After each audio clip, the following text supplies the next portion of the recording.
Paramashivoham. Om Nithyananda Paramashivoham.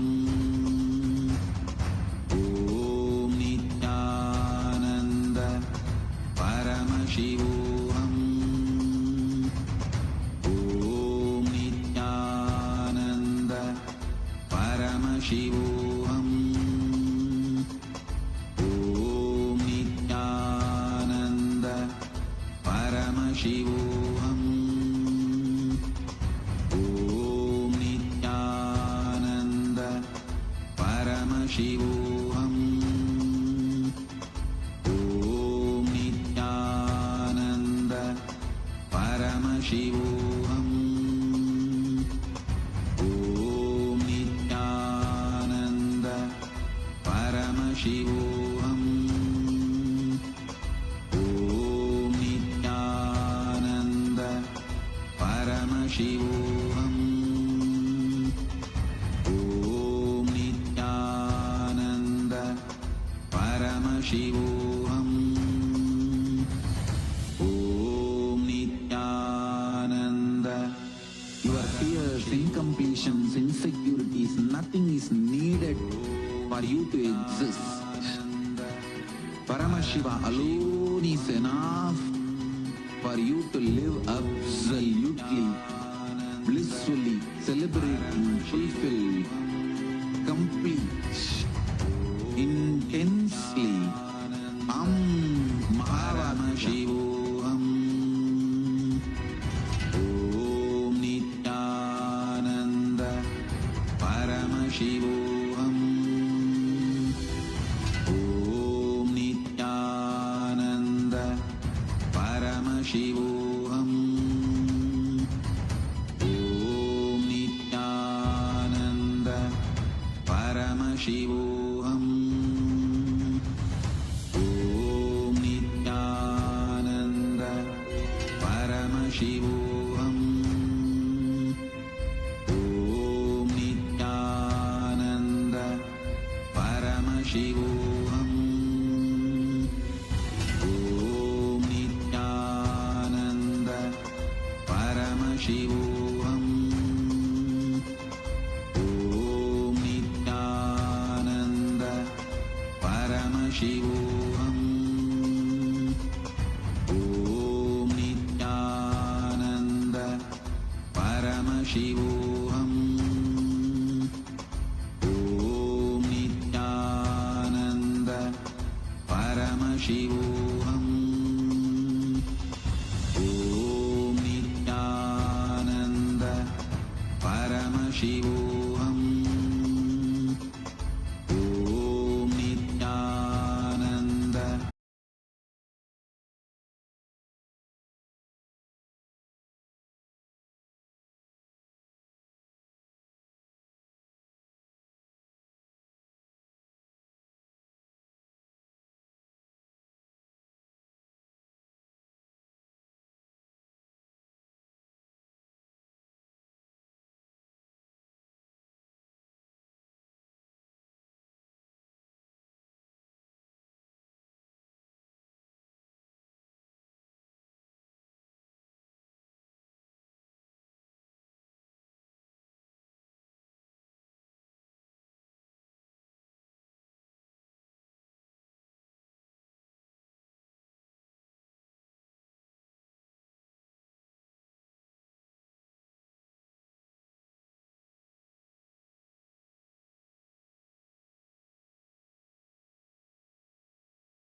Nithyanandam Paramasukadam Kevalam Jnanamurtim Dvandvatitam Gaganasrisham Tattvamasyaadhilaksham Ekam Nityam Vimalamachalam Sarvadi Sakshi Bhutam Bhavatitam Trigunarahitam Sadgurum Tam Namami.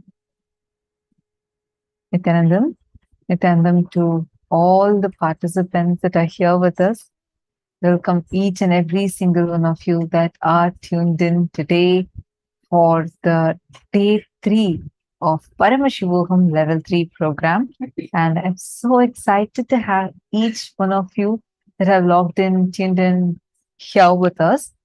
And just wanted to say today is a very, very, very special day, very important day where we are going to learn one of the most ever, I should say, a concept that all of us are so afraid about, that we all carry a lot of fear about.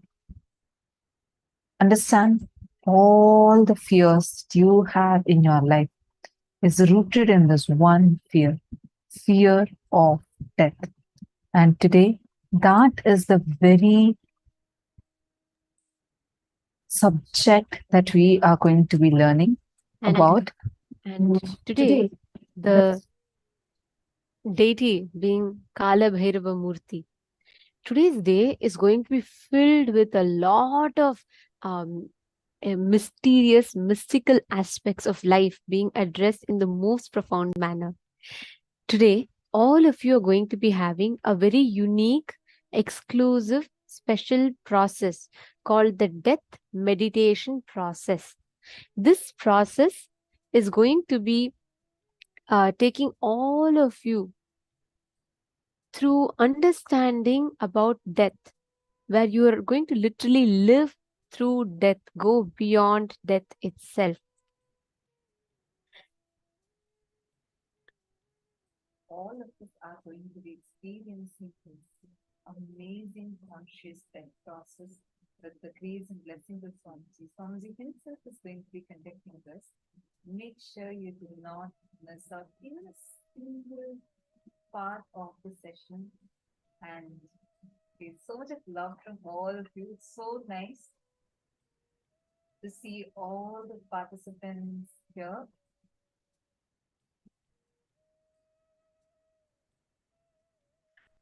Today, we're very, very excited to be here with you all.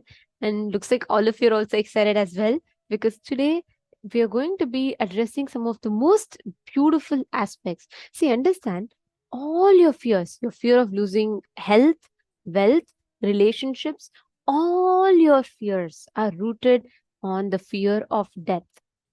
Addressing the fear of death is one of the most important aspects, because as long as you don't know death, even in life, every moment of your life, you're dying. If you understand death, even through death, you are living.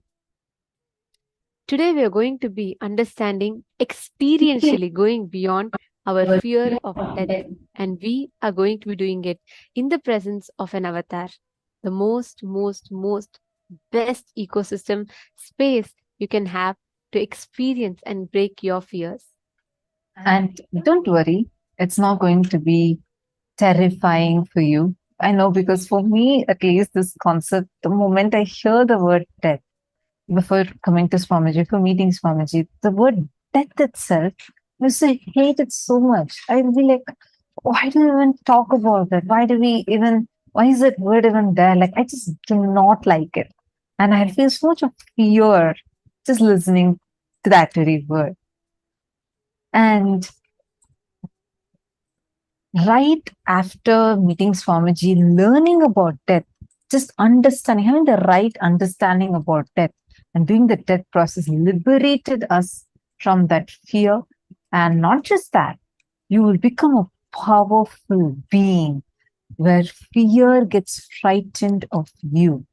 You can frighten your fears by facing your fears. And today, that's exactly what you're going to be doing. So thank you so much. I see so many of you showering your love in all the Zoom rooms I see. That's so sweet. It's so lovely to see that. And thank you. Today, we are going to have the most powerful darshan of Bhagavan Mahar Kālabhairava. And all of us are going to be enjoying, experiencing that powerful darshan. This is one of the most favorite darshans of the Sangha.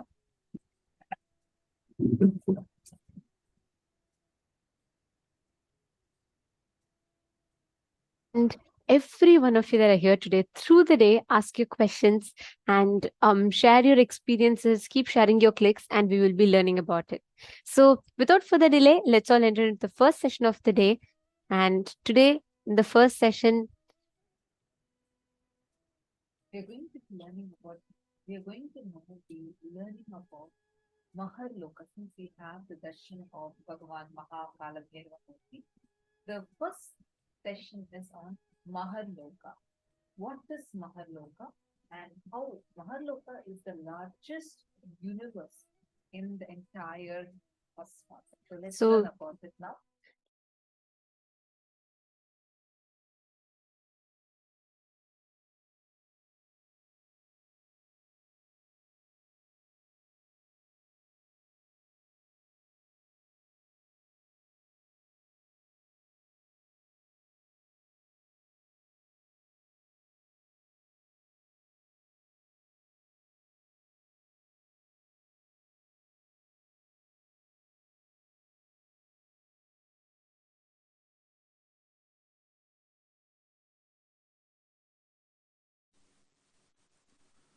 Suvar Loka is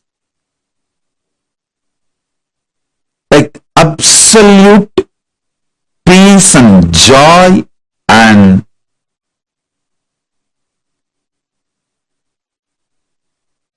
all upgraded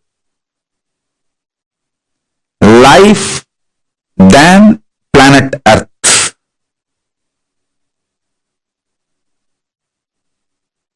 Mahar Loka is much higher than Suvar Loka. Higher level beings go there. When I utter the word higher level beings, don't have self-doubt, self-hatred, self-denial. Whether you are qualified, are you higher level being? Please be very clear. Let me make it very clear. Even if you have broken only one pattern due to the cognition, Swamiji is Paramashiva. He told me, so I will listen to him and break this pattern with this powerful cognition. Even if you have broken one pattern, it may be dropping non-vegetarian or dropping this obsessive compulsive disorder or dropping the postponing pattern or dropping the laziness in the morning, early morning laziness, or dropping your shyness, dropping your fear to speak in public, even any one pattern, if you have dropped, cognizing my Paramashivatva, because Swamiji is Paramashiva, I should listen to him than to my patterns. With this cognition, even if you broke only one pattern, you are qualified for the initiation. You are qualified to be airlifted, conscious lifted to higher lokas. You are qualified to be fueled, empowered with the Tejas, Ojas and Kundalini Shakti to get into the Swarga Loka, Mahar Loka, Jana Loka, Tapa Loka, Brahma Loka, Kailasa itself, Maha Kailasa itself. Above the Brahma Loka is Parandama, Vaikunta. above the Vaikuntha is the space where the Kailasa, and above the Kailasa, Mahar Kailasa exists. So even if you have broken one pattern, you are already initiated. You have qualification to be fueled, empowered, awakened with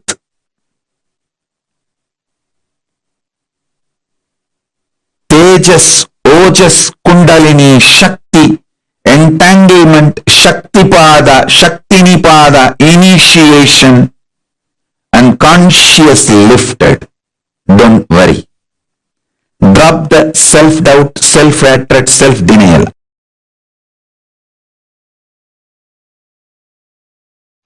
Oh, listen.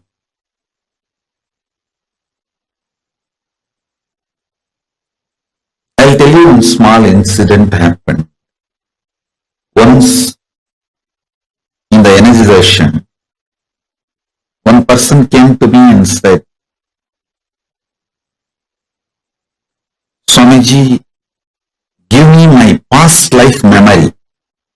He wanted to know what he was in the past life and the past life memory.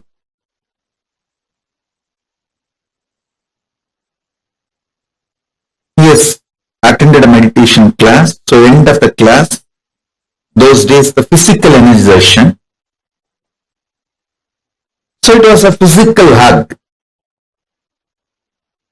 He asked me, he wants to know his past life and he wants me to reveal his past life memories to him.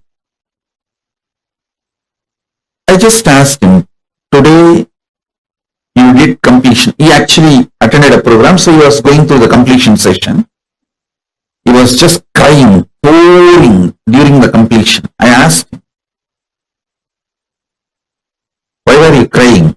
He said, all my memories from the young age, they were so heavy on me. I am not able to handle it. I laughed at him. He was maybe 40-year-old person, roughly 40. I told, just your 40 years of memory you are not able to handle. If I give you the past life memory, how will you handle? Don't you see you will go mad? He said, yes, Swamiji. And he just left saying, yes, yes, I don't want past life memory and all, you are right. And he left. I want all of you to know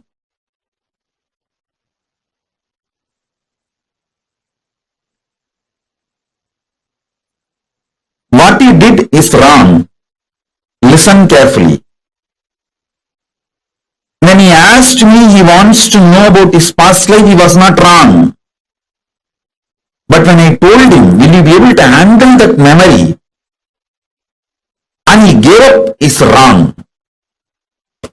He should have asked me, Swamiji, tell me how I can handle the large memory. Listen.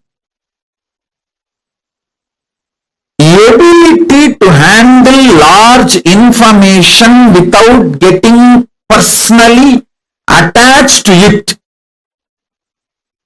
is Chitta Suddhi. Means purity of mind, memory. Purity of the mind takes you to Mahar Loka and opens up the Akashic Records immediately. Listen. Listen carefully.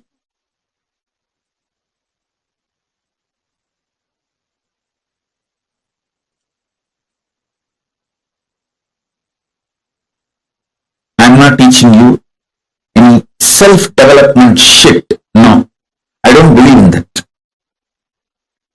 I am teaching you method to connect with Mahar Loka. Mahar Loka means Mahaloka, the that largest universe and have access to all the knowledge of cosmos. Listen, but I am not teaching you completion for any frictionless existence. I am teaching you completion to connect with Mahar Loka,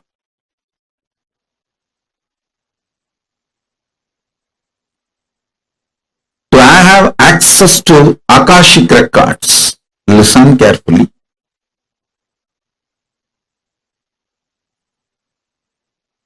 Understand?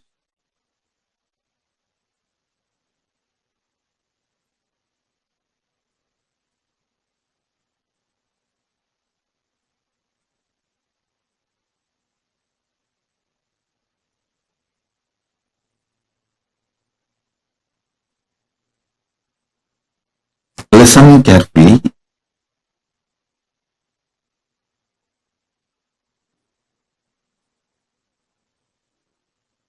Handling large amount of material information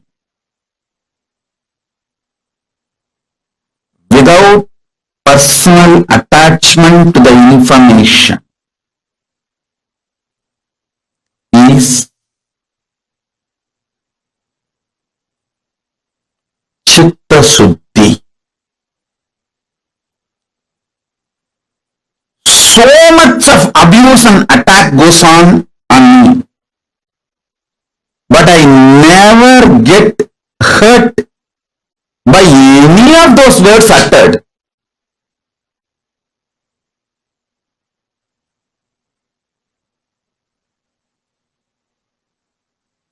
So much people praise me. Oh, you are Paramashiva, you are this, you are that. I never get attached or get elated by the words they utter. I simply see how each person can be helped from the level they are. Understand? How each person can be helped. My mission is very clear. Make your vision for life clear. Do not allow cheap people's strong words, good or bad. Listen carefully. Cheap people's strong words, whether good words towards you or bad words towards you, do not give respect for it. From right person, even if it's a good word or bad word, give complete attention to it.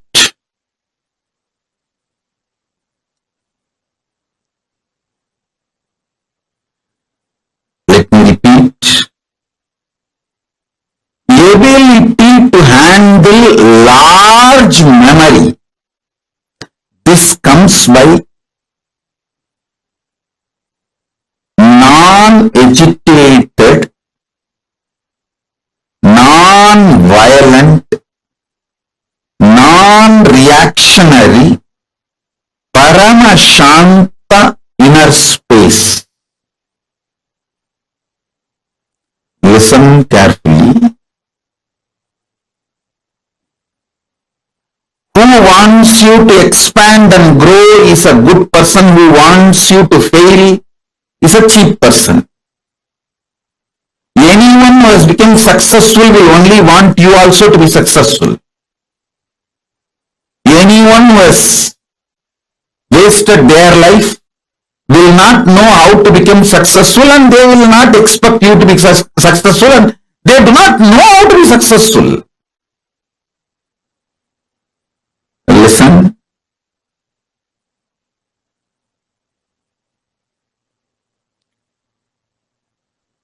More and more peace inside you, more and more power bodies will be awakened. More and more peace inside you, more and more Akashic records will be opened. More and more peace inside you, more and more Mahar Loka will open. All of you take only one decision. Every day your sleeping time should be the time for deep completion. See, before falling asleep, if you develop the habit of doing completion for 20 minutes, 30 minutes, till you fall asleep. Even if you are tossing on the bed, just practice completion, do completion. Your breathing will be aligned towards deep sleep and you will fall asleep. If you do completion and fall asleep, the peace inside you will become like a, how the ice becomes intense spatika. Same way the peace inside you will become Paramashanta. Listen. Ice. For a long time, if it was not disturbed, if it did not melt down, it will get solidified and that becomes spatika. Ice added with a quality of carbon becomes spatika linga, spatika stone. If you received Atma Linga, you will know that is spatika actually. Spatika is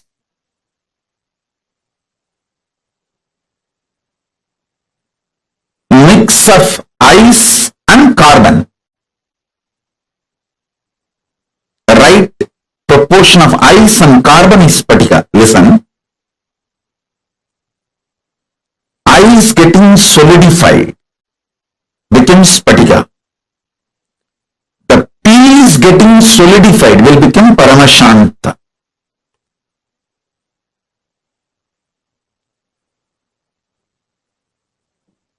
One of the greatest achievement human beings should do in their life is this Paramashanta.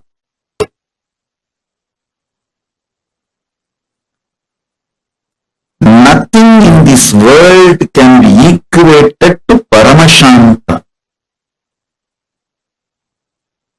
Other times you can do completion, but before going to sleep, it should be compulsory. So that the peace gets solidified inside you, like it becomes a rock of peace on which you can stand forever. Your being becomes like a spatika linga.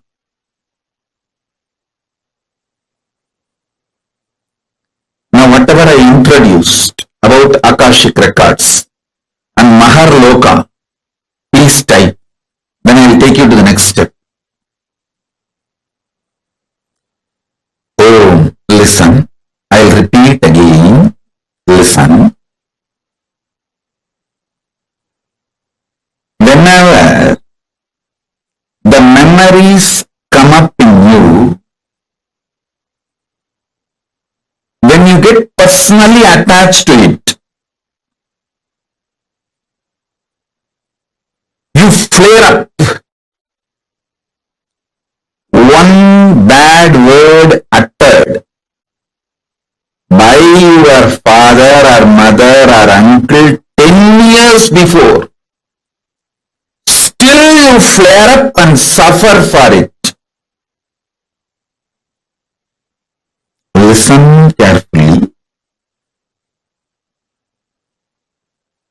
One disrespect done to you 20 years before in some friends meeting or family gathering, even now you remember and flare up.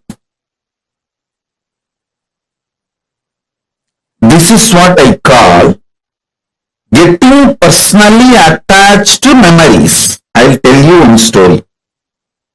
When you hear somebody else got disrespected, you don't flare up. But when you feel or your own or you are disrespected, you just flare up.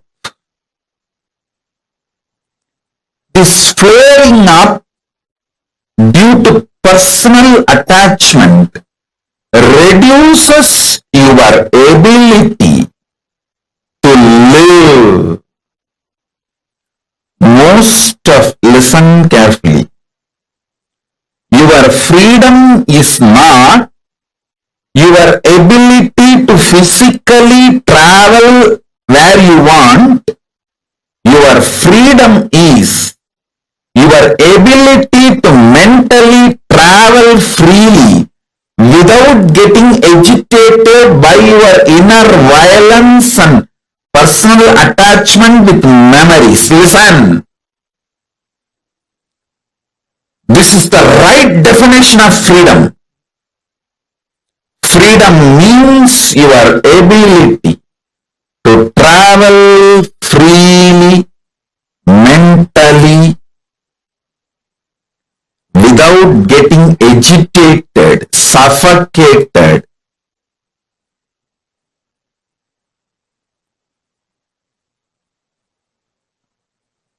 through the personal attachment with your memories. Many of you cannot travel peacefully mentally more than 60 seconds. 60 seconds only is your freedom. Not more than that.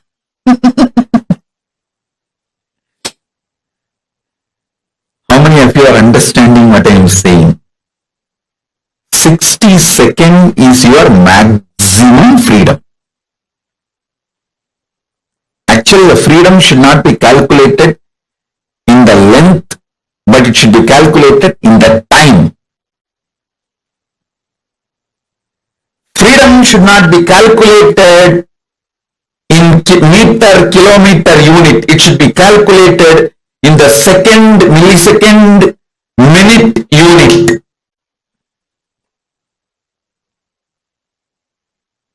It should be calculated in time unit.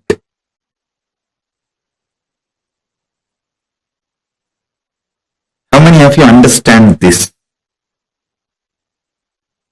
Every second, minute, third minute, you get agitated, irritated, reaction starts inside you. Whether you get triggered from outside or in your own memories trigger due to your personal attachment to your memories. Past informations triggers. How many of you understand that?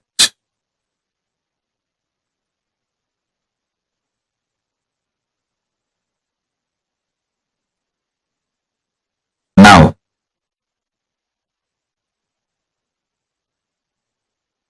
all of you take a few minutes and type what I explained now. Your freedom should be measured on time, not on meter. It is not your ability to move around. It should not be measured by the ability to move around, number of meters, kilometers, all that. Your ability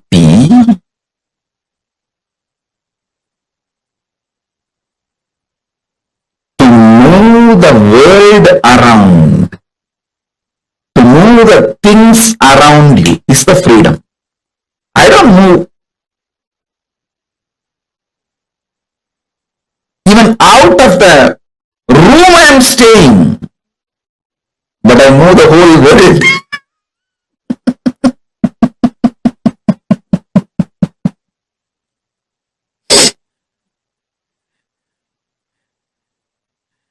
So, freedom should be measured not on meters, but on minutes. The whole spiritual shift need to happen about measuring the freedom. The number of seconds you are able to freely handle your memories in the inner space without getting triggered, agitated, irritated, frustrated, suffocated, pained. That many seconds you are free. Freedom should be measured on seconds, not on meters. Not on meters, but on minutes. You are all measuring the freedom based on the meter. How many states you can travel? You are free to travel. How many countries you are free to travel? How you call that as a freedom?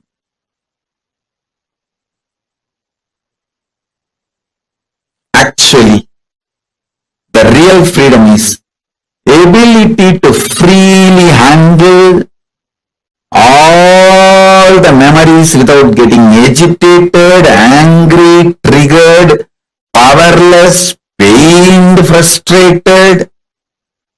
That's exactly, precisely freedom. Listen, all of you now sit casually. See, actually switch on the timer. If you have watch or timer, switch it on.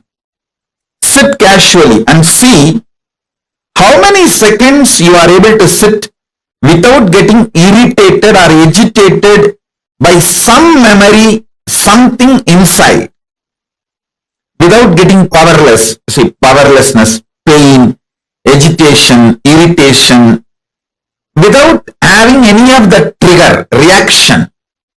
How many seconds you are able to sit? Just see.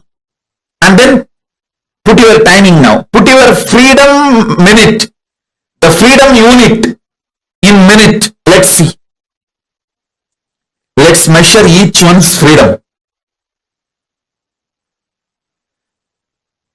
If you understand what I am saying, this freedom, then you will be able to understand the Pusalar Nayanar story. The great Nayanar who built Shiva temple in his inner space, for which Paramashiva attended, rejecting the stone temple built outside by the king of Pallava.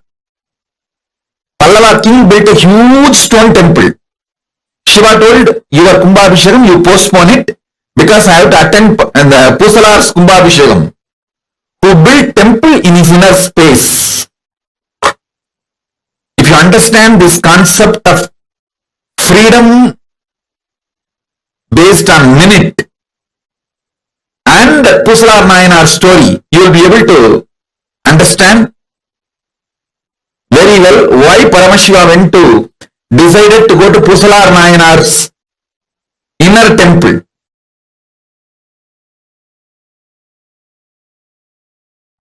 See, sometimes when you hear me talking about Arunagiri Yogeshwara, my relationship with Arunagiri Yogeshwara, how I had the initiation into Paramadvaita, even if you don't agree with all my lifestyle theories, principles, you feel, I think this is possible. This is possible. Maybe this possibility is available even for me. Not only for him, even for me it is available. It is possible. That clicks. Anything which clicks with you as possible, that is yourself in Mahar Loka. Listen. The part, the whole which you deny due to your self-doubt, self-hatred, self-denial, SDHD, that personality, that identity, that self is the Swarga Loka, self of you.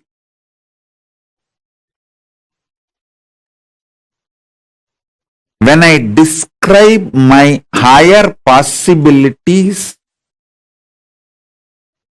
if it clicks with you, I feel this is possible even for me.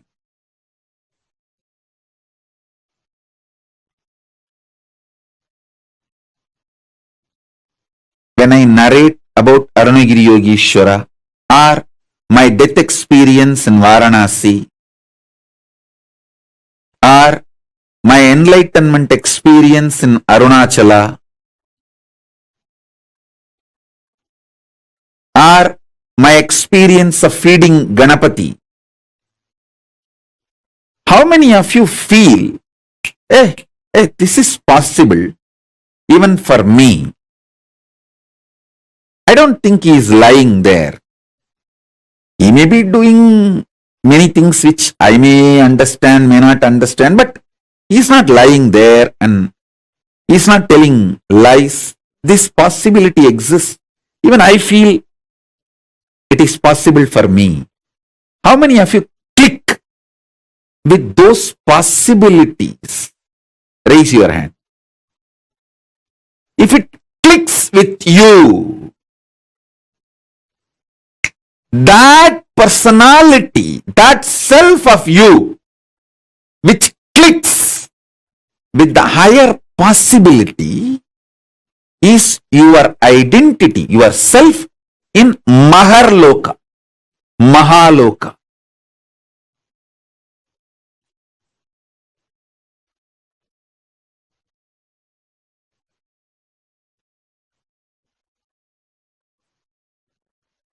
When you decide ferociously with a super determinism, will, persistence to face your highest possibility which is clicking with you, you manifest yourself, you face yourself spontaneously in Mahar Loka. I tell you, when I heard the story of Nambiyandar Nambi feeding Ganapati, I had the glimpse of my possibility of same, and I ferociously decided to face my possibility and manifested Mahar Loka here by facing my identity, myself in the Mahar Loka, and fed Ganapati. Ganapati ate. Ganapati ate from Nithyananda of Mahar Loka, not from Nithyananda of Bhuloka as you think. Finally, all 14 Loka Nithyananda merged into this Nithyananda as Paramashiva. But when Ganapati was eating, he was eating from the Nithyananda of Mahar Loka. Nithyananda, address, Makar Loka, Mahar Loka.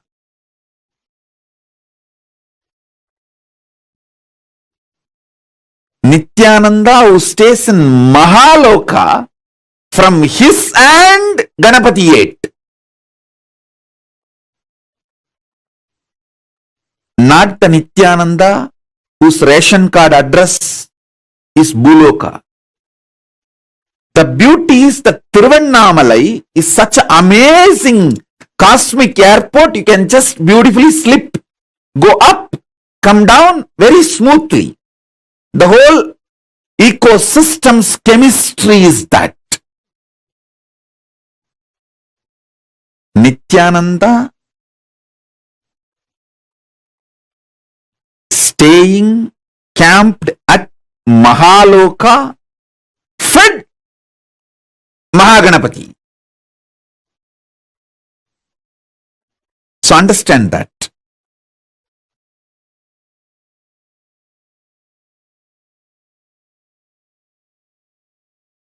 at the age of 3, when I tried to connect with him, I did not have a formal initiation. I heard the story of Ganapati eating food of Nambiyandar Nambi from one great Saiva Siddhanta preacher, Sri Selvakanapati. And one word which he uttered just got stuck in my inner space. That Nambiyandar Nambi calls Ganapati, Mahaganapati Paramburule.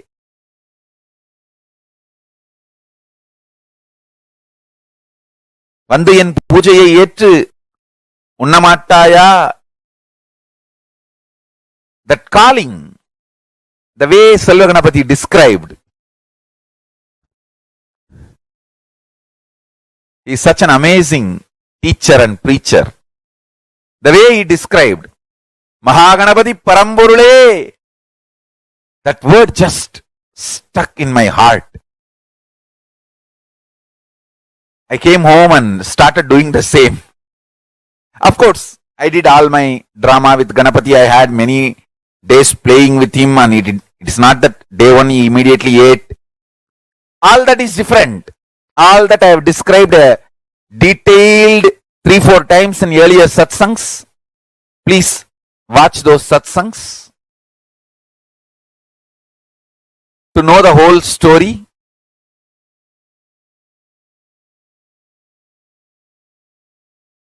We have multiple times I have described the whole story. One thing I did with all my sincerity, I called Mahaganapati Paramburule.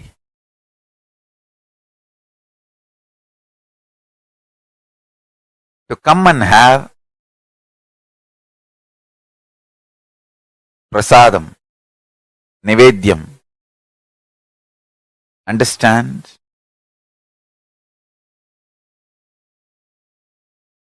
As I described in the earlier satsangs, when he ate, not only he gave me the Savikalpa Samadhi experience, he gave me such powerful experience of Nityatva. He opened the doors of Nityatva for me.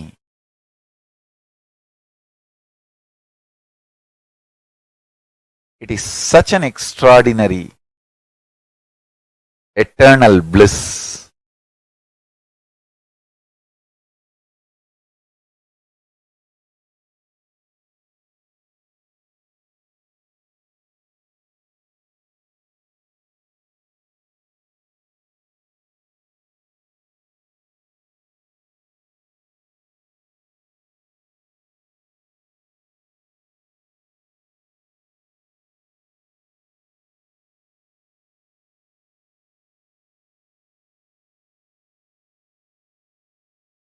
Listen.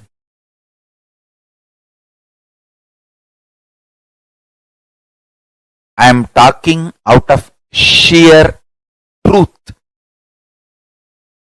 simple truth and power of truth.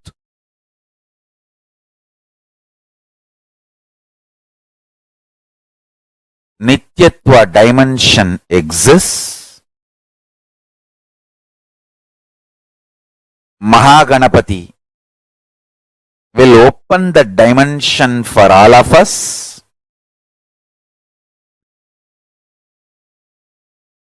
Connect with him, call him with this simple prayer, Mahaganapati Paramburule. It means that, O Ganapati, the ultimate existence, ultimate source. Paramburule means the ultimate existence.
This is Belingal. I from Norway.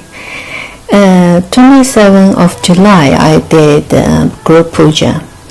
In this puja, we allowed to write 4 family members. So I write down my husband name and my parents to pray it healthy. And around 2 o'clock in the morning, puja is finished in Norwegian time. Then after 5 hours, we eating breakfast and we go to work. But before we eating breakfast, my husband used to take some medicines and using spray to his nose and drop his eyes because he is very seriously for allergy. And he is nearly 30 years.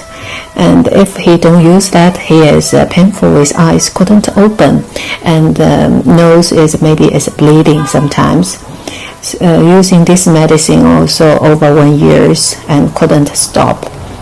But just the same days, in that morning before breakfast, he didn't do the same action. I'm very surprised in that time because he is a Norwegian. I didn't tell him I did puja for him, and I also didn't ask. So we just go to job. After we go back home, and in the evening we have a free talking. I asked him, today you forgot using your medicine for your allergy for your nose and eyes. He said yes. Today morning, when I wake up, I suddenly decided myself I don't want using my medicine. So whole day I didn't feeling unwell. It's quite well. So I quit it. In my mind, I think, wow, must be Swamiji did. And strongly recommend everybody to participate in the ritual in the Swamiji of us to get blessing. Nithyananda.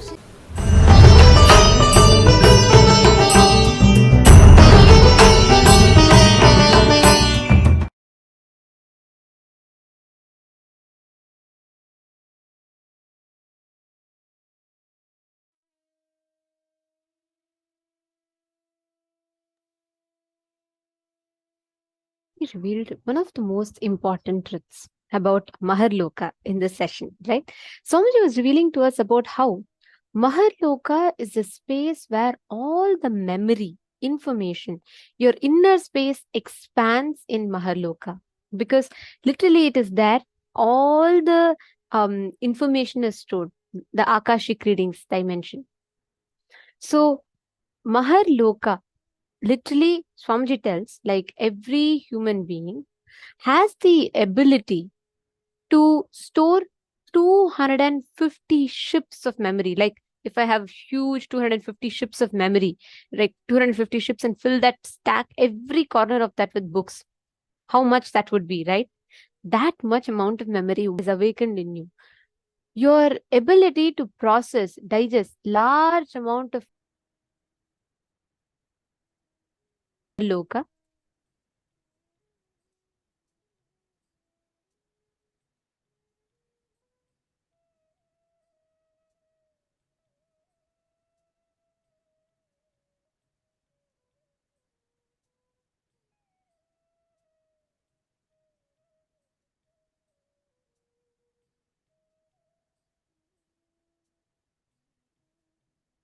So I'm just going to quickly rephrase what she was saying, paraphrase what she was saying. So, for the people who have no self-doubt, self-hatred, Swamiji is Paramashiva. He told me, so I will listen to him and break this pattern.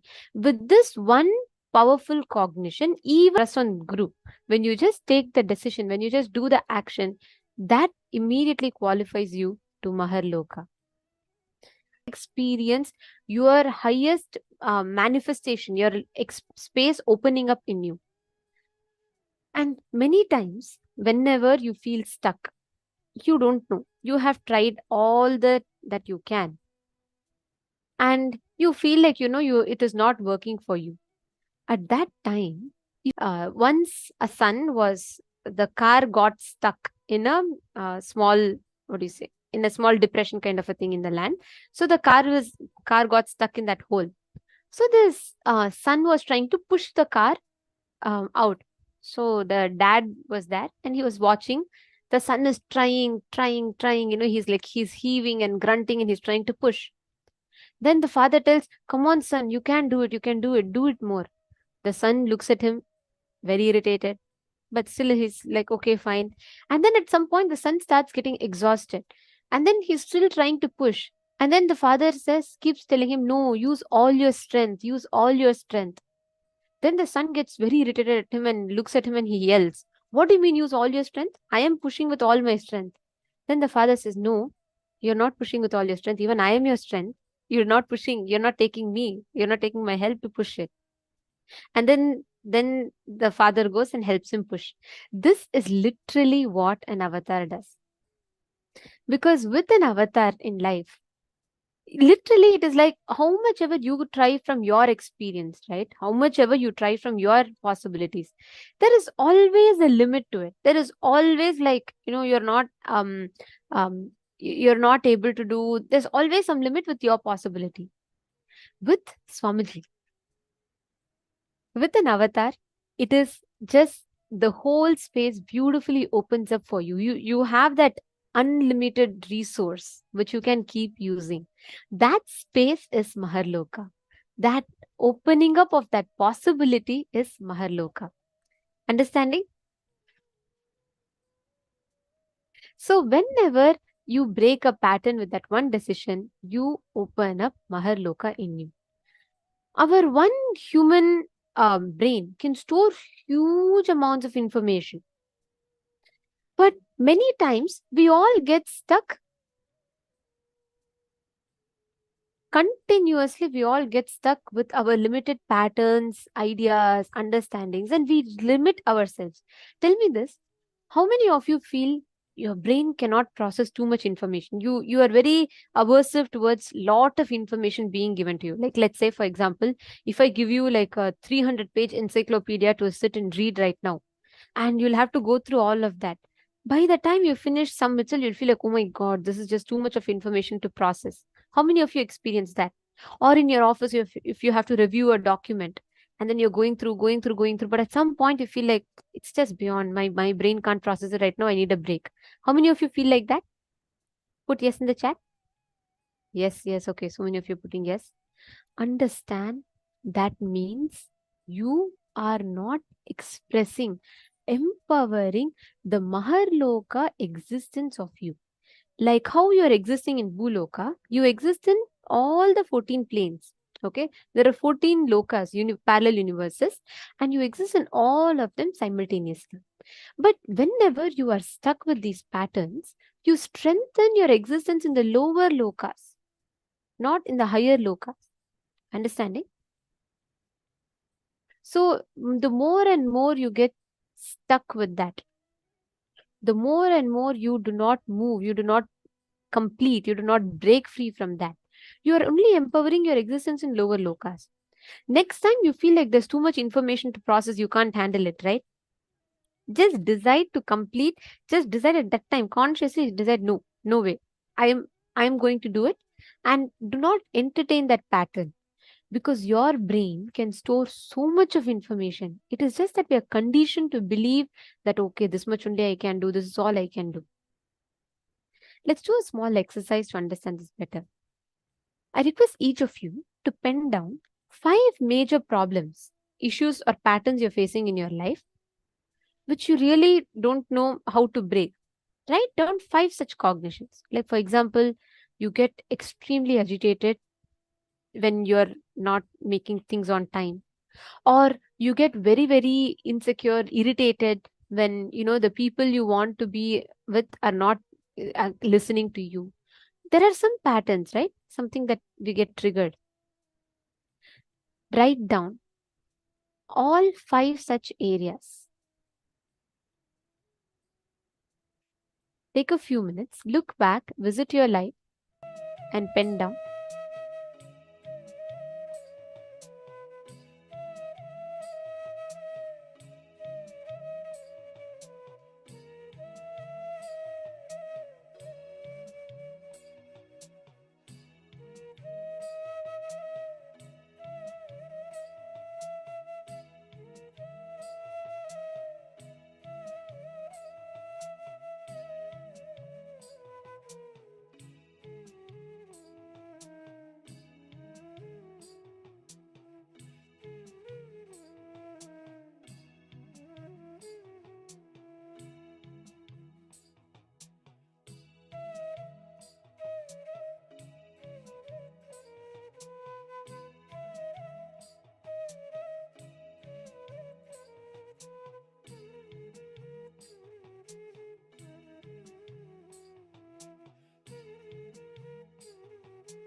pattern that you're stuck with. Write down the exact powerful cognition you're going to apply to break free from that pattern. What is the exact powerful cognition that you're going to be applying? For example, see, it could be anything. Like, for example, it could be whenever you feel like you're very lazy.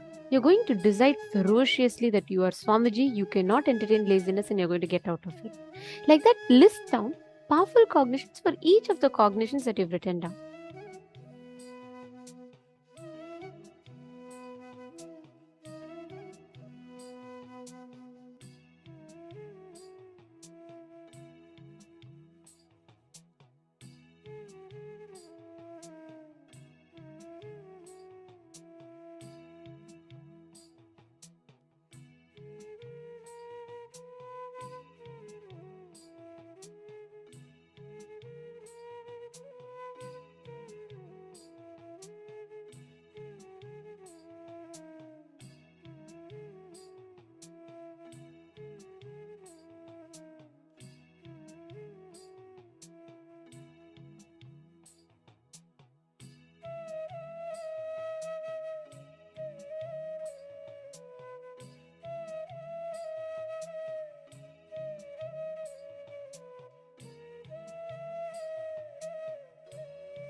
any pattern in life, just your one decision is enough to break it.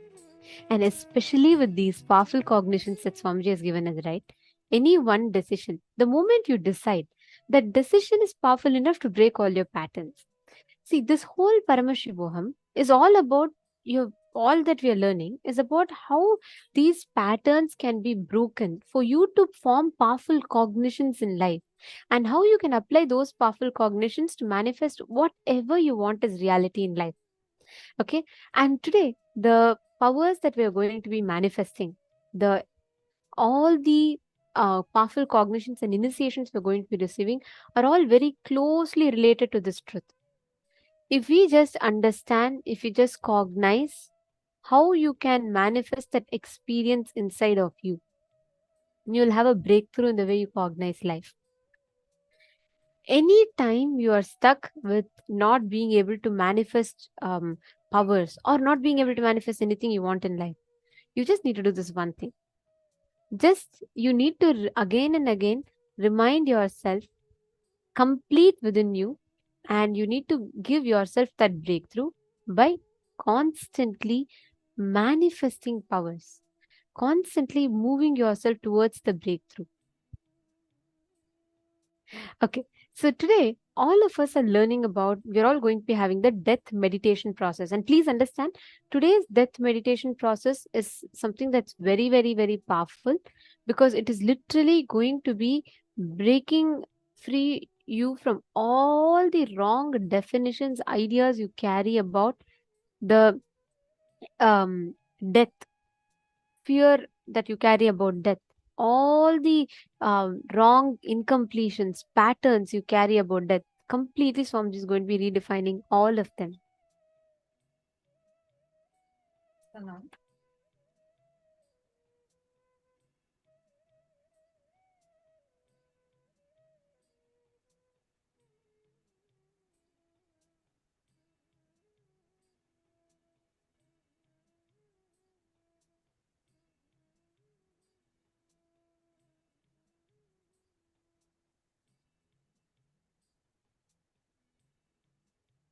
Yes, sorry, there's a small glitch, I think.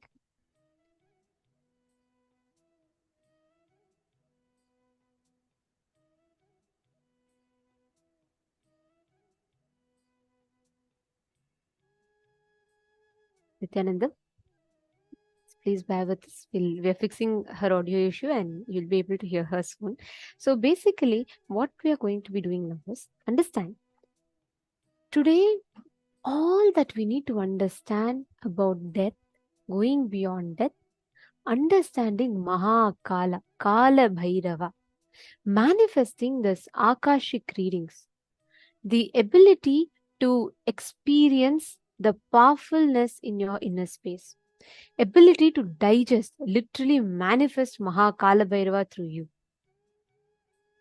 Now, only one thing that all of us need to do to experience this, we just need to understand the exact process, the exact technique that Swamiji has given us for us to manifest this space, for us to experience that space of being Kalabhairava. And please understand, see, all our fears, your ideas, your cognitions about death, your fears and beliefs that you carry about death, everything is, all of them are deeply rooted in the fear of death, all the incompletions that you carry about death. Just giving yourself the right understandings, giving yourself the right powerful cognitions about life will completely shift yourself to a breakthrough. If you just constantly focus on giving that right powerful cognition in you, that's all. That moment you bring that right powerful cognition, you will see that a whole beautiful shift will happen in your inner space. Getting it? Okay, so now we are going to be entering into a very important session next, where we are going to be understanding about the science of Jeeva Samadhi, where we are going to be learning, understanding the truths about how you can manifest the space, the Jeeva Samadhi in you.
First, nothing can be destroyed. Please understand, none of your actions, thoughts, plans, emotions, words, nothing can be destroyed. Everything is addition to existence.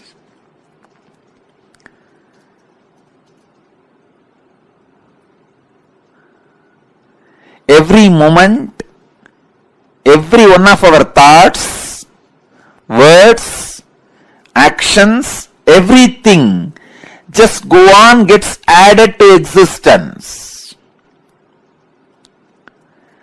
10,000 years ago, what rishis were doing on the banks of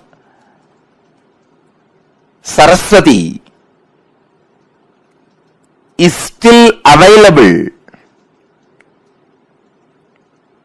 in the cosmic archives as if it is happening now.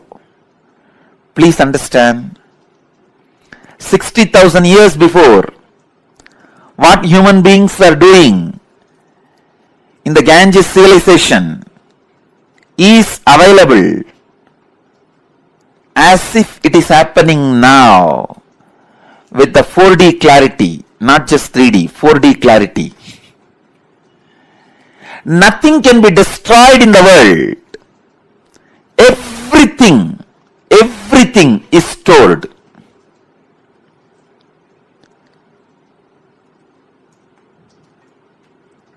Akashic Records are the cosmic archives of everything happened, happening, will happen. And one more important sacred secret you need to understand, time is not free as you think, past, present, future. It is a small mind which cannot see things as it is, which constantly needs to segregate.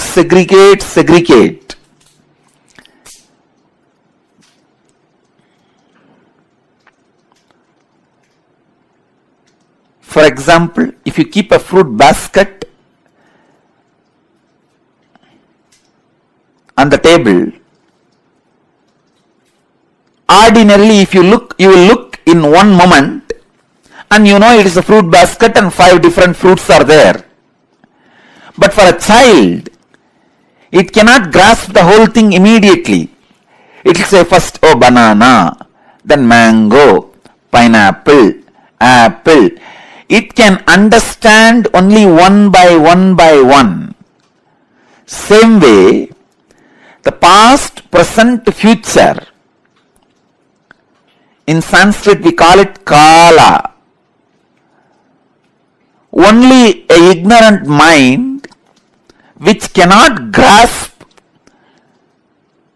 perceives as past, present, future, but in truth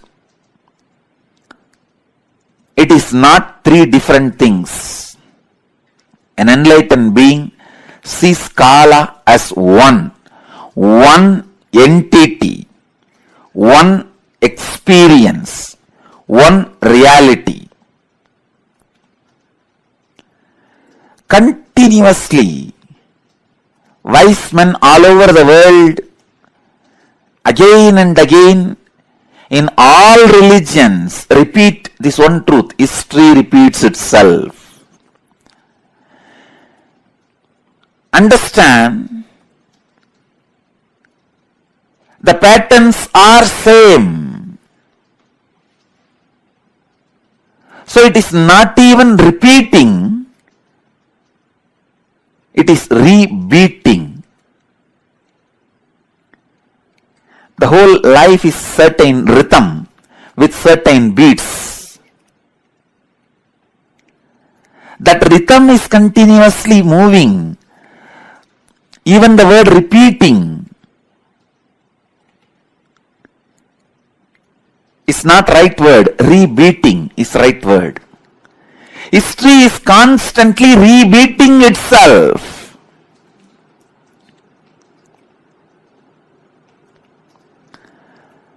because past is not independent of future and future is not independent from the past. They are just single unit.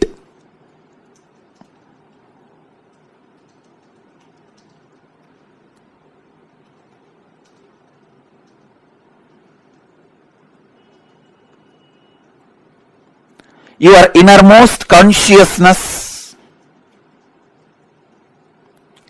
can just experience all three at a time. Simply, it can experience.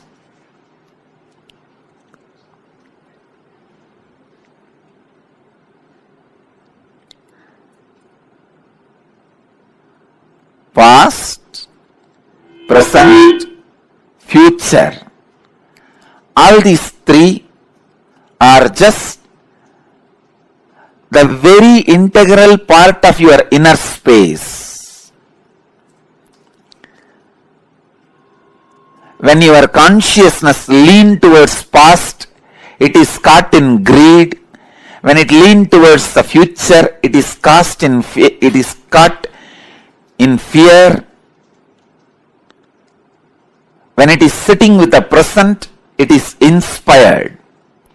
Please understand, when it moves towards the future, it is caught in fear. That is why it jumps to greed. Fear is a wound, greed is a medicine. When greed is a wound, fear is a medicine. Fear heals greed, greed heals fear.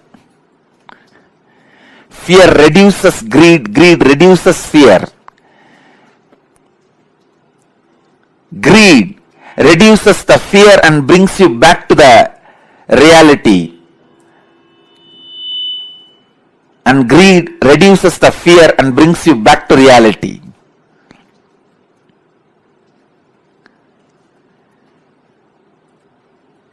Past, present, future. All three are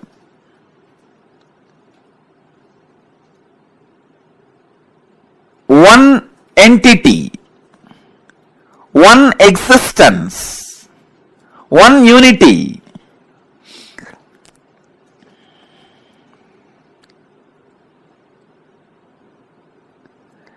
Just with the consciousness which does not get stuck in the fear or in the greed, you can see the whole.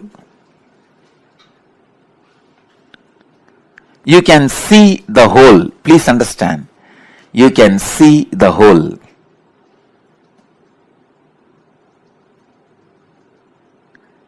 Past, present,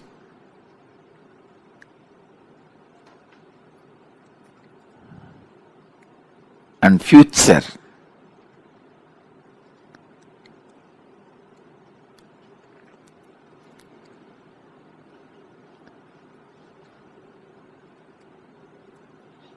I'll give you a very simple understanding. As on now, each one of you will be having some fears about the future, some desire about the future. Constantly your inner mind will be projecting your fears are going to be reality. But your desires are saying, no, your desires should become reality. So now leave both. Leave the fight to your fears and desires. You just back out in the fight without supporting fear or desires. Please understand. If you just distance yourself from your fears or desires, even now, just distance yourself, back out, and look at the future without any of the projection. You will simply be able to see your past, your future, your present. All three of them does not have watertight compartmented separation or boundary walls. It is just one flowing into the another.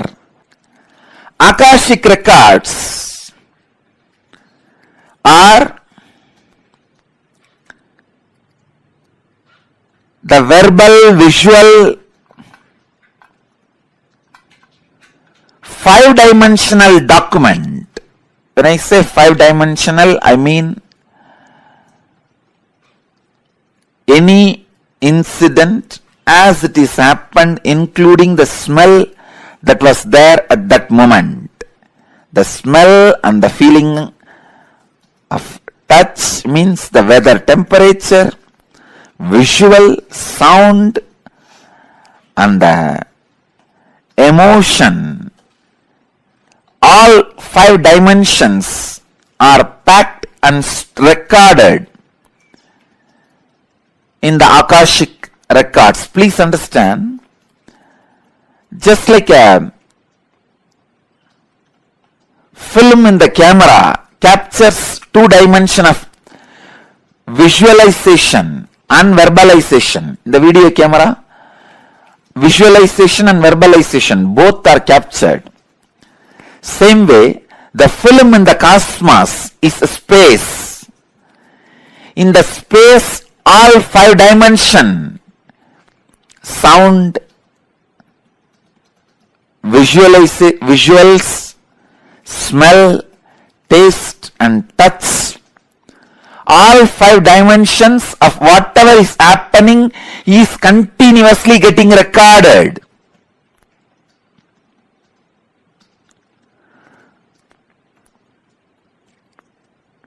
As the future is nothing but the extension of the past, the future is also predetermined. The major course of the future is predetermined. Please understand.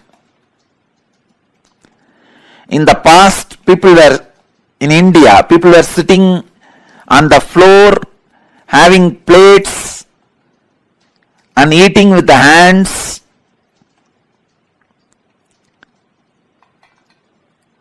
Idlis, the old breakfast. Then, now people sit on the dining table, use the spoons and forks, maybe eating pizza. In the future, they may be sitting somewhere, eating something, using something. That may change in future, but they were eating only through mouth in the past, now also only through mouth. In future also they will be eating only through mouth. That cannot be changed. So the major things in the past or in the present or in the future cannot be changed. Please understand, when I utter the word future is predetermined, realize the freedom in you. Don't be frustrated.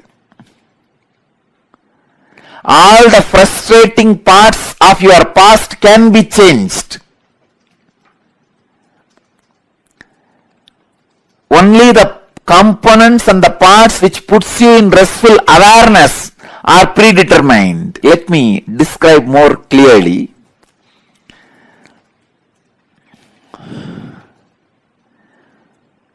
The parts which affects you with fear and greed always have a possibility for innovation. If you are affected by the fear of a snake or greed of something, those things can be changed in your future because that is not reality. But there is something which is reality, which always puts you in restful awareness, that cannot be changed. Let me give you one example from Vedanta. I know I am talking about very subtle concepts, very subtle truths. If you are a new person, new visitor, and it is too much for you, I sincerely apologize. But the subject Akashic Records is too big subject. I have to reveal the truths.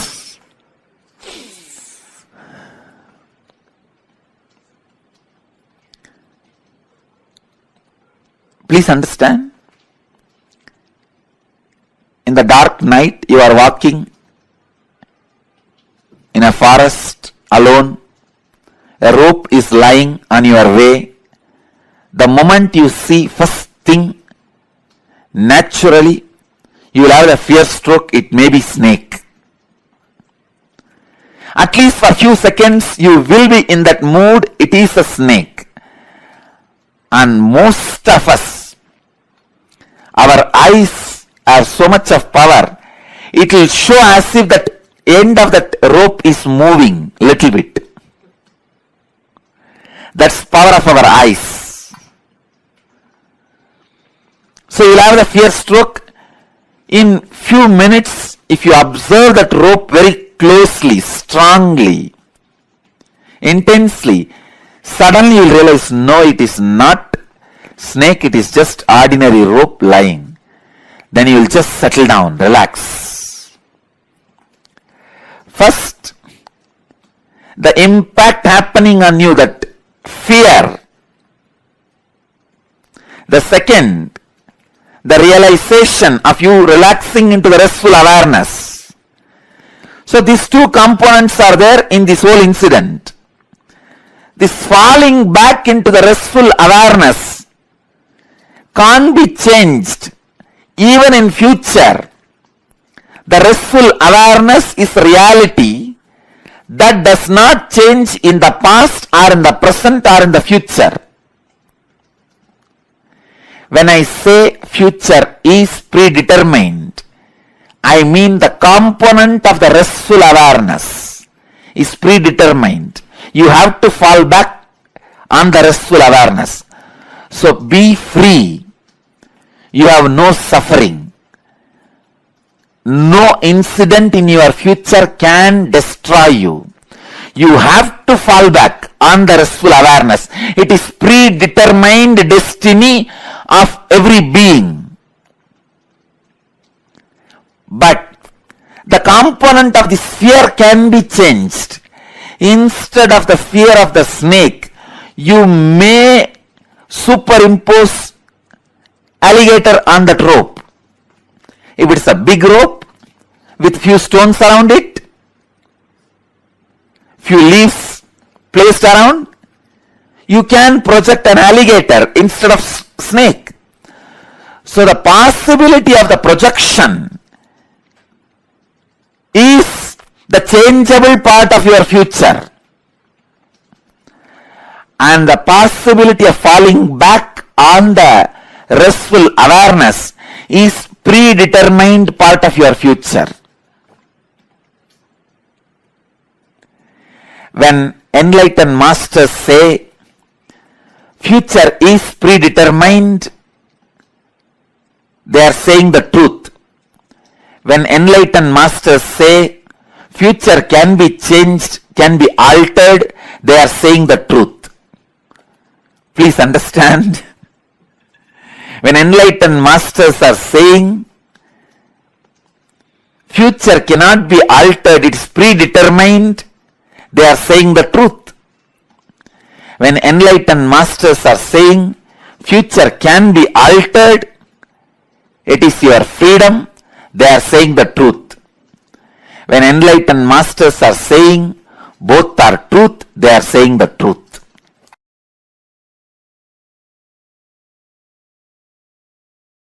The Akashic Records are, it's like a password being handed over to you. All the informations are there and this is the password, please see it, that's all. The Akashic Records are like DNA of the universe. Each soul has its own Akashic Records and there are collective records of all souls of all journeys. That's what I call all souls of all journeys, is what I call Hiranyagarbha. So now I'll add some of my insights. First thing, understand, all the information you collected through all your births is available in your DNA. Second, you can access some of them just to understand and not to waste the time doing the same actions again and again, thinking you will have the joy end of this action. See, it's like if you have done certain action and you did not receive the joy which you wanted, and if you forget that you did that action and did not have the joy, you will be trying it again and again in various ways. But if you remember, you did this action, did not have the joy, you will not try it again. You will not waste your time on it again. So accessing DNA code, reading Akashic record will be useful in that way for you to become enlightened. Not to waste your time on the foolish things which you are trying to do again and again and again. For example, fighting with the master. You know, end of the day I am only going to win. And even if I let you win, means you are losing the whole game. That is why I am just letting you win, or feeling that you are winning. This is one of the major foolishness. But if you have the access to Akashic record, even once or twice, if you have access to the past once or twice, through your DNA, suddenly you will be awakened. Oh God, how many times I will be doing this same foolishness? It is time. Start living, doing, and no making decision. You will learn the art of surrender. You will learn the art of surrender in your practical life. That's why sometimes I encourage few people to go for this Nadi reading. Because this Nadi reading is Akashic records outside your DNA. Sometimes it will not be 100% perfect and you will not have a trust also. Even if they miss one information, did not read properly, because it is so subtle, not only the word, even the interpretation. So subtle, sometimes you will miss one information, that reader misses one interpretation and you lose trust over the whole thing. Try to read the Akashic records inside the DNA. That is why sometimes I read your DNA and tell you. Then if you go and see the Akashic record and matches, then you will have the tremendous respect on my word, which I read as your Akashic record, and the Nadi, which is the outside Akashic record.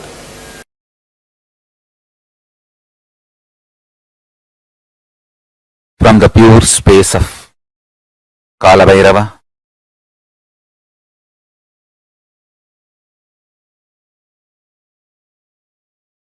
Paramashiva is revealing all these great truths to the world. Please listen and internalize. All these truths are independently powerful and capable to make your consciousness into superconsciousness. Your consciousness is the seed, it is a possibility. If you understand these great truths, it can flower into superconsciousness. The seed is waiting to flower to achieve its completion and fulfillment. Listen and cognize these truths, you will achieve completion and fulfillment, ultimate enlightenment. Listen. The first truth.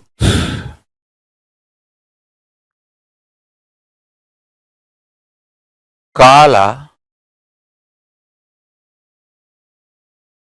continuously meets your consciousness now.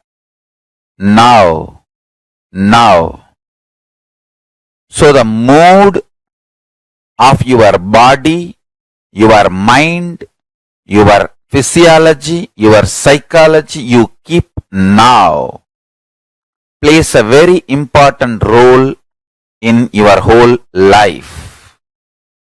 If you keep the now in incompletion or hopes, that will continue forever. If you keep the now in the completion and clarity, that will manifest forever. Kala does not meet your consciousness in the past or in the future. He meets your consciousness now, in the present. So, again and again, during your present moment, be in the space of completion. Learn to bring completion to yourself, restful awareness to yourself now, and do not have guilt or worry if you have the influence of the past and influence of the future on present now. Guilt or fear is one more incompletion that is not going to help. So, not engaging with guilt, not engaging with fear, unclutching with fear, incompletions, guilt is the right attitude. Understand the official attitude towards incompletions, towards guilt, towards fear is unclutching, and all the further manipulation of fears, if you unclutch, life will become worse. All those fears are manipulation of fears. All those multi-level fears do not have the real existence. They are delusion. Constantly invading your inner space to destroy the possibility of enlightenment. Please understand. Anyone who comes to simple awareness stops behaving agitated, immature, rough, like multiple personality. All this layered fears, fear, guilt, powerlessness, incompletion are layered. Please understand, this is the Deva Rahasya. They all do not have influence over your present moment. This present moment, you meet the consciousness. Consciousness meets Kala directly. So, any practice you do in the present moment, for example, you declare completion.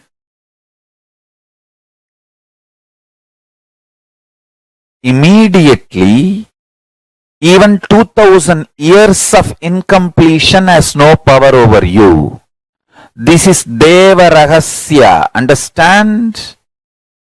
This Deva Rahasya can empower the truth in you just like that.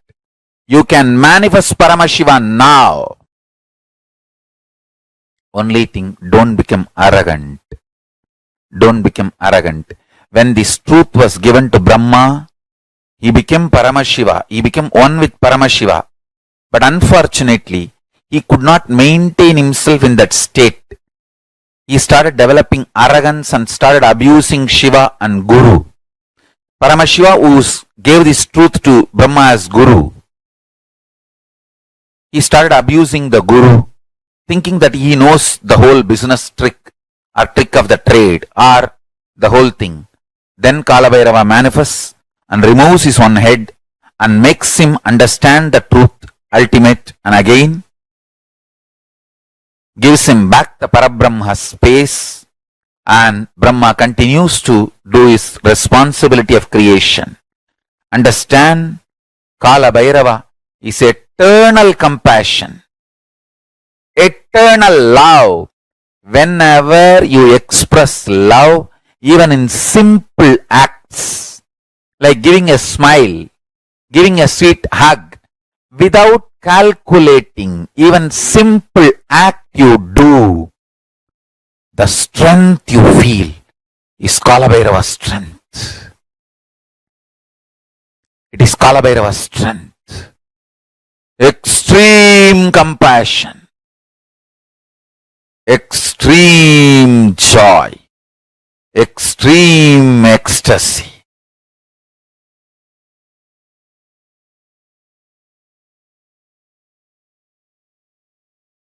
Brings intense powerfulness and strength in you.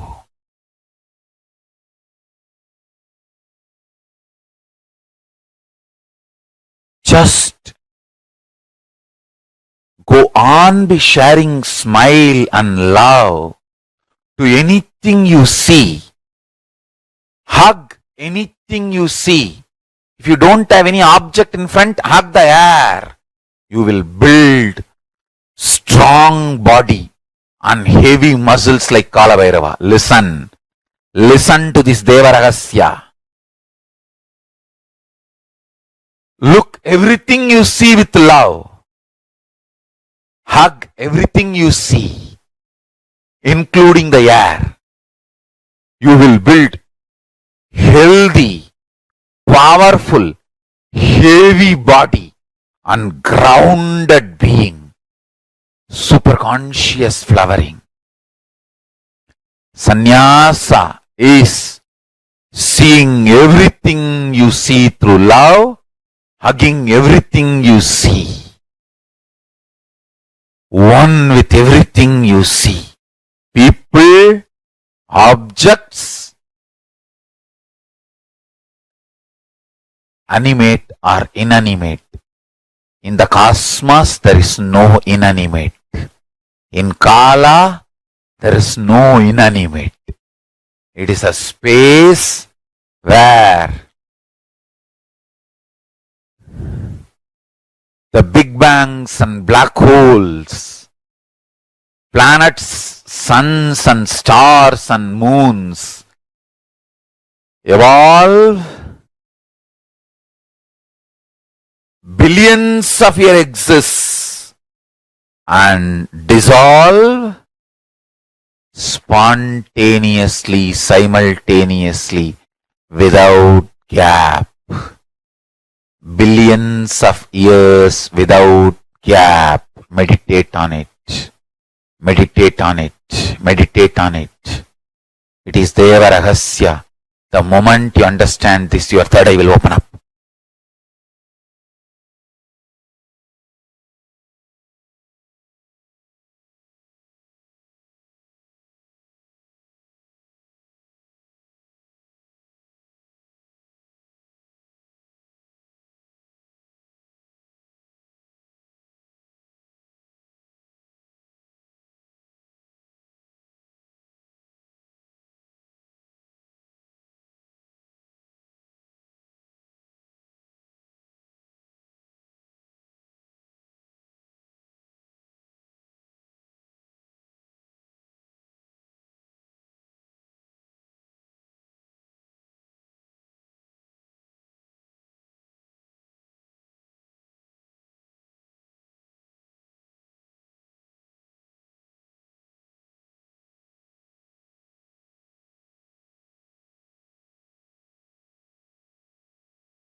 Nithyanandam, I hope all of you are able to see us and hear us now. You're able to hear me now? Wonderful. Okay. What does Deva Rahasya mean? What is Rahasya? Rahasya means secret.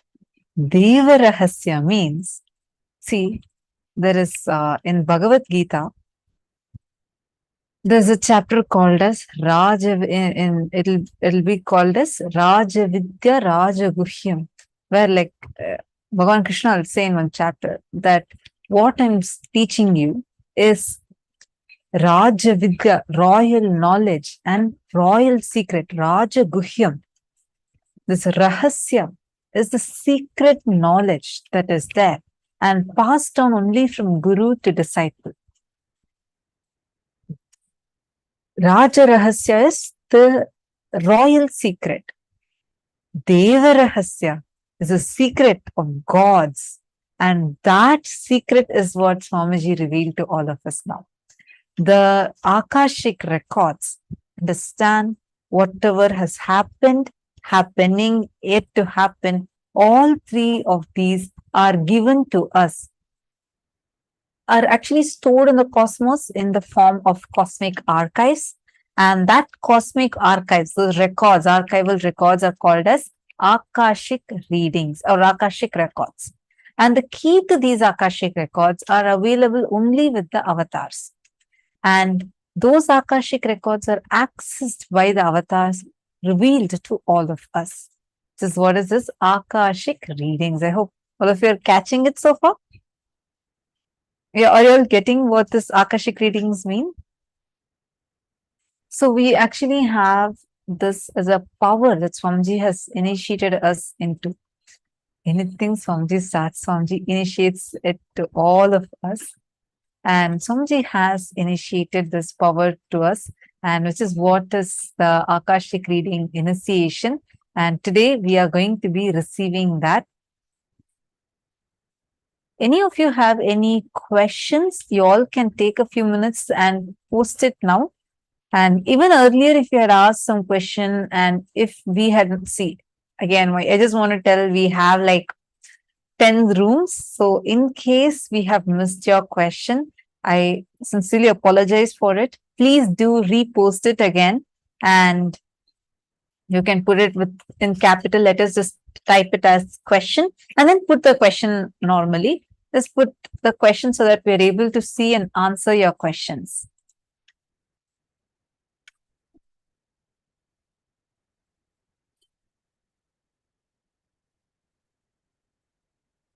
So I hope all of you are understanding about this Akashic readings. Why we first learned about the Mahar Loka, the Loka where which is the largest universe, the ability for you to relate with, to remember, to handle large information without getting attached to it or getting reactive to it. For example, let us say that you remember an incident that happened to you 2 years ago, where someone had really badly insulted you. How do you feel? You start reacting inside you the moment you remember it. Does it cause powerlessness in you? Does it pain you? You feel like almost crying? Then that means you are getting attached to that particular incident and you're reacting for it. Are you all getting it? Okay, I have a question. Sorry, I'm not able to read your name. It's in Chinese, but you're asking a question. Ma, can you explain why the future is both changeable and unchangeable? Yes, sure. Very beautifully, Swamiji is explaining to us in the satsang how the enlightened beings again and again say future is already predicted and it is unchangeable. And enlightened beings also say future is changeable. And Swamiji said both of these are true. When enlightened masters say that future is changeable, it is true. When masters say that future is unchangeable, that is also true. And when they say that both it's changeable and unchangeable, that is also true. Now, what does it mean? Wang Yi Yu. has asked this question. Swamiji said, for example, there is an incident that is supposed to happen. Let us say that the same example Swamiji gave, I'm going to repeat it and then I'm going to explain to you in some more from what I understood. Now, for example, you're walking at night, you see a rope lying. Immediately you get a fear strokes thinking that rope to be a snake. Now, you seeing this and reacting to it is fixed. It is unchangeable. But what you project on that rope, either you project it as a snake or you project it as an alligator, it is up to you. That projection is changeable. Like that, there are certain components in your life that is changeable. There are certain components in your life that is unchangeable. Well, you may have a question. Oh, so basically I can only change a few aspects of it? No. The Akashic Records, the cosmic archives, hold this secret of what all are the karmas that you have, how your life is supposed to be heading, how your life is supposed to be going, what is supposed to be happening first, second, third, all these things, the Akashic Records have it written already. The way how it needs to occur to you, you have the freedom to decide it. But what if you want to change the course of the life itself completely? What do? That's where the avatar, who, when he comes down as Guru, has the power to change it. Very beautifully in Guru Gita, Paramashiva says, what Brahma writes in his right hand, Vishnu cannot change, Shiva cannot change, Brahma himself cannot change. Guru can just dust it off with his left toe. Understand? What Brahma writes, no other God even has the power to change it. But Guru can just erase it off just with his left toe. That is the power that Guru has. And for us, Paramashiva himself has come down as our Guru. And if you want to change anything which is as a part of your life course, he can just change it. We have seen this so many times. Actually, there was a person who wanted her life to be in a certain way, and she had come. So Swamiji had given this Akashic reading power to Balasans first. So there's a set of Balasans who are doing this Akashic readings. Every day we used to do it. People from different parts of the world used to come and receive their Akashic readings read out for them. So there's one lady, she came and she had her Akashic readings checked to be changed. So she, to be read out. So she had it read out, and she got it read out by 3 different people, 3 different Balasans. All the 3 of them told the exact same thing. So she was really amazed, and she goes and asks Swamiji. And then Swamiji also tells the exact same thing. So she was like, oh my God, this is just so amazing.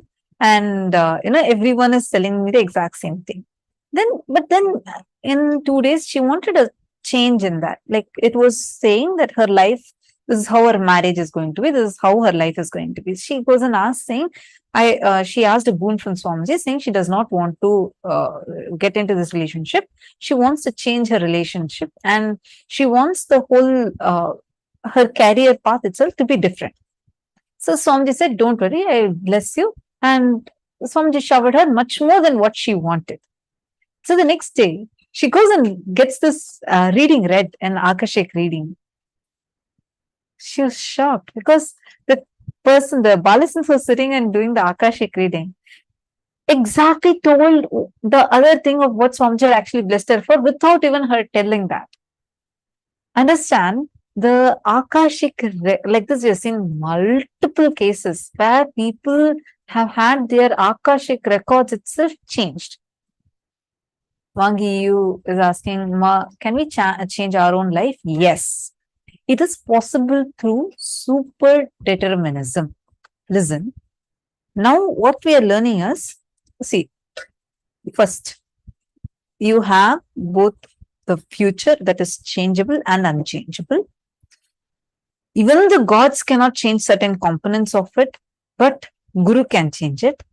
You also have a power of super determinism, where using your power of super determinism, you get the ability to completely change the way life is happening for you.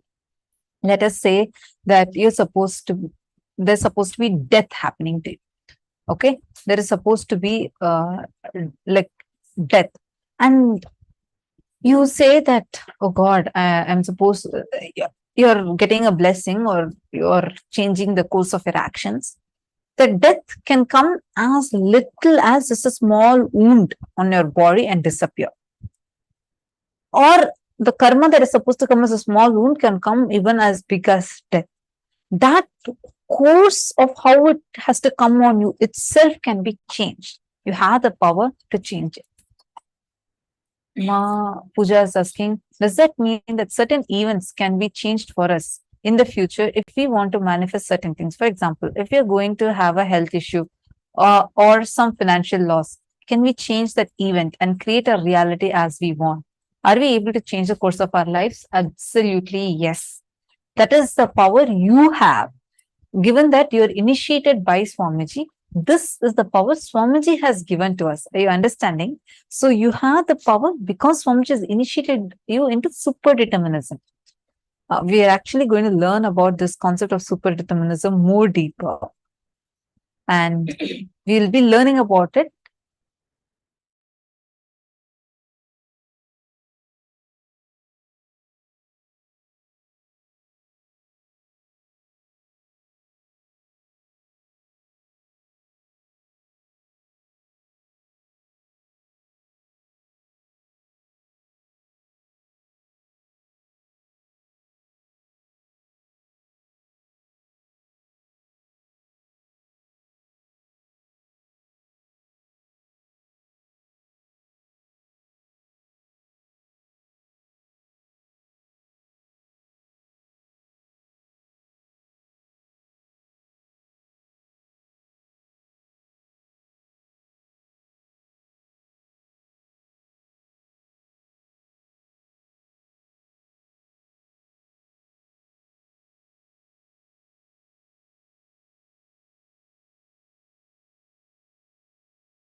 Sorry for that. I hope now all of you are able to see us and hear us now. Yes. So I was just answering Ma Pooja Kumar. Because you are initiated into super determinism, we will have the power to be able to change the way our life is happening to us. See, so many of you are asked about this changing the future. There's a very beautiful answer that Swamiji has given. See, please understand, all of us have something called the default future, which is the result, the cumulative result of your default past. What does that mean? Let's say, for example, last 1 month, you have been eating junk food. Okay. So based on the past actions, you have a projected future, correct? You know that, okay, you are in about by the end of another 2 months or so, you're going to have a bad health. Let's say past 2 months you've been sincerely working out and perfectly doing your workout routine. Based on that past there's a default future, correct? Is it making sense? So if you're like for 2 months, if you're doing workout, end of 2 months you will have a good shape, like you'll have a healthy body. Based on the past actions, the projected future is called the default future. Can you all hear me, Nithyananda?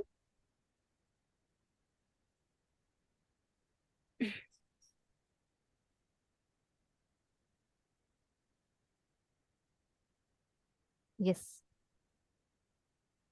Okay.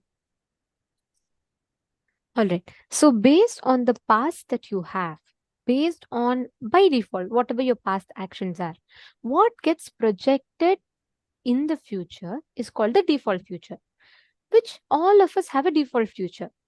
Akashic readings accesses your default future. But sometimes this default future is like, what to say, based on your actions, it is changeable. But certain parts of this future is not changeable, because that happenings will be a cumulative effects of all your past karmas. So Akashic readings cannot be changed. Only an avatar can rewrite the future for you. I'll tell you a very beautiful incident for this.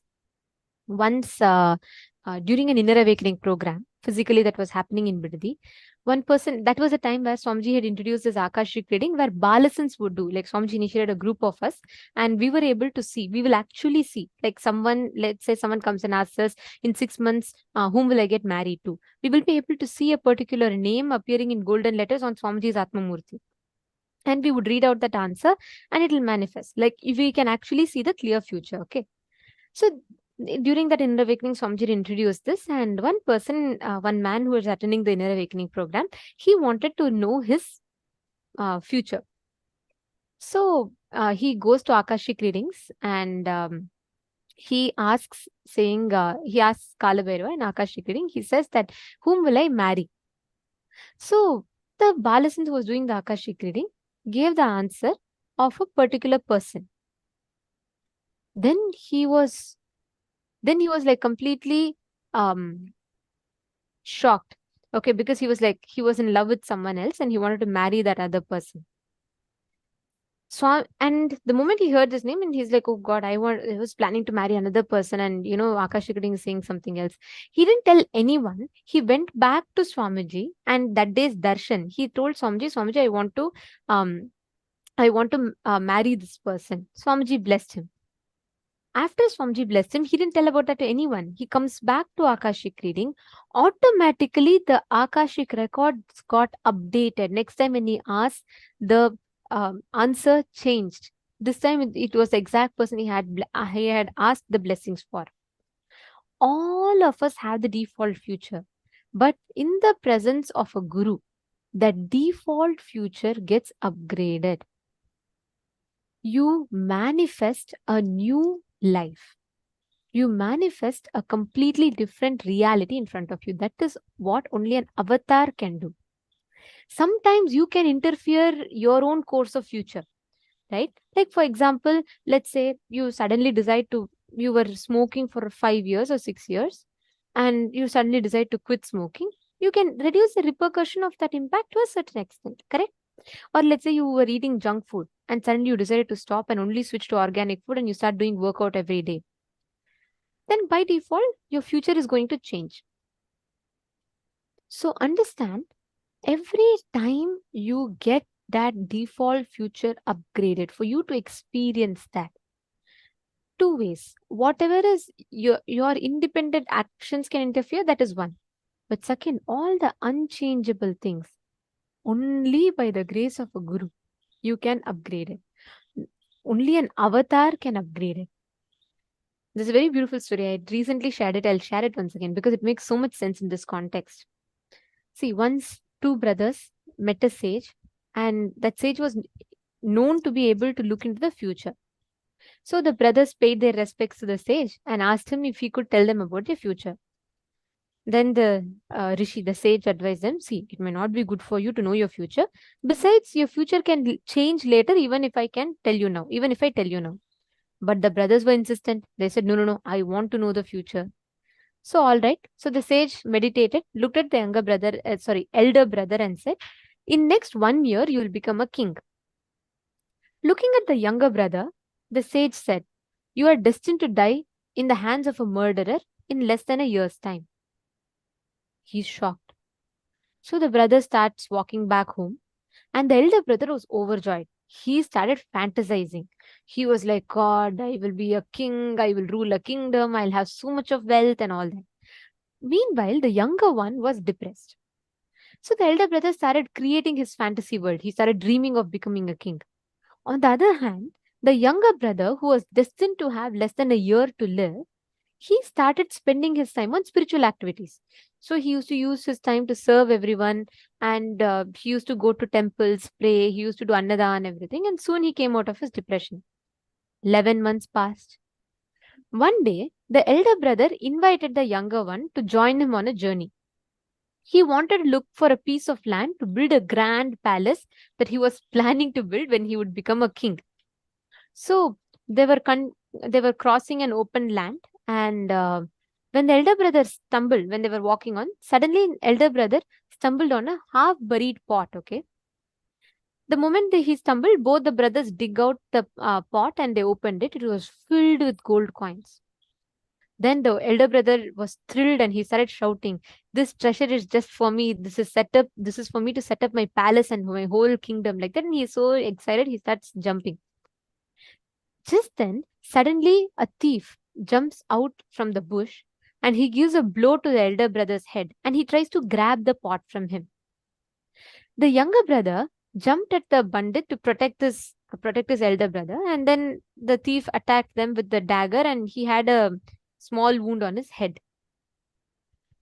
During the struggle, the thief dropped the pot and ran away. This is what happened. Then what happened was, the elder brother was very thankful to the younger brother for saving his life, and he offered him half of the gold coins. Anyways, the younger brother said, no, anyways, I'm going to die in a month's time. What do I do with this? You keep it. You enjoy your kingdom with this. And the elder brother started living a lavish life with his new treasure. He started eating, drinking, living in merry, and he started using anyways. He said, anyways, money is going to come. Anyways, I'll be a king. So why bother about all this? And he started spending all his gold coins. 11 months, 1 year fully passed. There was no sign of any crown for the elder brother. And the younger brother was also enjoying good health, absolutely doing fine. So they were like quite confused. They said, in 1 year we are supposed to change, and what is happening? So they decided to visit the sage again, and they met him and asked, how did your prediction go wrong? The sage was also surprised. Then he went into meditation to find out what happened. Then, very beautifully explains. He said, I told you that destiny can be changed, right? He looked at the elder brother and said, your destiny changed because of your irresponsible actions over the past months. Though you were destined to become a king, you were continuously, drinking and only marrying, because of which what was supposed to be a kingdom to you was reduced to a pot of gold. He looked at the younger brother and said, your spiritual life and surrender to the divine changed your destiny also. Death at the hand of murderer's hand was just reduced to being wounded by the thief in your head. Understand, all your future, all the actions, whatever you're trying to see as your default future, everything, each of the time, the destiny in front of you depends on your actions. Many times we say, okay, Swamiji is blessing something. Like, let's say, for example, Swamiji will bless you saying, okay, you will manifest good health. You will manifest completely, you will have weight loss. Now, Swamiji has given the blessings. So you just need to do whatever is the right things for that with the energy that Swamiji gives. But if you sit and junk on every day 1 kg potato chips and you say, oh, why my weight is not reducing? Swamiji is giving you that future, but you are consciously intervening using your individual freedom to alter that future. Are you all getting it?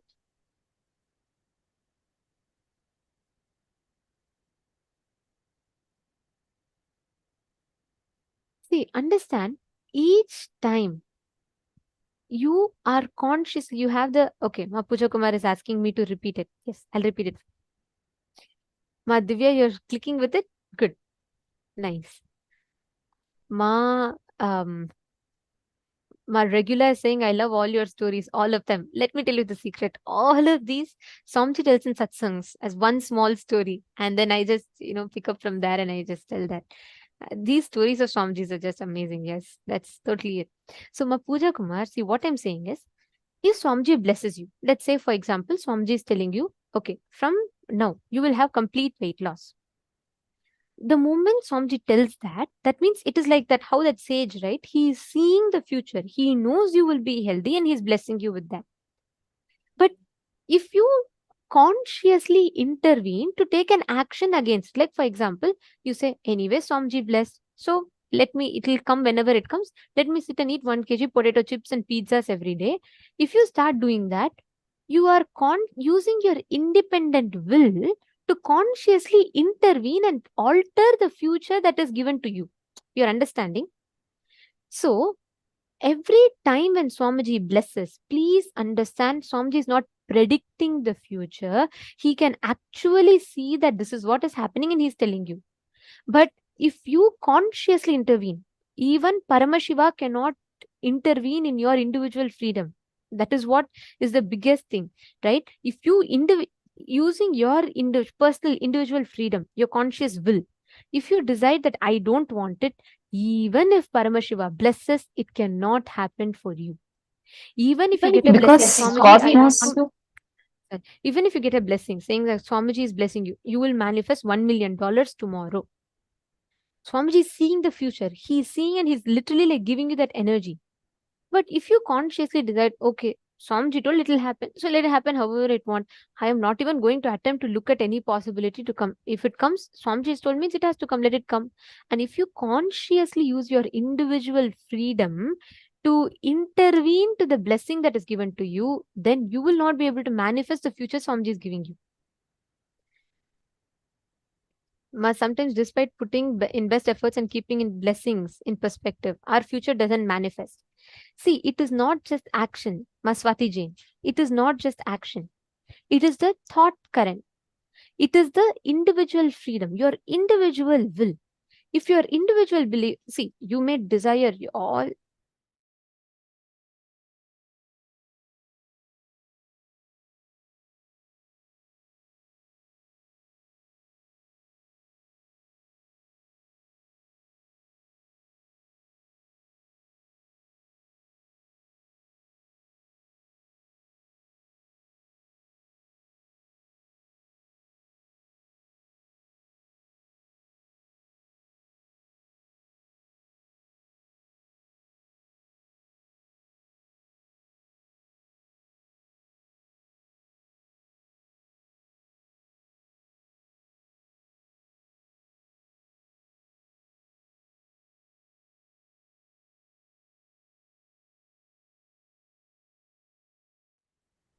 Yes.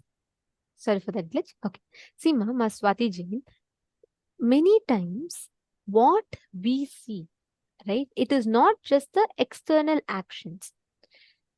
Your belief inside you, even after Swamiji blessing, if you strongly hold on to the belief that it is not possible, inside you, if you constantly entertain the self-doubt, like for example, let's say Swamiji blesses you saying, you will manifest a good relationship. I'm just giving an example.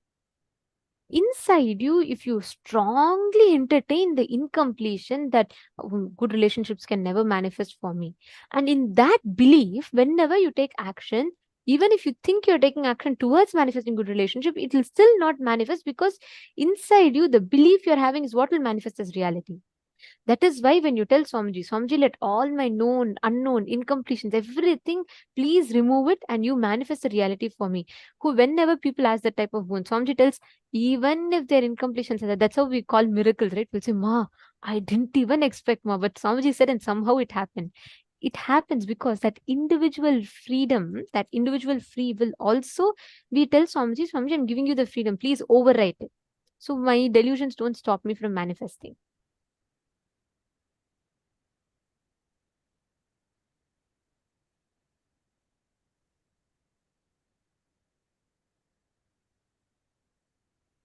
See, Ma, Geetanjali also, it's the same thing, Ma. Even for your question, the answer is the same. Same as for Ma Swati Jain. Are you all clicking with it? Are you all understanding? See, all of us have that power, ability to manifest everything that we want.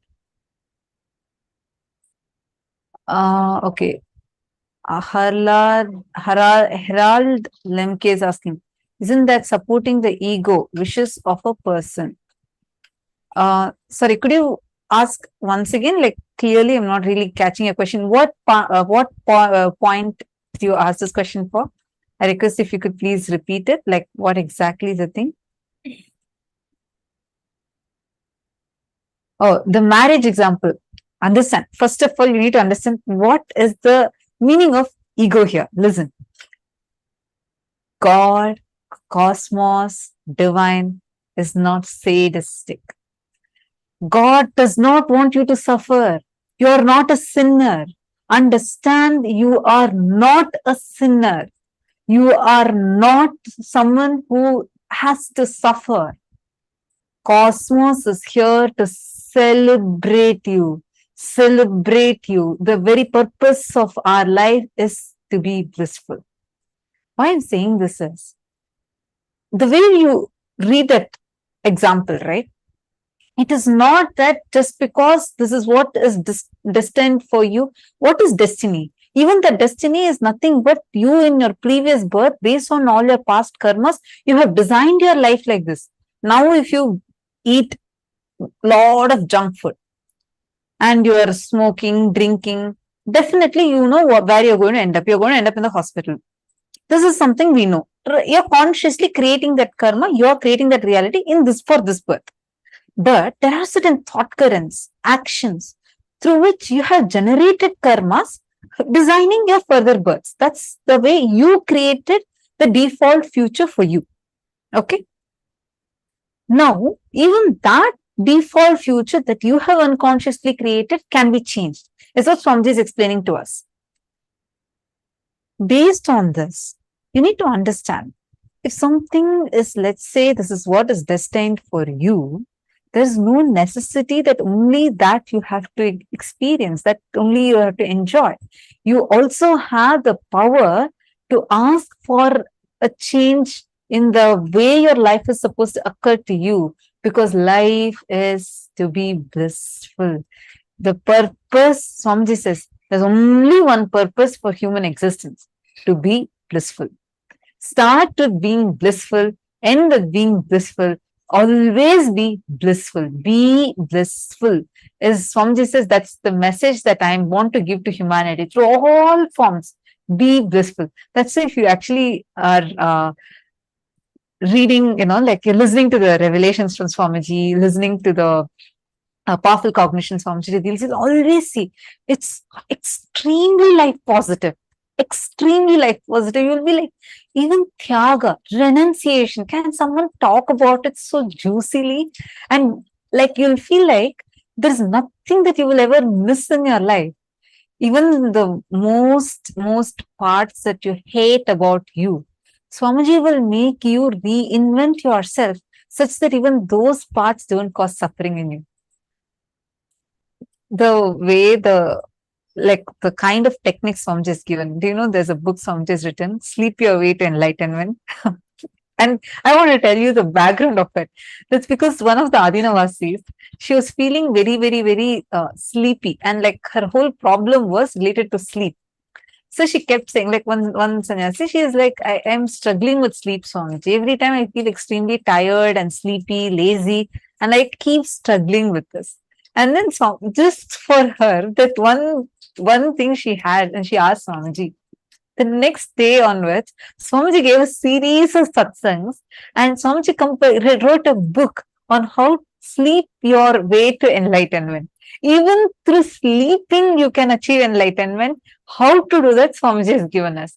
Understand, life with Swamiji is just celebratory. So it's not ego to ask, I want this boon, I want that boon. It's not ego.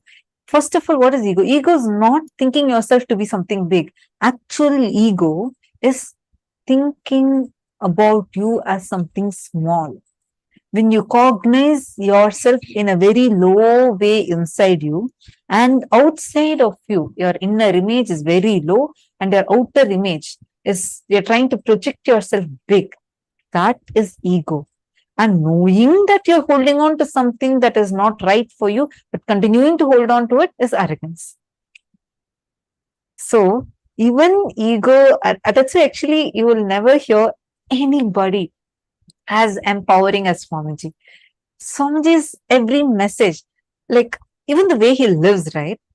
If he has something, the moment Swamiji got jatas, Swamiji made sure all of us got jatas.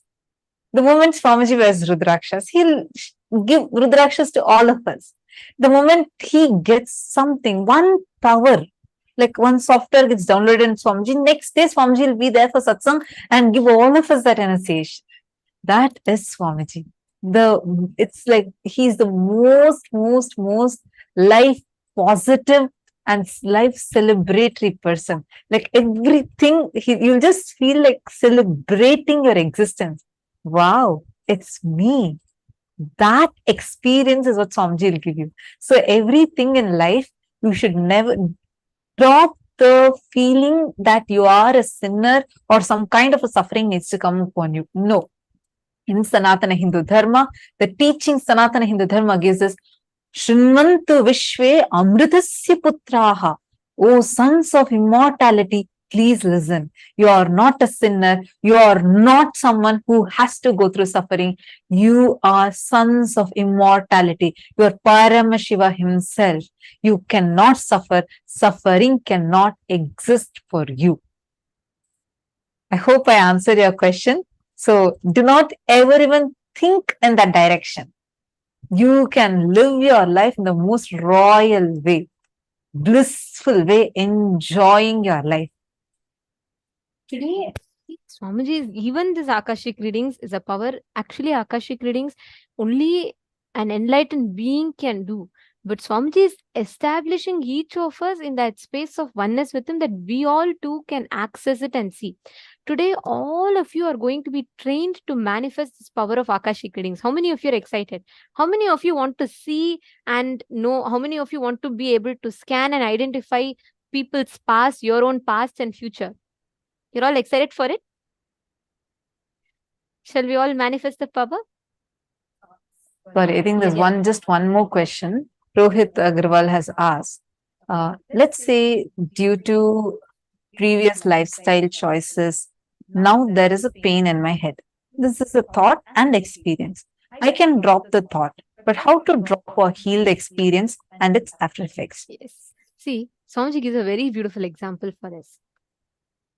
The moment you completely decided to complete, the experience cannot clutch to you. See, for example, smoking.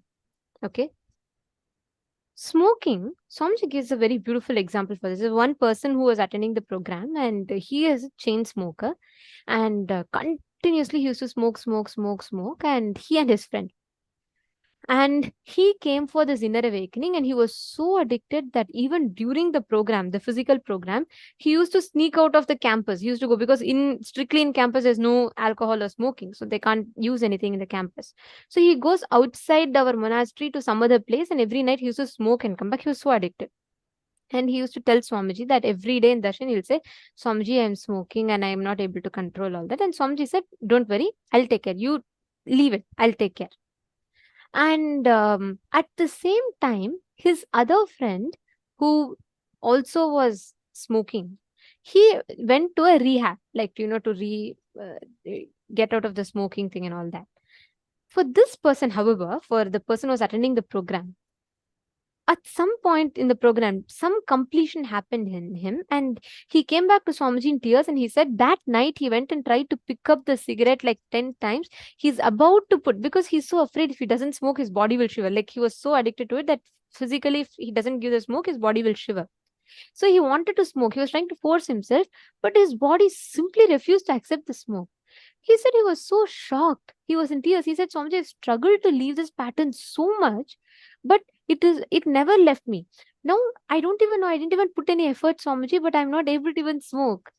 Then Swamiji said, just that completion that happened in him, the decision was from his consciousness, from his very being, that his whole body, his thought currents, actions, everything aligned to the decision to not smoke. That happened from completion. And so after he was very happy, he even shared and made testimonials. And after a few months, we went to his place to meet, we were traveling that time, we meant to meet him. He shared with us that same friend who went to the rehab, he was out of the smoking pattern, but he suffered the whole impact of smoking. He had like severe problems, like lung problems, and you'll get pancreatic cancer if you smoke. That's what he had. So he was suffering all of that.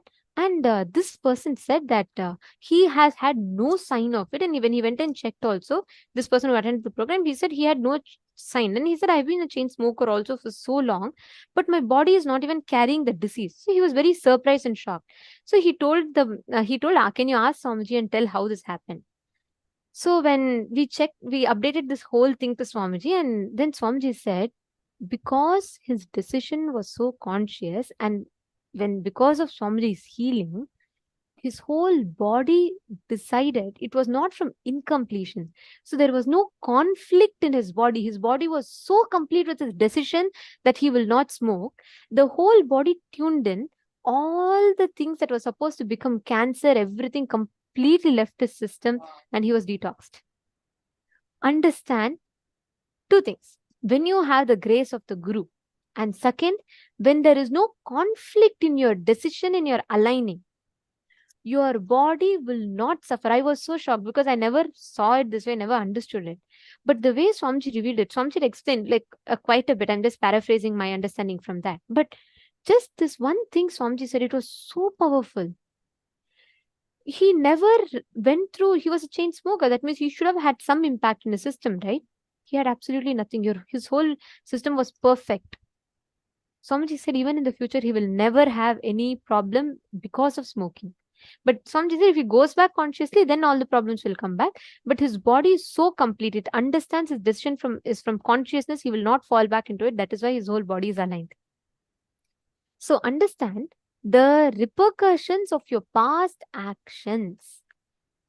Everything can be overwritten by your conscious decision. Your future, you need to know time, action, past, present, future, all that you know as time and everything within that is 10 times in lower frequency than your consciousness.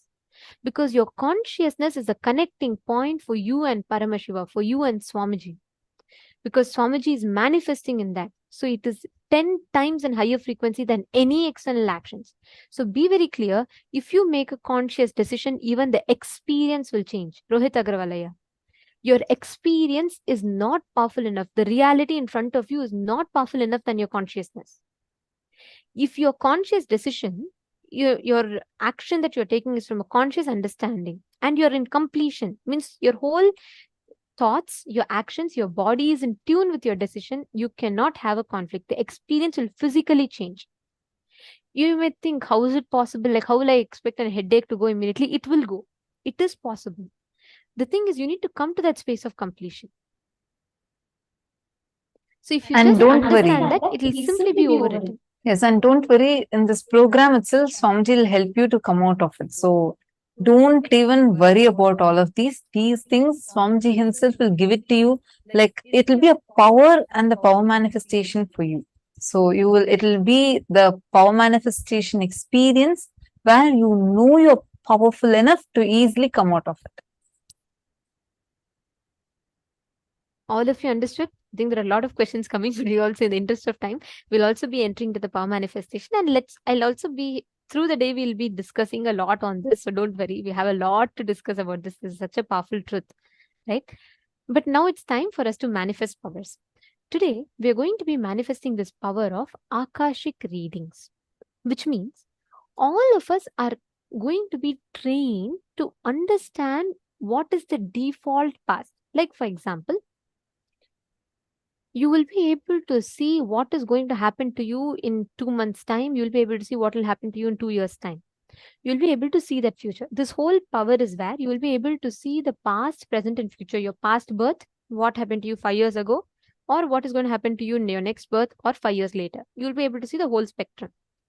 And this is for this power to completely manifest. Of course, this is very advanced and it is like you need a lot of training. Even for Balasans, Swamiji conducted a lot of tests and Swamiji will make us trainers completely to be able to see. It's a very advanced power. But today, all of us, to the training level, the beginner's level of manifesting this power is to be able to read the verifiable past. Which means, for example, let's say Rohit Agrawalaya. If you went to a particular school, right, the default past, like whatever happened, the verifiable past, we will be able to scan. Like let's say one other person is scanning you, they'll be able to see the name of the school that you went to. Are all of you understanding? If you all understood, can you all please put yes in the chat? I just want to make sure that you're all understanding correctly, because it's a very important power. It may sound very advanced, but it'll very, very easily manifest, because there's a very clearly established process, procedure, and technique for this. So, okay, perfect. Looks like many of you are understanding. So what we're going to do now is, you're all going to be starting with manifesting the known past. The verifiable past, you'll be able to manifest that. You'll be able to see that. Okay. So what we're going to be doing now, I request every one of you to bring Atma Murti. Can each of you please bring a photograph of Swamiji, the Atma Murti, and please place it? Yes, Nadia, I'll explain to you. I just request every one of you to get Atma Murti. I'll explain to you all step by step. Ma Drishti Yadav. Nithyanandam, I see that you're here for the first time. Welcome. Welcome to this program. Where are you joining us from, Ma?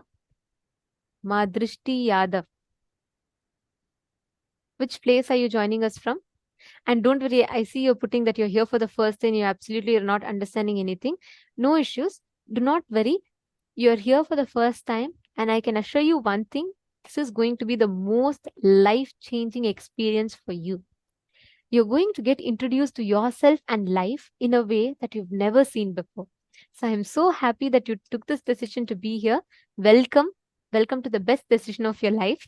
And secondly, Ma, many things may be very new for you, but just stay tuned with us. You will start understanding it, because today, like, we are learning many advanced things. So we'll explain to you. From Sharanpur, Uttar Pradesh. Welcome. Very happy and very nice to have you here. You're going to really enjoy this program.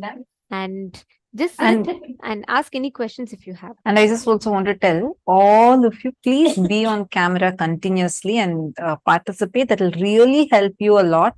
And if you had actually attended the day one, Swamiji had specifically also told that all of you please be on camera as much as possible and attend the program, because that will really, really help you in learning these concepts deeply and understanding. Rajkumar Nagaraj is asking how to take that deep conscious decisions. All the decisions are at mind level, right? All decisions are not at mind level. Some reactions are at mind level. Some reactions are from biomemory level. Some decisions are from deep-rooted conscious will. There are some decisions. For example, you are driving, suddenly you see a big billboard that shows some cheese melting from a burger, and it's so tempting for you, and immediately your stomach feels hungry, and you see that there's an offer and they say buy one get two free. So automatically the hunger that was nowhere there till a minute ago is now there, and you're feeling extremely hungry and you drive towards McD. That is your reactions taking from mind. There are sometimes out of you yourself will feel that this reaction is not coming from, the decision is not coming just from mind level. It's much more deeper. It's not just emotions, but it's something more deeper happening in you. For example, when you're unconsciously reacting, you don't know why. You feel sometimes you are reacting too much to something that could have been easily resolved, that you don't need, it does not need that big reaction, but something has triggered a deeper reaction in you or a deeper decision in you, let's say from a very young age. Rajkumaraya, for example, let us say from a very young age, you have been taught that there is reincarnation, meaning you have janmas, you take birth again and again and again. You have janmas together to experience. Now, whenever you take a decision, you think, do you see the undercurrent of janmas of life is existing for me? is there deep inside you. It's not conscious. It's not that every time you think, oh, I'm going to eat this food because I'm going to exist for Janmas. No. But inside of you, do you see that there is that undercurrent existing? If you're brought up with this thought current, definitely you will be having it as a deep-rooted existence. If people are, especially if you're born and brought up in India and many other East Asian countries, you will have this. This is like a given thing. You would definitely have this as a undercurrent. Now, those things are coming more from your bio-memory level, like your deeper decisions. The decisions. That is why, for example, somewhere at your young age, you were laughed at. Let's say you told an answer wrongly in the class. Whole class laughed at you. And you felt, you decided, you made a strong decision, saying, no more I am going to talk in public. I will not humiliate myself further. People will laugh at me. Even after you become 40, 50, even though you would be the CEO who's supposed to conduct the board meeting, you would still give your points to a person who's sitting next to you to talk and take all the credit. Are you understanding? These kind of decisions, that time it's not that consciously you're deciding, okay, 10 years back, this is what happened to me. 30 years back, this is what happened to me. So I'm deciding like this. No. But there's more of an unconscious decision. The decision, there are some deep patterns which may push you to make certain unconscious decisions. Those all come from the biomemory level. Whether the cognitions that you carry about you, about life, about how you feel about life, all these are very deep inside. Then there are certain cognitions even beyond your control. You have certain desires because those were your conscious will that you had taken before you assumed this body, that you had taken for janmas together. For example, let's say that unknown to you, even though you've not read spiritual books or you didn't have a spiritual ecosystem, but there was a drive for seeking. Like you felt like I have to seek, I want something higher. Or there is something, even though you feel like running away from spirituality, something just drags you and puts you back. And something just makes you saying like, no, you have to do this. All that are coming from a much deeper conscious decisions. When you become more and more subtle inside of you, where you just may unclutch, do the completion, and with the powerful cognitions go deeper and deeper inside of you, the very existence of you will be conscious decisions based. See, a simple decision, for example, when you decide, let me break this pattern, this is my pattern, every time I'm cherishing this pattern, instead let me break it. And you're consciously deciding, that is also a conscious decision. The conscious decision itself can become your biomemory level based decisions if you are having the powerful cognitions again and again and again cherished inside of you, literally like making that, grinding yourself with powerful cognitions. It will just transform you and your very existence becomes a power manifesting lifestyle. You're understanding? I hope I answered your question. Rajkumar Nagarajanaya. Okay. Great. Okay, so I think all of your questions are answered. All right. Now we will enter into the power manifestation session. What we're going to be doing now is, I am going to be asking you all a question from a verifiable, a known past of my life. And I request each of you to scan and identify the answer. I'll explain to you all the exact process, the exact technique. For this particular power manifestation, Ma Drishti Yadav, you wait, Ma. See, once you get the initiation, you can start manifesting. You attend all the sessions, you listen to everything, okay? Don't worry, even if you're not understanding initially, it may be like all over the head, that's fine. Just be here, listen. You will start catching it. You will start understanding it. Okay? All the others, please bring the Atma Murti. Listen very carefully. Atma Murti is going to act as a canvas on which you will see the Akashic Records, which means you will be able to see the portal opening up and you will be able to see the answers in golden letters. Akashic readings will always only appear in golden letters. You will not see it in any other color. If you're seeing it in any other color, it's your logic. Please be very clear. Akashic readings will appear only in golden letters. But the letters will come in the language that you understand. Let's say you only know Spanish. You're comfortable with it. You will only see it in Spanish writing. Let's say you know only Chinese. You will see it in Chinese writing. So each of it will come in that respective language. It will come in that respective this thing in golden letters. Understanding? So what you're going to do is you're going to apply the Jnananjana or Aushadha, anything that you have on the Atma Murti. You will start seeing the golden letters appearing on the Atma Murti.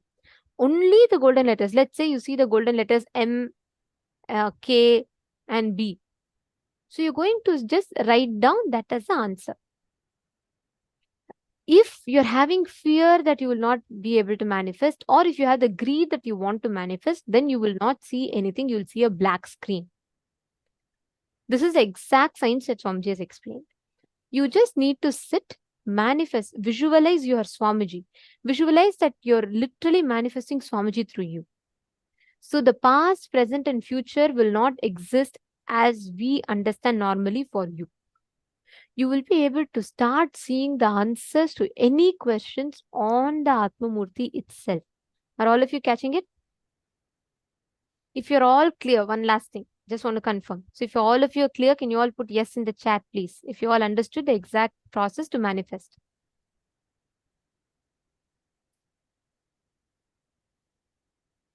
Okay, great. So that's a yes from all of you. Perfect. So I'm now going to be asking you all a question from, it could be any question, okay? You're going to scan, you're going to be posting the answers for whatever question I ask you in the chat, okay? Please sit straight. You're going to be seeing the Atma Murti. So make sure you're sitting in a way where you can see Swamiji. You will see the answer just with all your three eyes. Just look intensely. Suddenly you will see like a whole space will suddenly open up in the Atma Murti and you will start seeing golden letters appearing on the Atma Murti, on Swamiji's form. So please face the Atma Murti.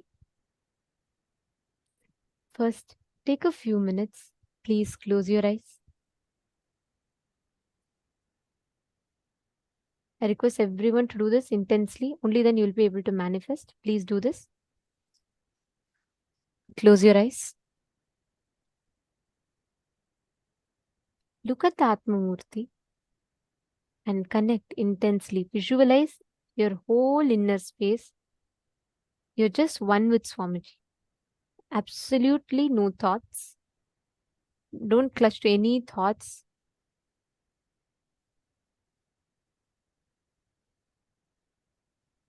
Intensely connect to Swamiji.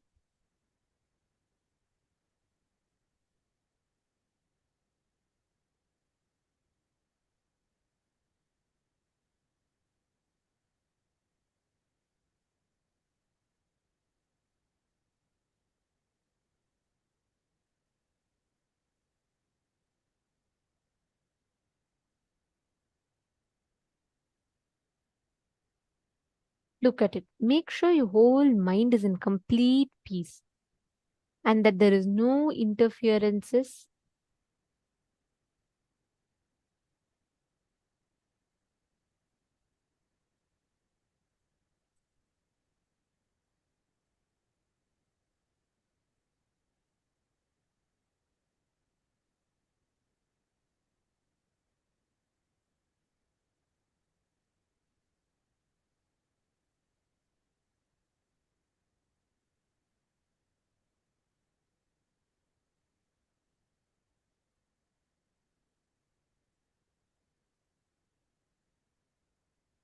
Now, please scan through your third eye and identify on the 8th of May 2017. What was the major event that happened in Adi Kailasa, the place where Swamiji was? So please close your eyes. On the 8th of May 2017, scan. You will just ask Swamiji to reveal. Even if you're just getting golden letters one by one, write it down. Ma Xiang Me Zi.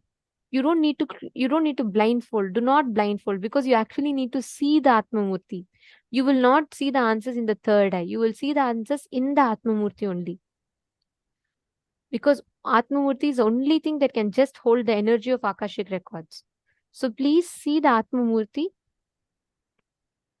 Ankita, actually you will see golden letters will very beautifully appear.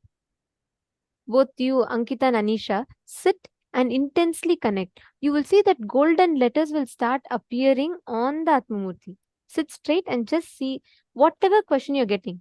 Look at the Atmamurti, and on the Atmamurti, just make sure you're applying the Aushadha or Jnananjana. You will see like a portal will open up and you will start seeing the answers appearing there.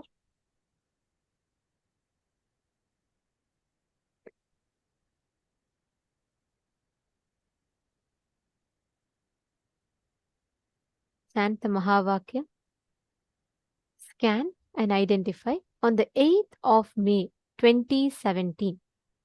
What was the event, major event, that happened in Adi Kailasa Sarvajna Peetham, the place where Swamiji was?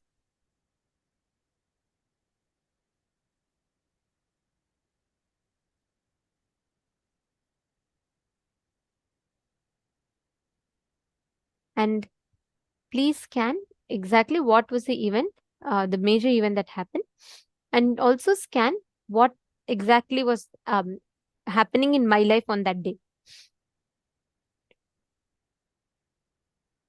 All of you connect to Swamiji.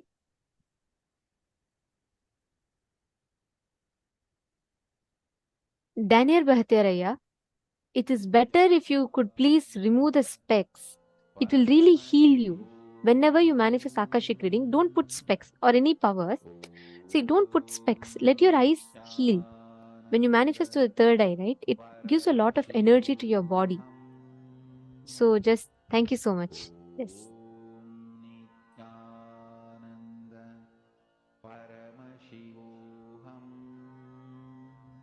Robert Ramaya, please scan. You should see the Atmamurti. Swamiji sitting behind you. Just turn around and see that. See what happened on the 8th of May 2017. Just sit, connect to Swamiji intensely.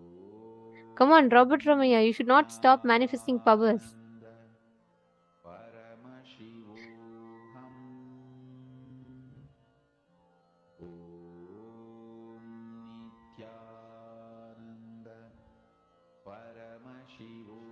Vivek Bahugunaya, yes. Do you have some pictures of Swamiji that you can use? And if that is there, is okay. Do print it and keep, because for power manifestation, all it's very helpful. And we need to have Atmamurti specifically. See, the Atmamurti you use is very important. If you had attended day 1, you would have received it via your email as a gift. So please do check it out. And even otherwise, we'll also request our digital security team or the support desk team to send that to you. And please download that, and you need to get it printed and energized during the darshan. So when we have the darshan of Swamiji, you have to keep it in front of you and where it's visible on the camera, and you have to get it energized.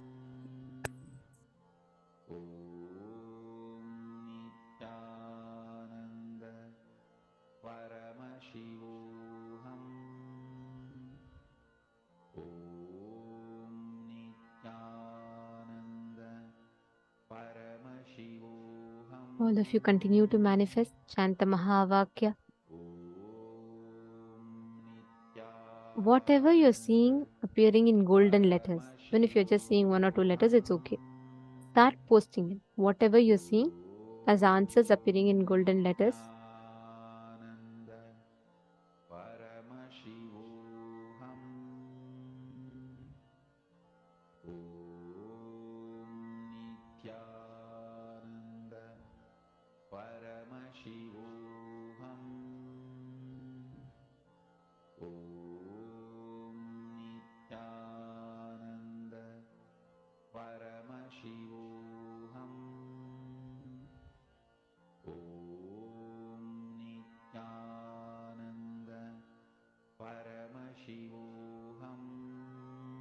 even if it takes time, it's okay. Just look at the Atmamurti, connect to it intensely.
Continue.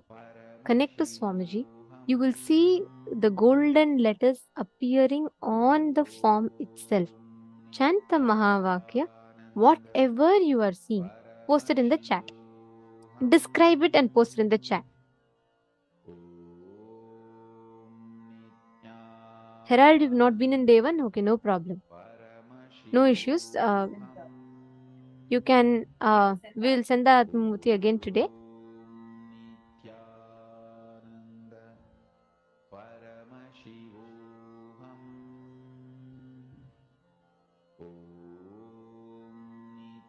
Okay, can I request every one of you to start posting what you saw? Okay, Makirti Punekar has posted.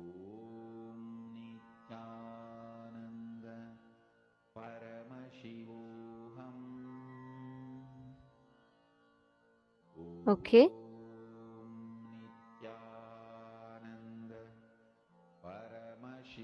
Okay, nice. Ma Drishti Yadav, but for you to manifest powers, you will need to take initiation. You're understanding? So now whatever is happening to you, you're just seeing it as an experience. You're visualizing. It should be an power manifestation happening to you, which means when you get initiated, you will start manifesting powers. So just wait till today darshan. Evening darshan will happen. That time you can receive it. Okay, very nice. Regular is posting.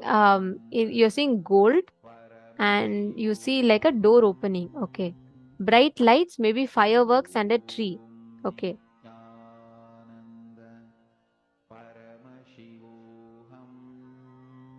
Okay, Juan Hao is saying great hall of Kailasa was built. I saw a cough near Swamiji. Okay. I see temple and fire. Okay.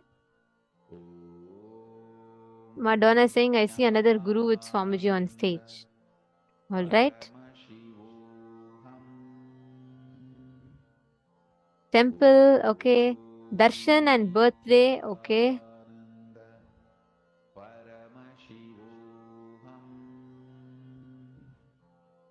Ma Sonia Rao has posted, they might be having a demo. but during the time some drama was going on. We could put the full details. Marriage ceremony. Oh, for Bataya Fields. This is your first day as well? Very nice. Welcome. Welcome. Yes, we will send you the link also. Okay. So I'm going to be sharing the answer with you all. Good. Very nice to see many of you scanned and you're all posting. Ma Suzanne Davidson, you didn't see anything in gold. You saw only in black. Perfect. Thank you for being honest with that. Don't worry, Ma. You will see. This is a very advanced power, which means it will take you at least 3-4 times for you to try. Swamiji trained us for more than 11 days to manifest this power. And even after that, like multiple sessions Swamiji had, if you remember, even with other balasans. Swamiji had a lot of training sessions for us to be able to start manifesting this. So don't worry, it's not that in the first go you're going to get immediately, and it's not that you will not get also. Don't get into any of these cognitions. Just be open to manifest. That's all. Wow.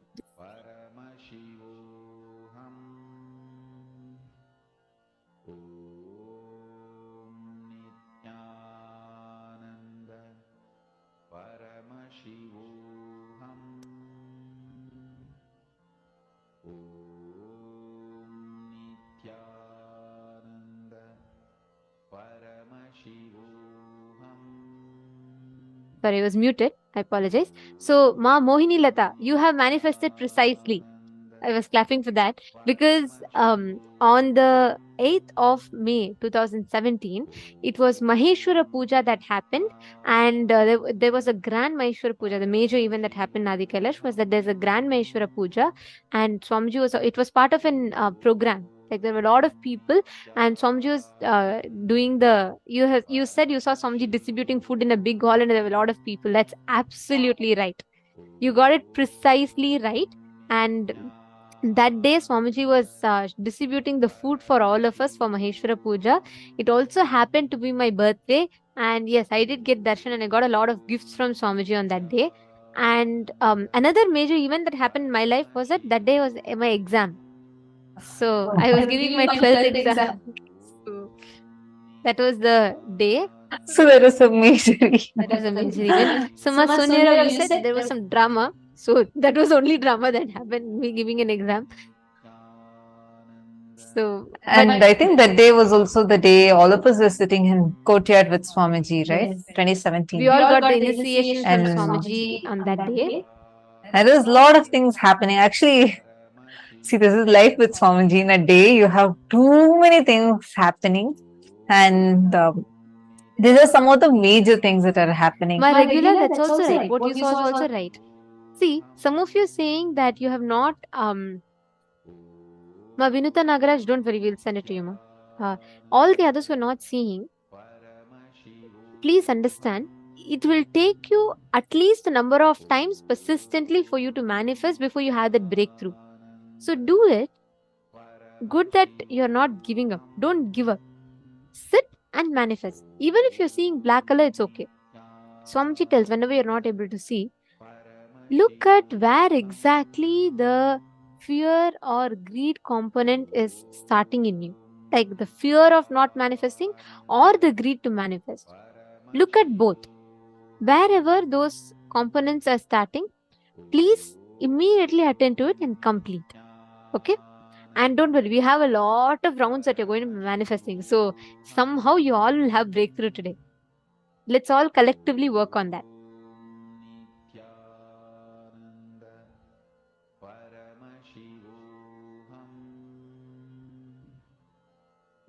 Yes.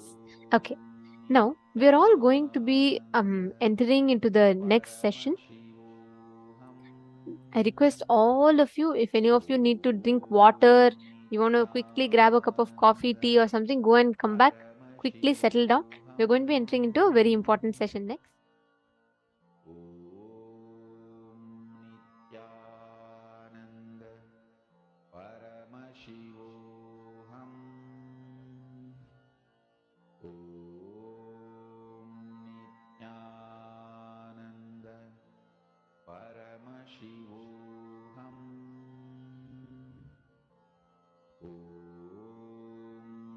Nithyananda Paramashivoham.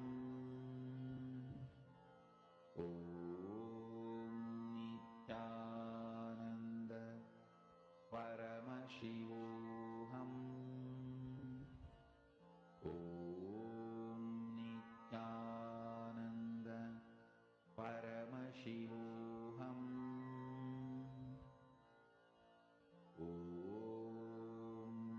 Nithyananda Paramashivoham.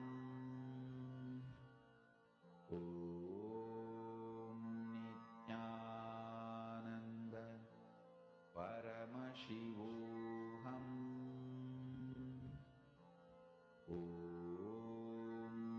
Nithyananda Paramashivoham.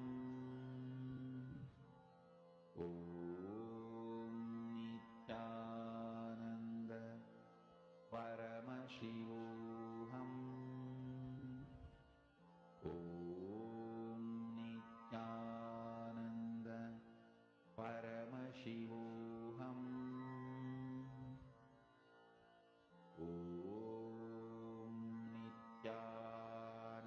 Nithyananda Paramashivoham.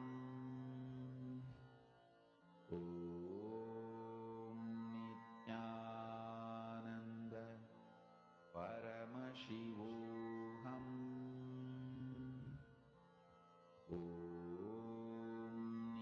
Nithyananda Paramashivoham.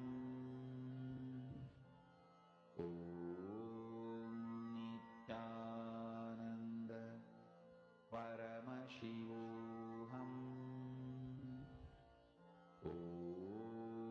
Nithyananda Paramashivoham.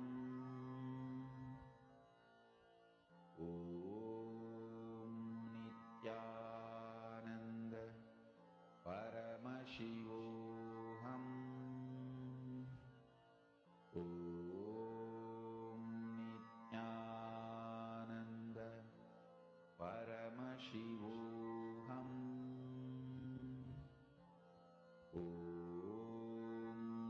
Nithyananda Paramashivoham.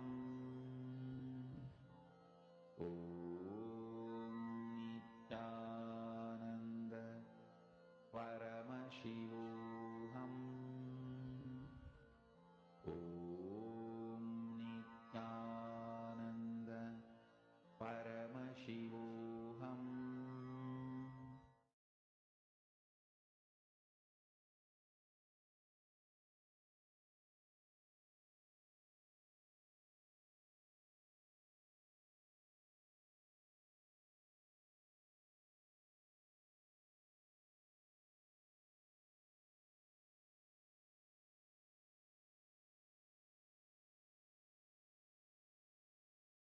Listen, the principle of time, Kalabhairava, not just Kala or time, principle of Kala is Kalabhairava. It means, listen, how Kala is experienced in our plane is different. How Kala is experienced in higher zones like a Devaloka, Bur, Bhuva, Bu is ours, Suva, Tapa, Satya, the higher vertical time zones, the higher planes. How Kala is experienced, that all that put together is principle of Kala. Principle of Kala is Kalabhairava. Kala is part of Kalabhairava. Understand this. So Kalabhairava is principle of Kala.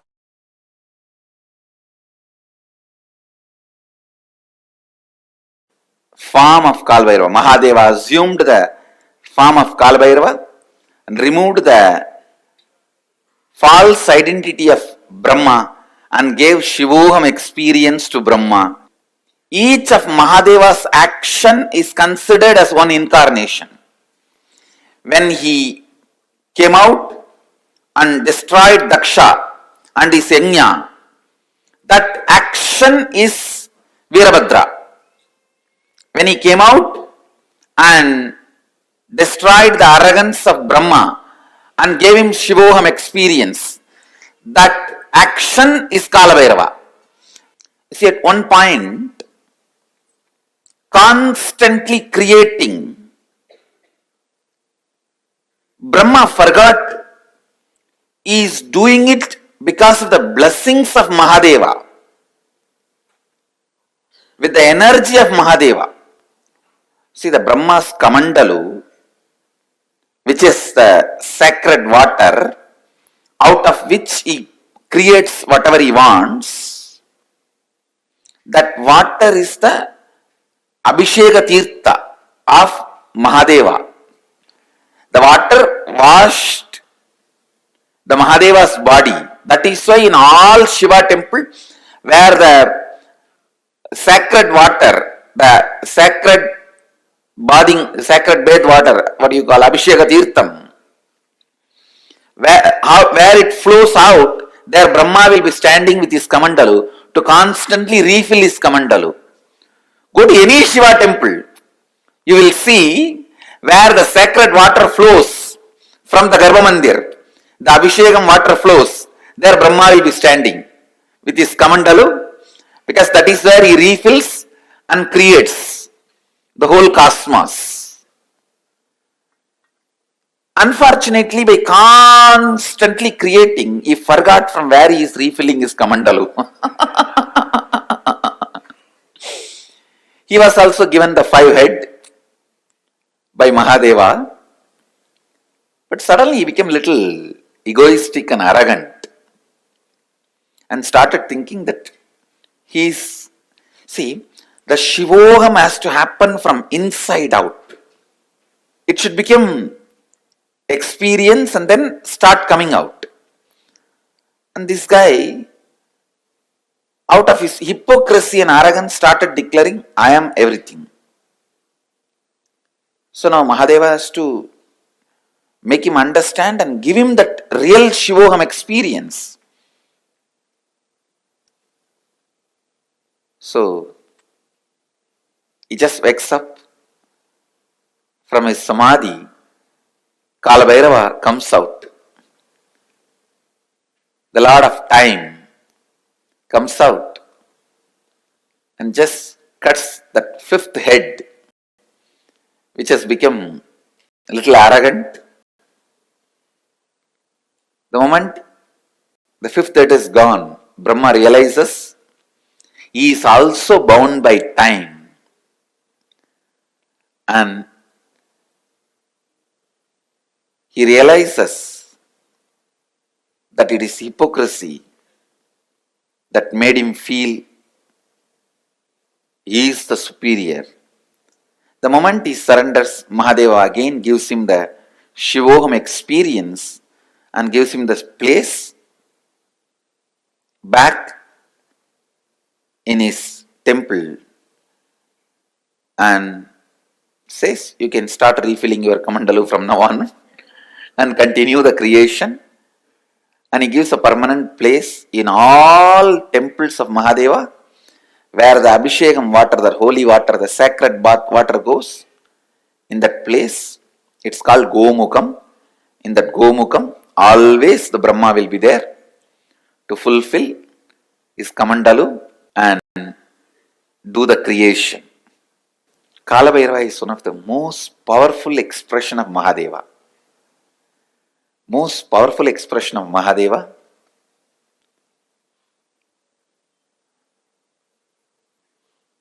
He is the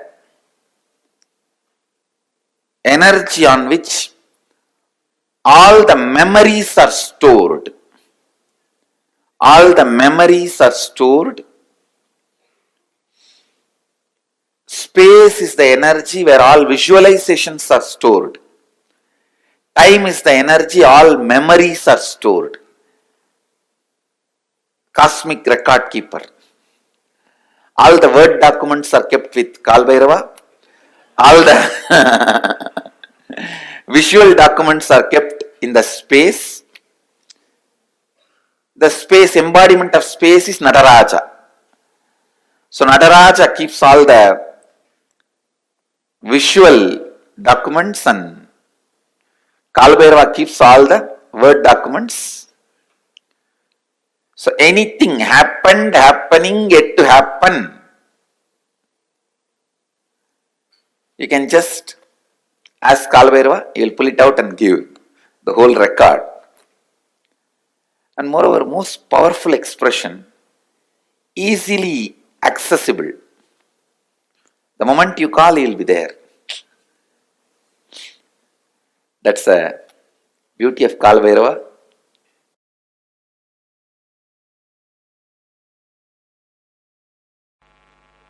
I tell you, life is only for the people who start thinking, living Advaita, who start thinking, living in the space of completion.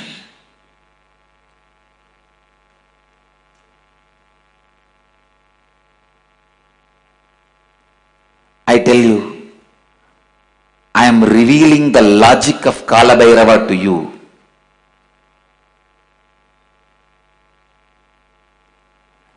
The logic of Kalabhairava is the logic with which life is operated. Understand? None of your questions life cares about. You go on asking questions. Why good people suffer, bad people flourish? All those questions are from your arrogance. Life never cares about your questions. Life will not care about your questions. Life will not care about your stupid rationality. Life will not care about your illogical logic. Kala, he goes on happening. He goes on happening with this one logic. Understand? Just with this one logic.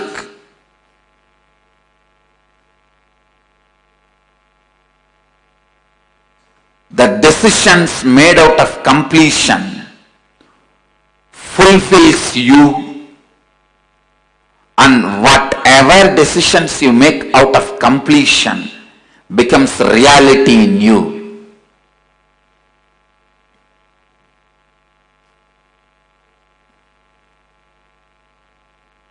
It is your decision, your courage to be in the space of completion. Only that is rewarded. The more you try to cheat life with your hypocrisy, life does not just cheats you back, it beats you back. Understand?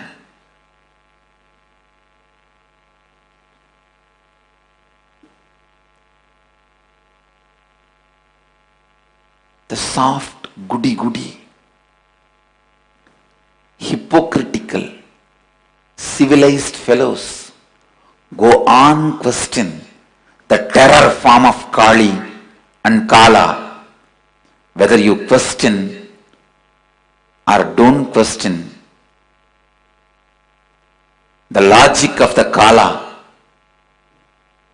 is life. He runs the life. His logic wins. His will prevails.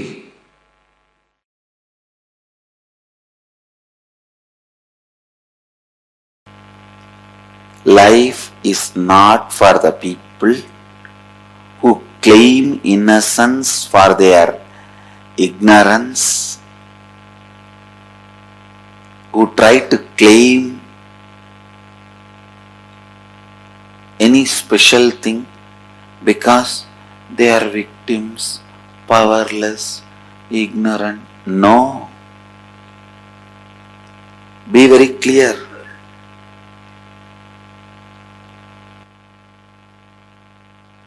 Life is run by Kalabhairava. Kala. If you stand up with powerfulness, he will mirror that. If you stand with powerlessness, he will mirror that. If you stand up with responsibility, he will mirror that. If you stand up with irresponsibility, he will mirror that. If you are powerless, the only thing he will tell you is complete with it and get out of it. Complete with it and get out of it. Complete with it and get out of it. Feeling you are a victim is nothing but taking revenge on your own life. It is suicide. You killing yourself, you destroying you. Feeling victim like is you killing yourself, destroying you. Understand? So many times I have seen people again and again and again think, if you feel you are powerless, innocent, incapable, you should be forgiven. Listen. Completing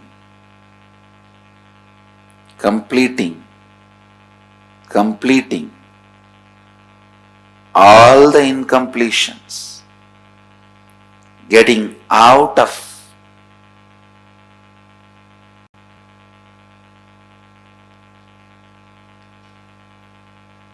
the victimhood is living Advaita. Understand? Advaitic activism means again and again and again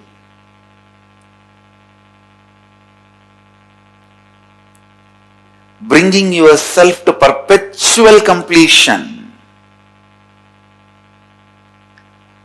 Perpetual completion is life. Life runs by perpetual completion. Life runs by perpetual completion. Understand? Perpetual completion is Advaitic activism. Constantly complete yourself. Completion is nothing but the decision to drop your past incompletions and never let them have influence over you again. That's all.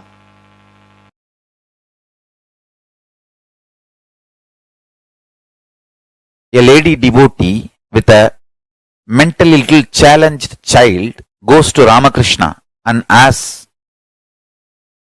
what wrong I did that I have got a child like this? Ramakrishna says, remember that child is God and take care, you will become enlightened. Because the simple act of giving love strengthens your Kala dimension, and if you remember, cognize to whom you are giving love is God, it becomes devotion. I tell you, every time you share love, every time you use love as the strategy for your existence, the joy oozes out in your being is the strength of Kalabhairava. Strength of Kalabhairava. Kalabhairava is eternally loving, caring, blissful, ferocious, ecstatic, blissful, ferocious.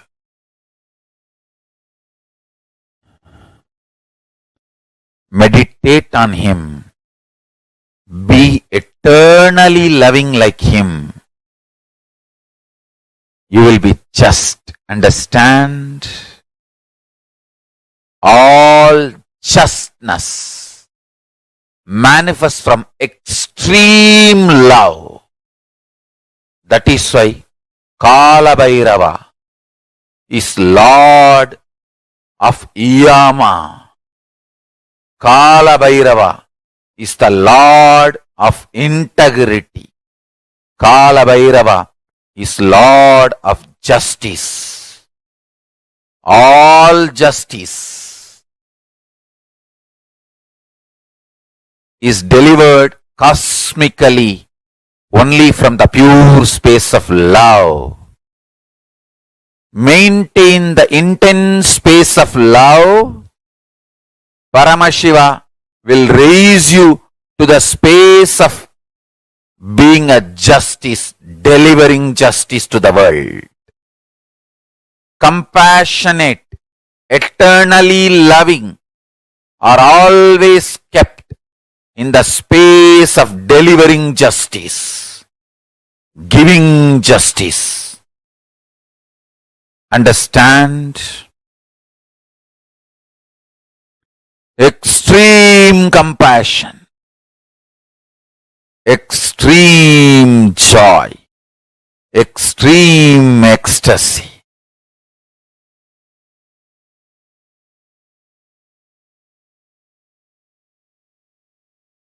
Brings intense powerfulness and strength in you.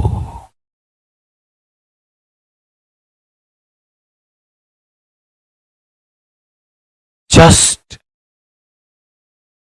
go on be sharing smile and love to anything you see. Hug anything you see. If you don't have any object in front, hug the air. You will build strong body and heavy muscles like Kalabhairava. Listen. Listen to this Deva Rahasya. Look everything you see with love. Hug everything you see, including the air. You will build healthy, powerful, heavy body and grounded being. Superconscious flowering. Sannyasa is seeing everything you see through love, hugging everything you see. One with everything you see. People, objects, animate or inanimate. In the cosmos, there is no inanimate. In Kala, there is no inanimate. It is a space where the big bangs and black holes, planets, suns and stars and moons evolve billions of years exist and dissolve spontaneously, simultaneously, without gap. Billions of years without gap. Meditate on it. Meditate on it. Meditate on it. It is Deva Rahasya. The moment you understand this, your third eye will open up. Billions and billions of yugas, zillions and zillions of years without gap. Meditate on it.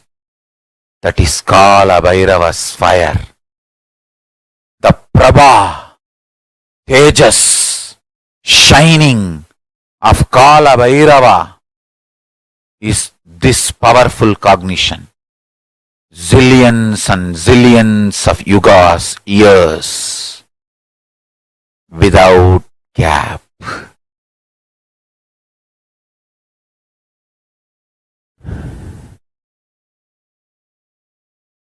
Universes, multiverses happen, exists for billions of years, dissolve, but no gap.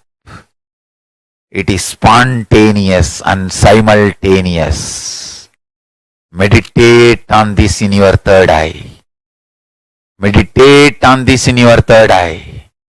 Kalabhairava, deep compassionate being, will reveal the secret of time in your consciousness. This is the initiation. Kala without time gap. Zillions of universe opens, exists of zillions of years, yugas, dissolves without time gap. Meditate on this, meditate on this, meditate on this.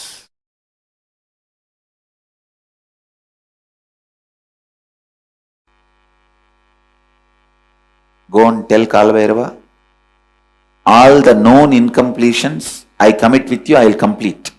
All the unknown incompletions is your responsibility. I am surrendering to you. And I tell you, he really responds and completes. Whenever you ask him to bring completion to you, he is embodiment of compassion. Whenever you associate you with the incompletions, is the terror. Which side you are standing only decides whether he is terror or compassionate being. He is the most compassionate if you are standing on the side of the completion. He is the ultimate terror if you are standing on the side of the incompletion. He can show the extra and the smile both. He can show the terror teeth and the smile both. He is the only God capable of that. To terror teeth and the wide smile. If you associate yourself with completion, he has such a sweet smile for you. If you associate yourself with the incompletion, he has such a terror teeth for you. The terror teeth will grind even universes and swallow.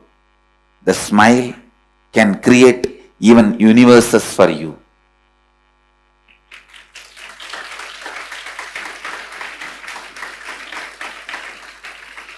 Always have this agreement with Kalabhairava.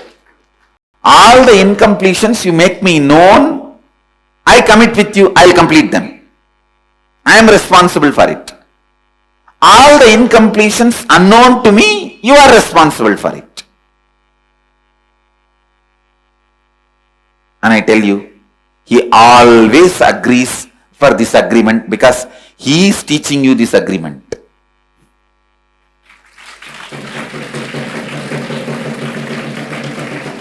He always agrees for this agreement. All the incompletions known to me, I am responsible. I will complete them. I will drop them. I will complete and drop them. I will never allow them into my cognition. But there are many unknown to me. I cannot do anything about it. That you are responsible. I tell you, he is the most sweetest God.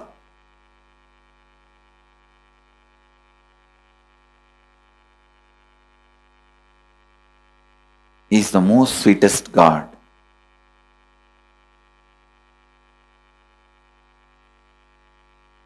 He is the Lord of completion. He can heal any incompletion. Not only heal, he can just make any incompletion irrelevant. He can just make them irrelevant to your life, and you means you will even forget you had incompletion in that area at one time. Is time, Kala, Lord of time.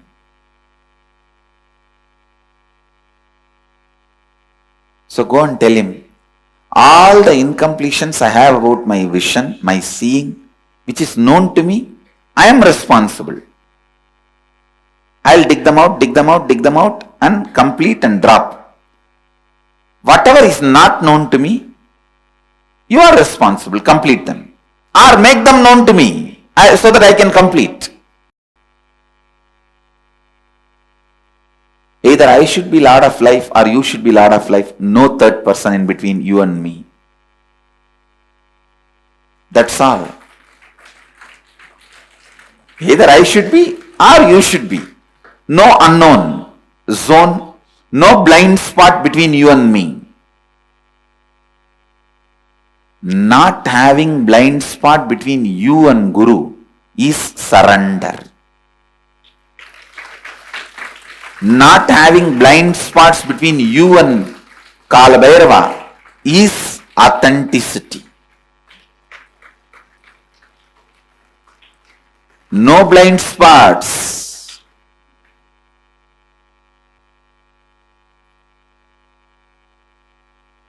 Either for all this I am responsible and I am completing it, and whatever is not known within my framework, you are responsible. You are completing it.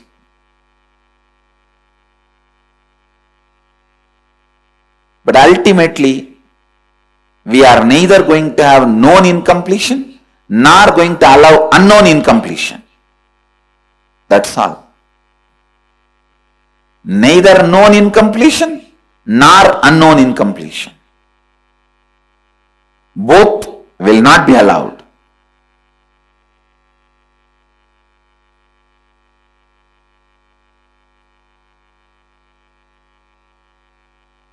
Everyone who has spectacles or contact lens, today tell Kalabhairava, go and sit and talk to him. You don't even need to talk for him. You just go and talk to him. You will see. He will answer. You will simply listen the answer in his own voice. You don't need to say, how you do in the temples, oh God, please save me. And then you talk for the God also. Oh my son, don't worry, I am here, I will protect you. For our Kalabhairava, you don't need to talk back. You just say, oh Mahadeva, please protect me. He will say, hey, what you are trying to act here?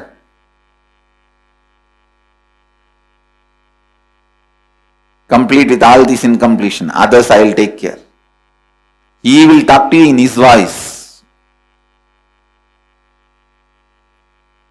He is Swayam Prakasa. And alive.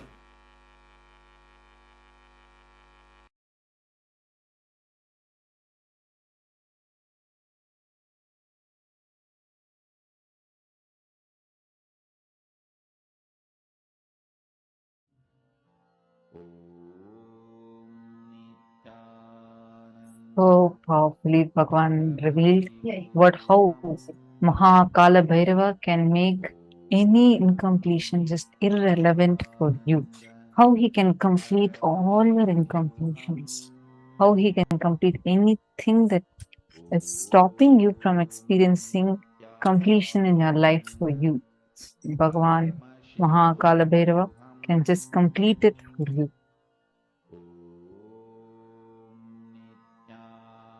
Now, all of us understood, I hope all of us clicked with what Swamiji had revealed in such elaborate details. Swamiji revealed this for us.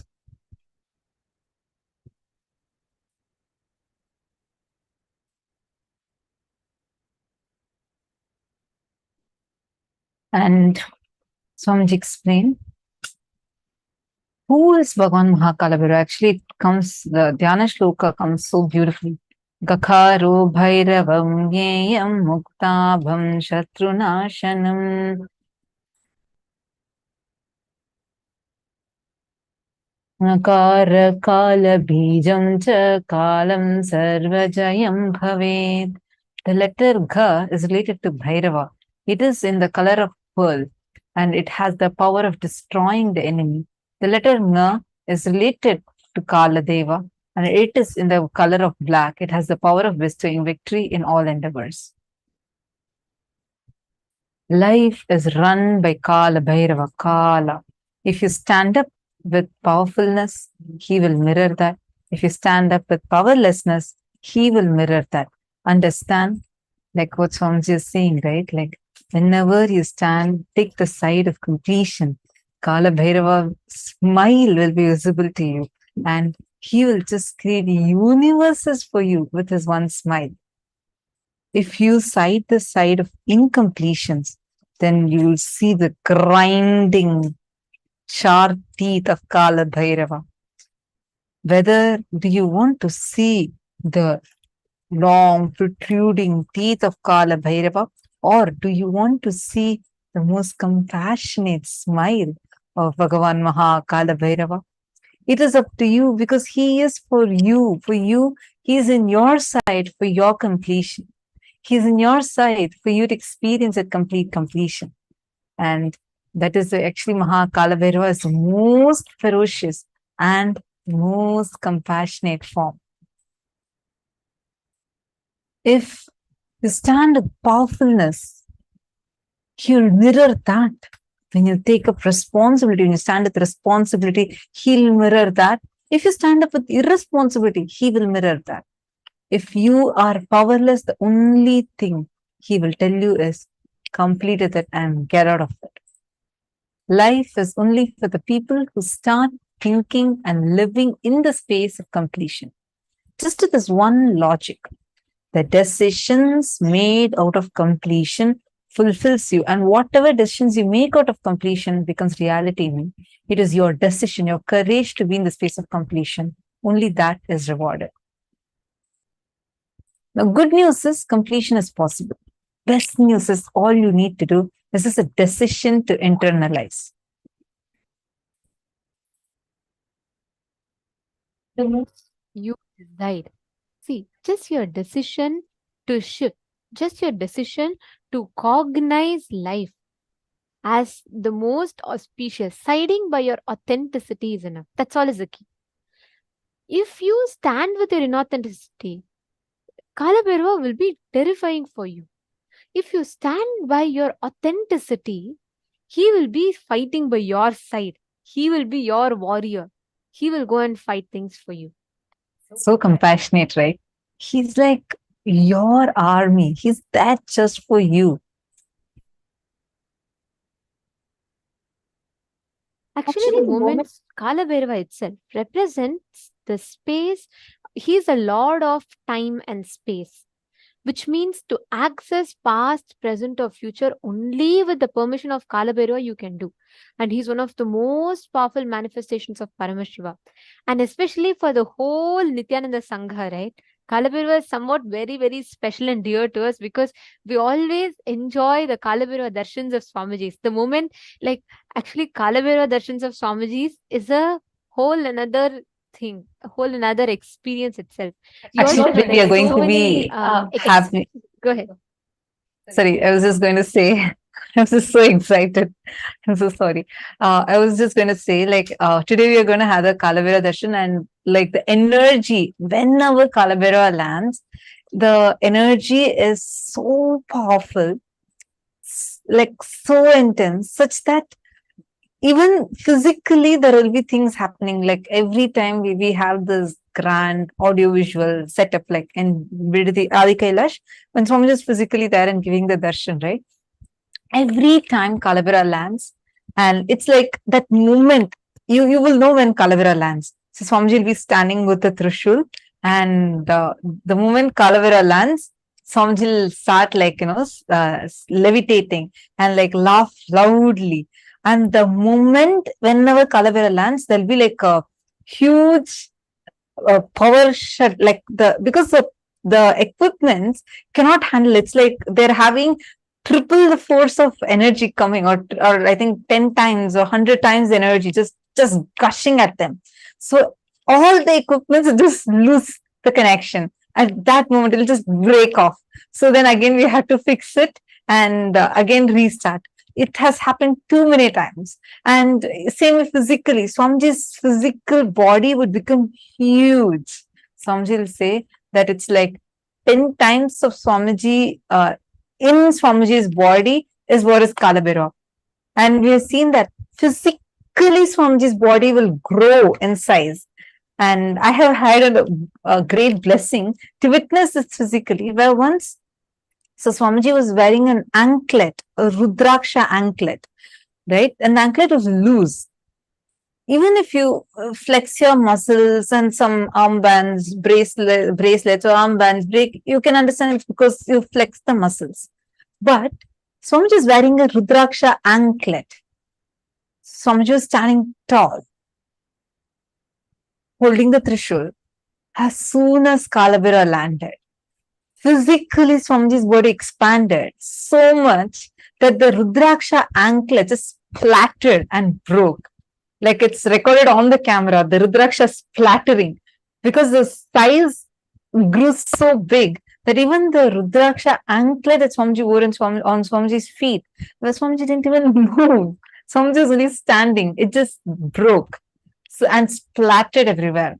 That's because of the power of Kalabhairava. And today we are going to be having the darshan of it. So I'm so excited. So if you're asking about the Atmamurti, we will definitely send it to you again. Today, all the participants who are attending the program here today, we will ensure that all of you, in whichever email ID you logged in, to that email ID, you will be receiving this Atmamurti link.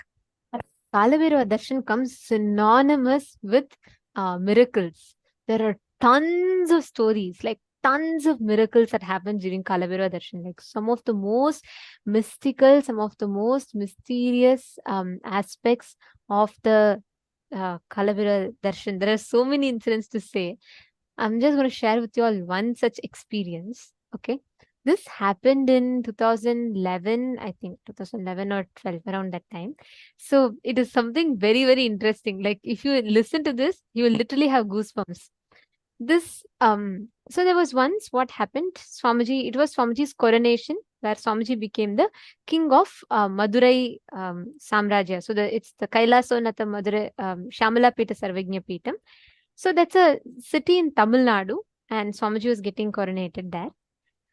And all of the Gurukul kids also had to go for the coronation ceremony. So we were like on the another state, and we had to travel to the Madurai, where the coronation was happening, and Swamiji was going to be coronated that day. So it was something very important. It was grand, and it was very important for us to make it on time.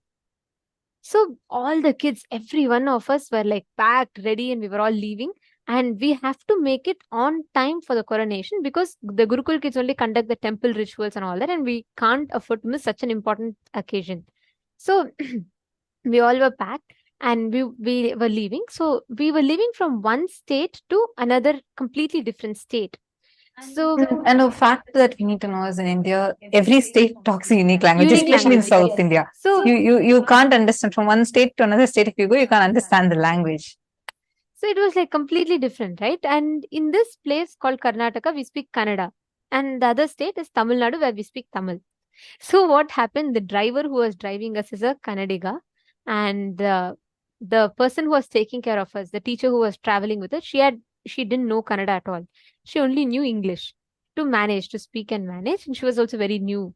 So she only knew English. So anyway, somehow we started the journey with all these things. We started the journey and we were all like chanting and chanting Rudram. We were all like very excited, waiting to be part of that. And it's a grand celebration. It was a big deal. So we were all going there, and somehow what happened, we had just 1.5 hours left, and we had to reach there on time. We reached till Madurai, but just as we were about to try and find a way, there was heavy traffic jam. It was early in the morning, and Madurai is called Tunga Nagaram, means the city which never sleeps. It's like 24/7, it's active, so there was heavy traffic. So we reached there and we got stuck in traffic. We had to make it on time. And this driver doesn't know the way. He lost the way. The teacher is trying to communicate to the driver. She knows only one language and the driver knows another different language. And she's trying to communicate to him. He's getting frustrated. He's saying, I don't know the way, there's traffic and all that. There's a whole drama going on. So all the Gurukul kids chanted Kalabhairavoham. They all connected. This Swamiji has told, if you once visualize Kalabhairava and chant the Kalabhairavoham fully, holding the visualization of Kalabhairava, Swamiji said Swamiji himself will manifest as Kalabhairava, rotating his Trishula and take care. Okay, so we always do that. We always chant Kalabhairavoham. So all the Gurukul kids chanted Kalabhairavoham. And it was early in the morning, like let's say 2:30 a.m. in the morning, like that. Okay, midnight, early in the morning. And you can't really expect help from somewhere.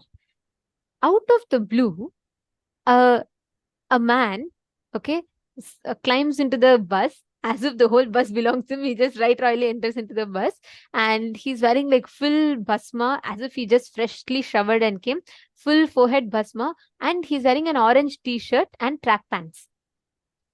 And this person happens to know Kannada, the exact language that the driver knows, and Tamil and English. To get the whole things, whatever we didn't know, he happened to be the bridge. And he knows the exact place where we need to go for the coronation. He knew everything. So he just climbed and he told the teacher, the teacher who was taking care of us, he said, no, you just relax, I'll take care. And then he spoke to the bus driver, he calmed down the bus driver and he said, this is the way we have to go. And remember I told you there was heavy traffic?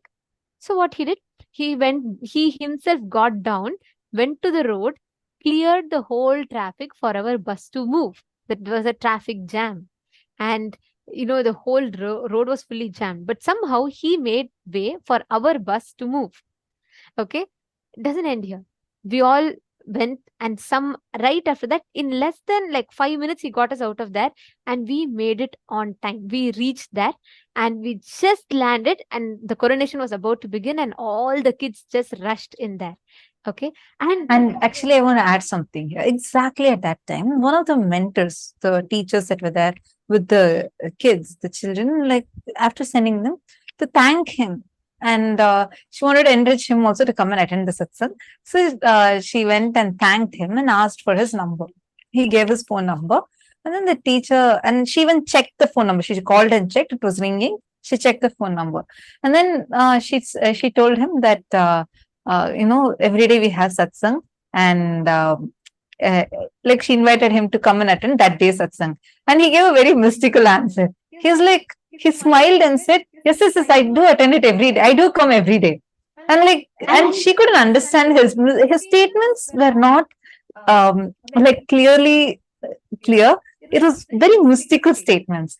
So he said yes, I do come every day. And it was very, like she said, it was very mystical. And we didn't catch, the teacher didn't quite catch it. And then nobody has ever seen him. Nobody's ever seen that person. But he had like complete ownership of the whole thing, right?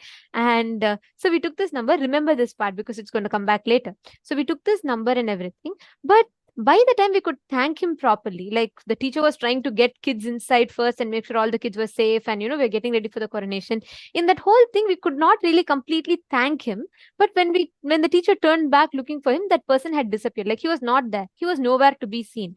But she was too busy with the coronation that was happening. So she took all the kids and we all went, attended the coronation, everything. And right after the whole coronation, all the kids also remembered. They wanted to thank this person who had come there, right? And the teacher tried to call the person to thank him. Remember, he gave the phone number, but the phone number said the number does not exist. The same number which she called when he was there, which rang that time, now says the number does not exist. She was surprised.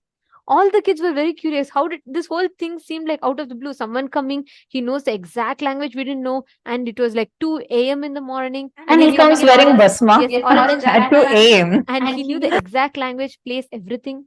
So the kids decided to ask it to Swamiji during Kalabhairava Darshan. Okay. So they wrote the whole incident, and Kalabhairava Darshan is where Swamiji will manifest Kalabhairava and give us answers to our questions. So the kids wrote this whole experience. They said, this is what happened, Swamiji. And we were stuck in the bus like this, and this person came and helped. And they asked, who is this person? Okay. And for that, Kalabhairava laughed, like Swamiji laughed and said that because we called Swamiji Kalabhairava, he himself took the form of this man. He himself came, helped us, got us the coronation right on time, and he went. That was a goosebumps moment for us. Just because, we were stuck in a traffic jam, and just for that, Kalabhairava himself, Swamiji himself took the form, and he himself came, helped, and he made us go on time. Everything, And the doesn't end answers are all here. mystical. And doesn't end here. That day, the kid who asked this question, he also asked one more question, and Kalabhairava gave a boon saying, as a mark of my presence, I give my own footprint on your head. Go shave your head, you will see my footprint on your head. He actually went and shaved. This, even till this day, it's been more than 11 years since this incident happened. Even till this date, he has a clear footprint here, right here on his head. The Balasans who asked this question got the boon from Kalabhairava. Even now, he has the footprint of Kalabhairava on his head. See, that's Kalabhairava is one of the most powerful dimensions. He's literally available.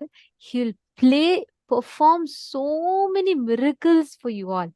Literally, any time you connect, he will just make things happen. Miracles after miracles after miracles. He will somehow just do it. This was like, so many of you putting wow and you're all enjoying it. Understand, this exact experience is possible for you.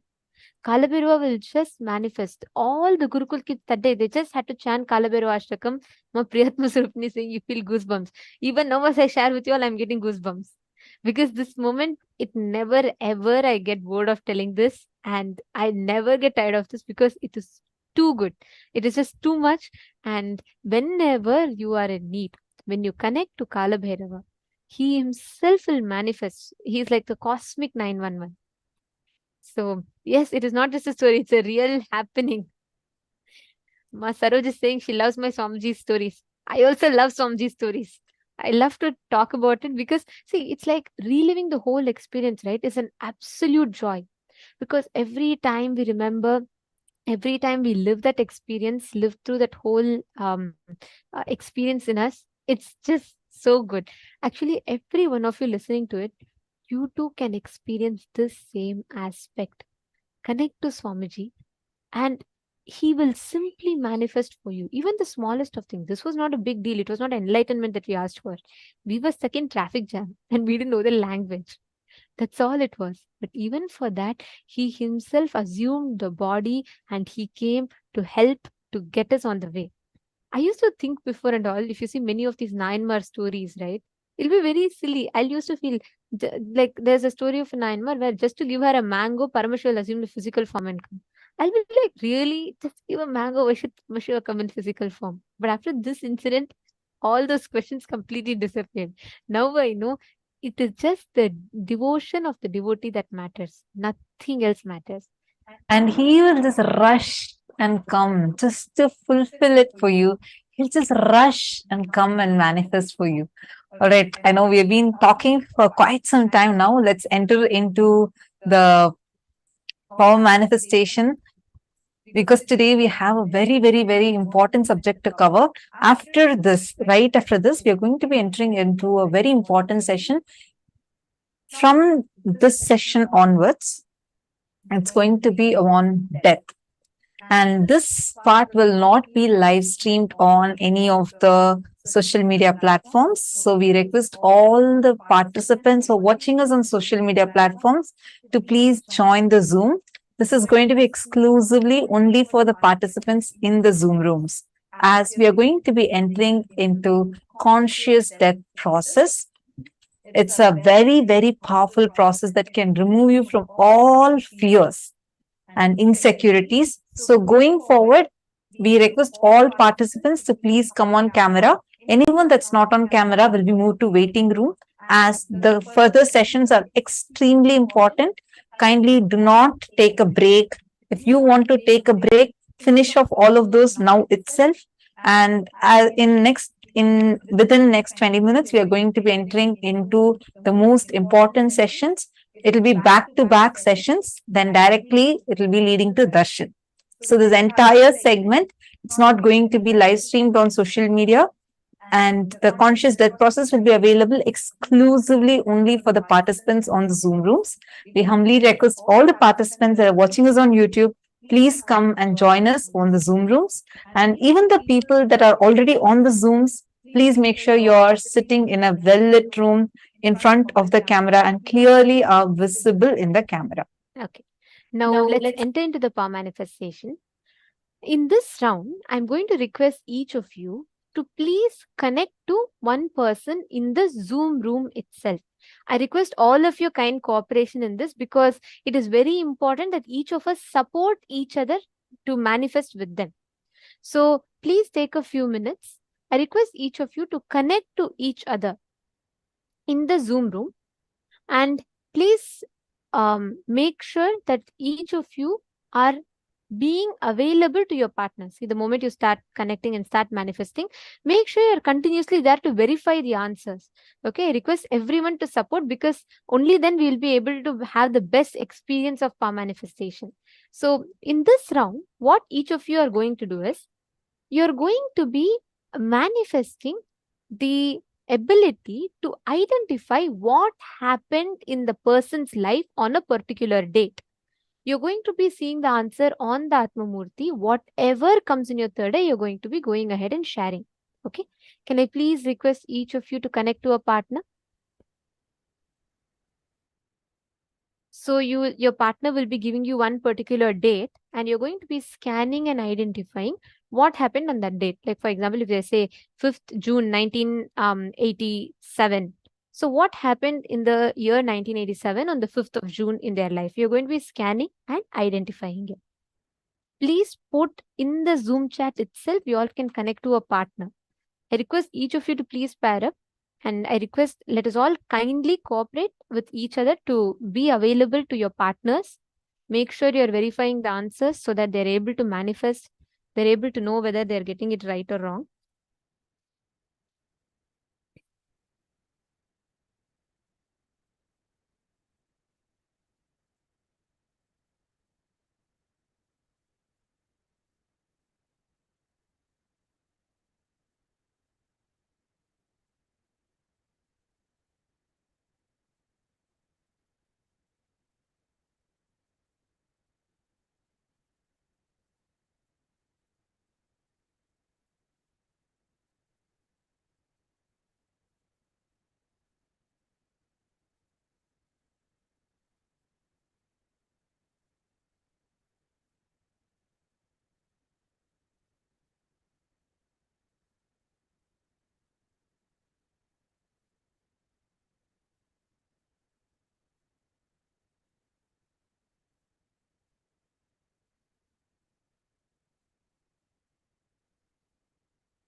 How many of you have manifested?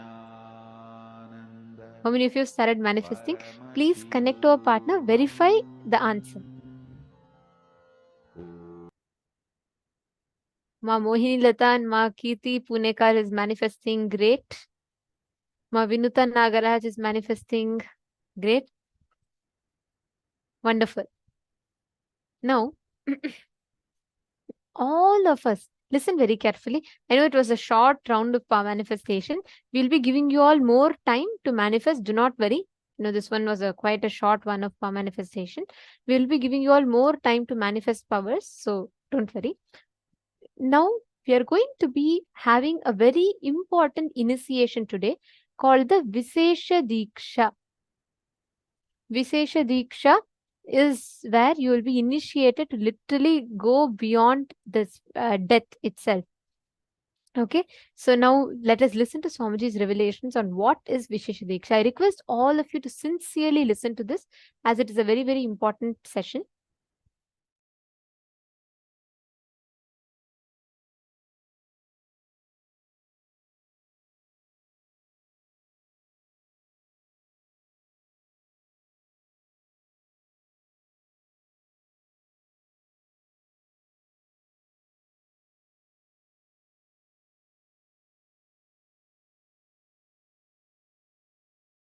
Actually, the Vishesha Dīkṣā is fundamentally initiating you into power manifestation and opening the doors of KAILASA for you. That's literally the Vishesha Dīkṣā. Vishesha Dīkṣā is 4 reasons why it is so important. First, it directly opens your personal connection with Paramashiva and KAILASA space. Second, you are initiated into all the power manifestation signs. Third, you have personal, intimate version of Paramashiva, Atma Linga, for yourself. Fourth, unimaginable benefits, health, spiritual, everything starts with this initiation.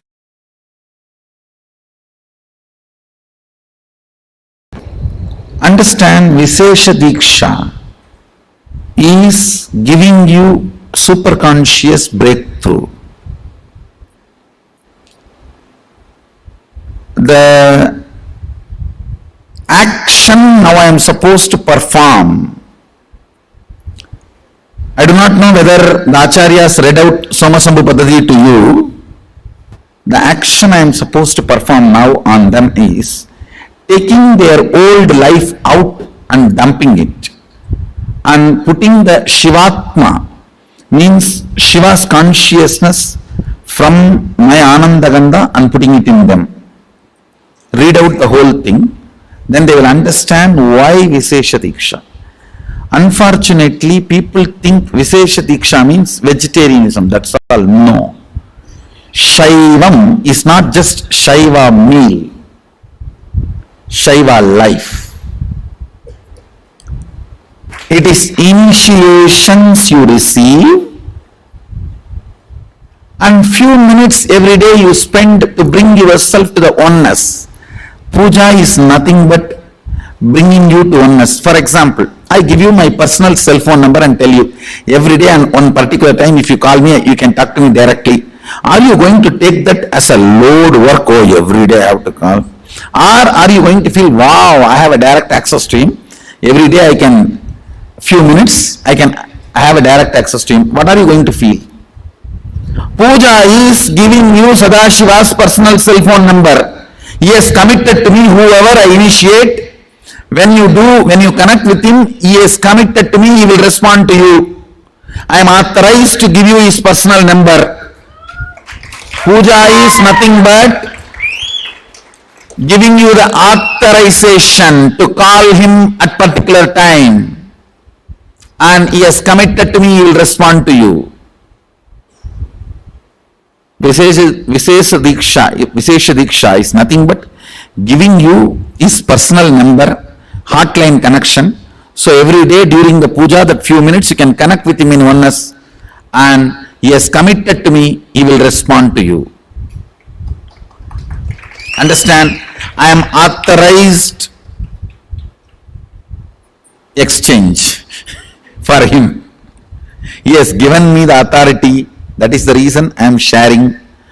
One more thing I want to tell you. Sometimes people come and try to tell me, oh, non-veg food is a human right.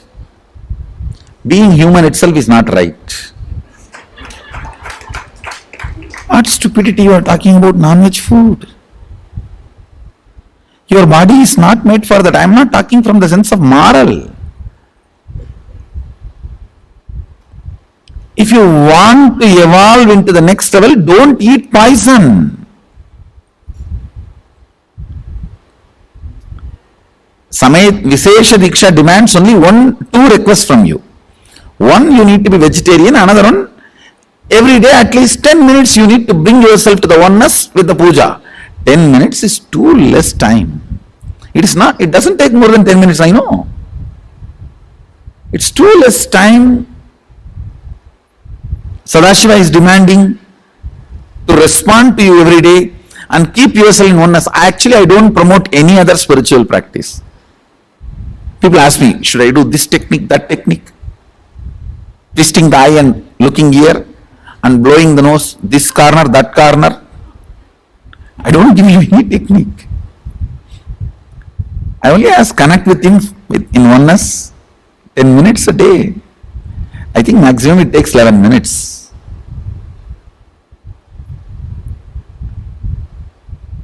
Anybody who listens to my words, I will strongly recommend you take Vishesha Dīkṣā and become vegetarian. That will really help you. You cannot compare, understand? Whether you paid some 5,000 and came for NKY or paid few lakhs and came for MSS, that is not going to decide whether you are going to continue to manifest power and live manifesting powers. Whether you take Vishesha Dīkṣā or not is only going to decide whether you are going to manifest powers or not. So please understand, the secret is in initiations and aligning yourself to the oneness, that's all. So I have to be integrated to Mahadeva, so I am revealing the truths as it is.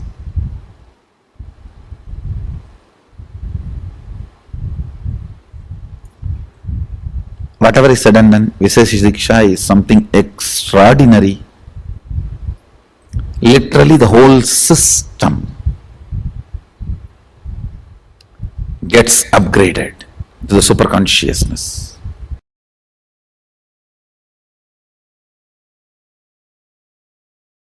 I tell you, in my whole life, it is Nitya Puja, that gave me all the best things of life. Everyday puja, relating with the deities, is the best stress buster. Touch the deities, do decoration, dress up. Even now my best time of the day is when I sit with my deities. When I sit with my deities.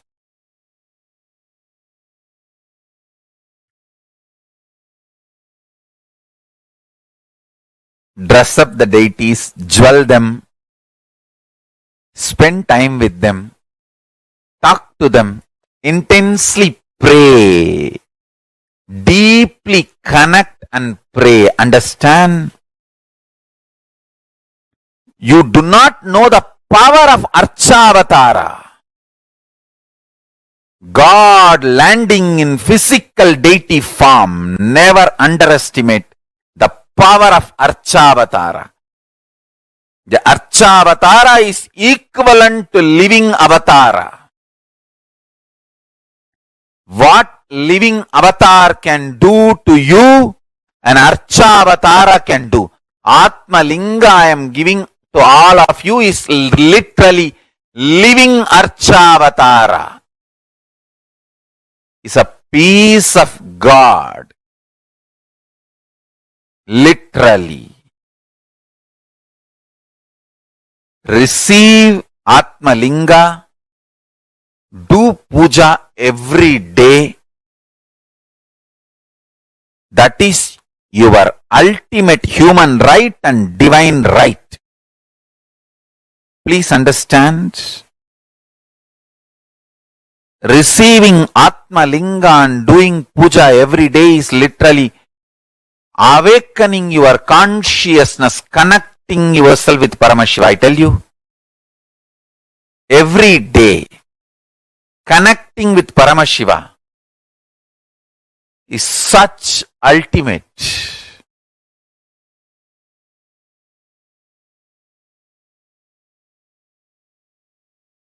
Puja is the time-tested, foolproof, ultimate stress-busting methodology. Life of bliss, ecstasy, powerfulness. The life of oneness, Paramashivoham. I tell you.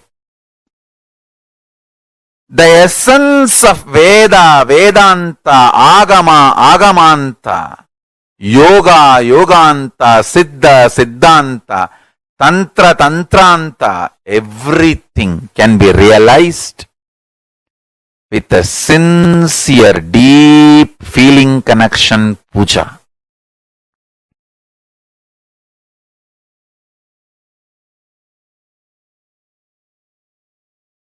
Puja is the ultimate. Especially Nitya Puja. It is just unimaginable lifestyle. We should make as many deities as possible and as many temples as possible. As many people should be inspired, initiated to do Nitya Puja.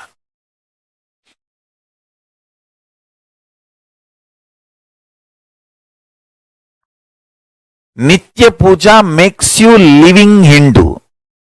Nitya Puja makes you practicing Shaivite. Nitya Puja makes you as living my disciple. Because I myself do Nitya Puja every day. Even if I am in deep Samadhi, I get up, do my morning rituals and do the Nitya Puja and again rest in Samadhi. I may not eat for days, but I will never miss Nitya Puja.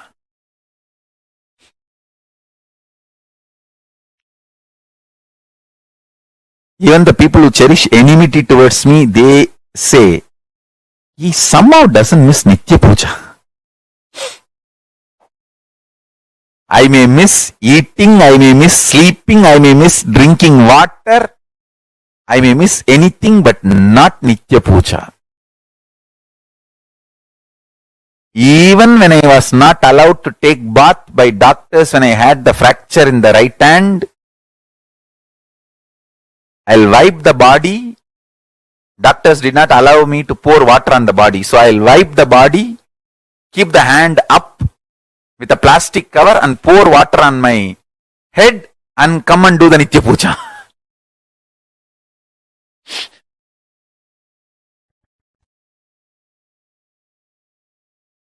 I may miss eating, I may miss sleeping, I may miss drinking water. I may miss anything but not Nitya Puja. I may miss food, I may miss eating, I may miss sleeping, I may miss drinking water, I may miss anything but I will not miss Nitya Puja. And I strongly recommend all my disciples to develop this as your lifestyle. Nitya Puja is the ultimate lifestyle. Puja is the time to connect with Paramashiva. Actually, puja is the personal, intimate time with Paramashiva.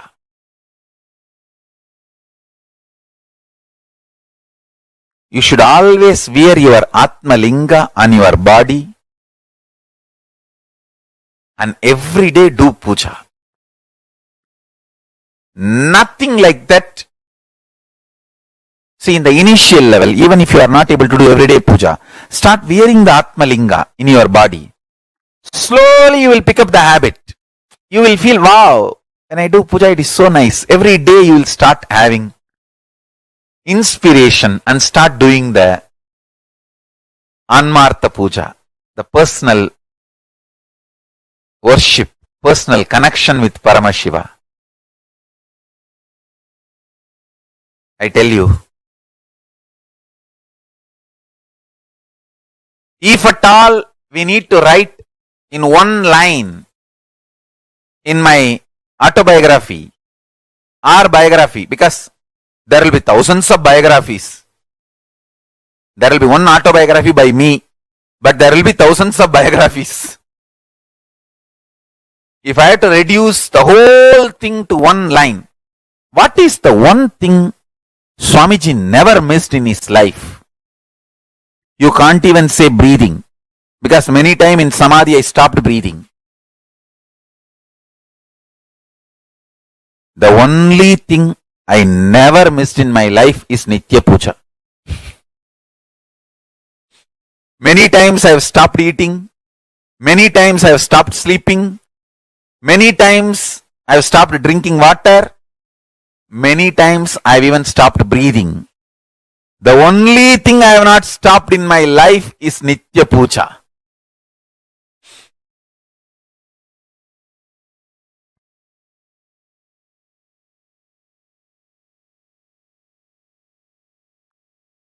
Understand?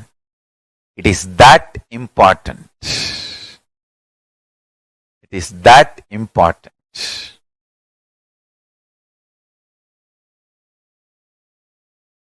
Nitya Puja cleans your whole system, detoxes.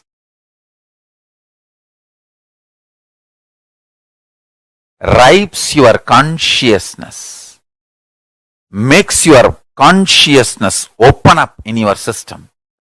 The essence of Veda, Vedanta, Yoga, Yoganta, Agama, Agamanta, Siddha, Siddhanta, Nada, Nadanta, Bodha, Bodhanta.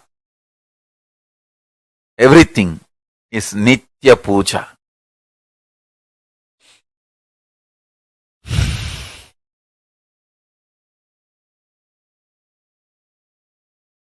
A deep feeling connection with Paramashiva.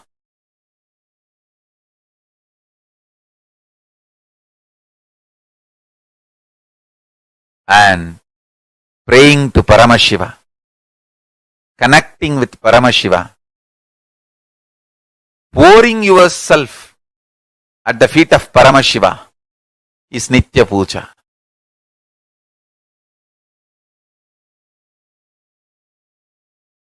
All I am trying to tell you is Nitya Puja, the best way to detox yourself, to remove all the stress, connect with KAILASA, personal intimate time with Paramashiva. Nothing like Nitya Puja. To achieve the ultimate enlightenment and living enlightenment and to manifest the powers of Paramashiva.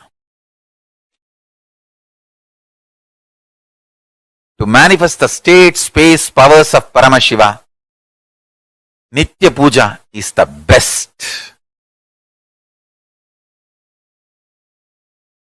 Essence of Veda, Vedanta is Tattvamasi. Essence of Agama, Agamanta is Shivoham. essence of what I am teaching, Veda, Vedanta, Agama, Agamanta, Yoga, Yoganta, Tantra, Tantranta, Bodha, Bodhanta, Nada, Nadanta, everything is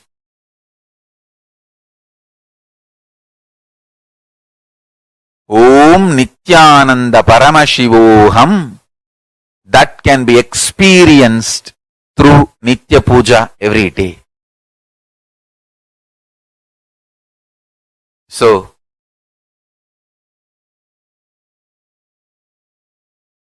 today's powerful cognition for all of you, Paramashiva is inside our consciousness. Nitya Puja is the time to connect with Paramashiva and have personal, intimate experience with Paramashiva. Sit straight, meditate on this powerful cognition. With intense chanting of Mahavagya, I'll guide you to have a direct experience of Kailasa and Paramashiva now. Sit straight. Have intense, vibrant chanting of Mahavagya, Om Nithyananda Paramashivoham, and connect with Paramashiva and Kailasa.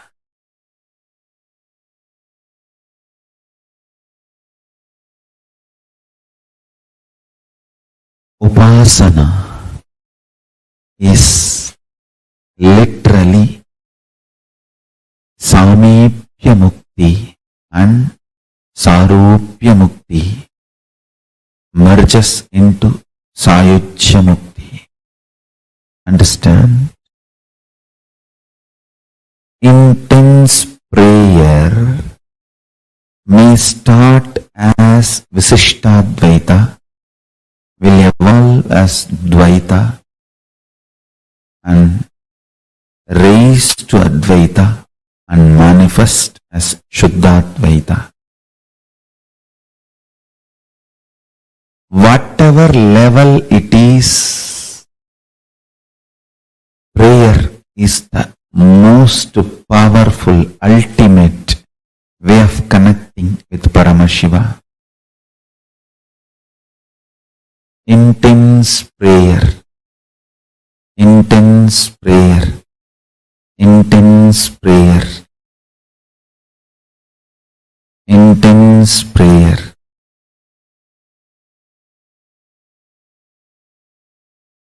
People ask me, when thousands worship you, why do you bow down so much in front of the deities? And understand, this is the secret. When you sit in oneness, you should know very clearly, even when I pray, I am you. When you are operating in relative existence, you should know, even when I am one with you, I am praying. I am devoted to you. In relative existence, always be devoted. In reality, always be one. Understand, duality is not ultimate. I am repeating again. Oneness is the ultimate truth. But does not mean in relative existence you will be arrogant. No. You will be humble.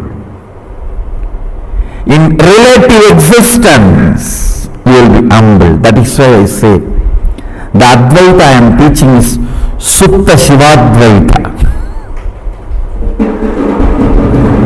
In oneness, even when we pray, we are one with you.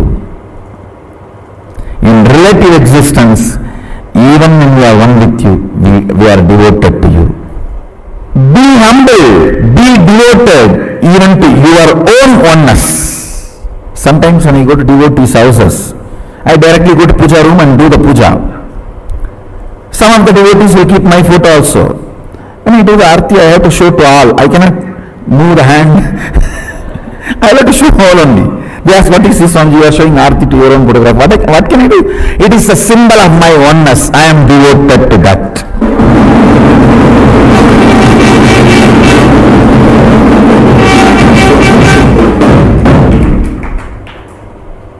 Even I bow down to. See, you have both component. Your oneness, Shuddhatvaita, and your relative existence, to which you are going to be devoted, that is going to manifest in you more and more. That is going to be strengthened in you more and more.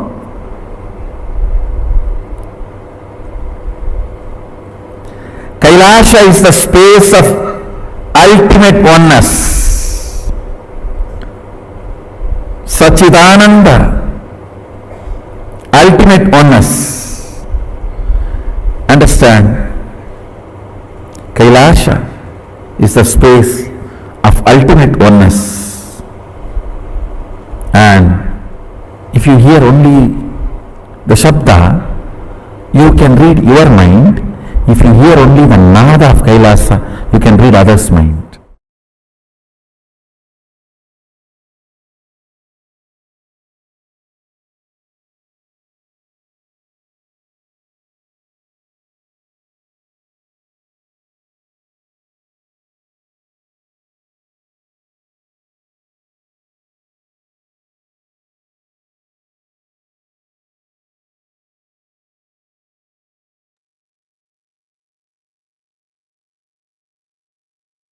Vishesha Dīkṣā is an initiation where you are officially initiated to be able to connect to Paramashiva.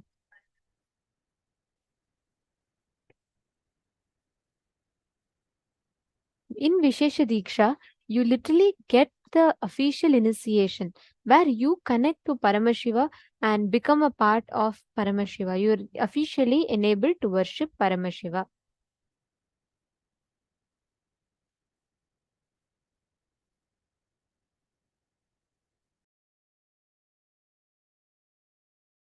Today, all of us, all the participants, today we're all going to be receiving the Vishesha Dīkṣā as part of the initiations today, the special initiation, to be able to live through death. See, this Vishesha Dīkṣā Swamiji started officially on the November of 2015. Swamiji started giving the Vishesha Dīkṣā and initiating all of us. And this Vishesha Dīkṣā literally gives the right to worship to any devotee who wants to connect to Paramashiva. Vishesha Dīkṣā gives that official rights. Like literally right after getting Vishesha Dīkṣā, you are officially initiated to be able to worship Paramashiva, to be able to connect to Paramashiva, do puja to Paramashiva and worship Paramashiva. And actually, Swamiji started this Vishesha Dīkṣā long back. Officially, it was started in the 2015. So we have like 7 types of initiations, okay? So it is the 7th initiation and the last type is Nirvana Dīkṣā. So it starts with Shiva Dīkṣā level 1, which is Samaya Dīkṣā, Shiva Dīkṣā level 2, which is Vishesha Dīkṣā, and like that Acharya Abhishekam, like that there are 7 initiation levels. So Shiva Dīkṣā is a 2nd level initiation, which basically bestows the right to offer prayer and gratitude through that Anmartha Puja, what we call as personal Guru Puja and Atmalinga, Shiva Puja. Vishesha Dīkṣā means literally giving you a super conscious breakthrough, where the Guru removes the old inner space, the old life from the disciple and replaces it with Shiva Atma, Paramashiva's consciousness. From his own Anandagandha, Paramashiva extends that to the disciple. So, Vishesha Dīkṣā, actually there's an elaborate ritual. It's a very, very interesting one, where even seeing the type of the flame, how the flame responds when the disciple goes, that Guru determines all the karmas of the disciples and he converts it. So Vishesha Dīkṣā basically means where Guru literally removes all your karmas, all the mistakes, past everything he removes, and he replaces your inner space with his own inner space.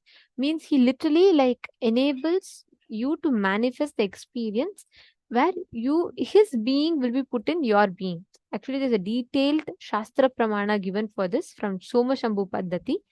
Soma Shambhu Paddhati is a scripture that details out on all the initiation procedures of Vishesha Dīkṣā. So, the Soma Shambhu Paddhati details out very beautifully. Kusume nastra japtena tadyante hridaye shishum prasphuratarakarakam chaitanyam tatra bhavayet. The Guru should throw flowers invoked on the mantra Astraya Hum Fat at the disciple's chest and imagine in the heart of the disciple the globe-shaped supreme spirit of extreme effulgence inhabiting the subtle body.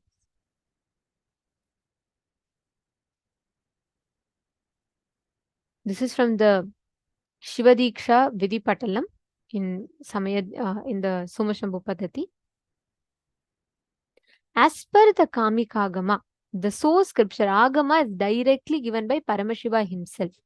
Invocation of Vagishwari, Parashakti, Vagishwara, Paramashiva is done in the heart of the fire, in which Bhagavan Paramashiva has been invoked. And what the process is a very elaborate process that happens and a very powerful process which is elaborately detailed out in the scriptures. The Guru knocks out the consciousness, all the karmas the disciple has done. So the Guru literally knocks the heart of the disciple with the flower, visualizes the consciousness sparkling as a star in the heart of the disciple. The Guru enters the lotus of the heart of the disciple and puts the consciousness of the disciple into the self, into Guru's, and keeps the Guru's consciousness in the disciple. It's a very, very powerful process. This literally means your life is removed, which means all your karmas, your sins, everything is removed from you. Guru takes it all that onto himself and keeps his being into your being. He fulfills your whole being. He literally initiates you with that. And this is a very powerful way. The Guru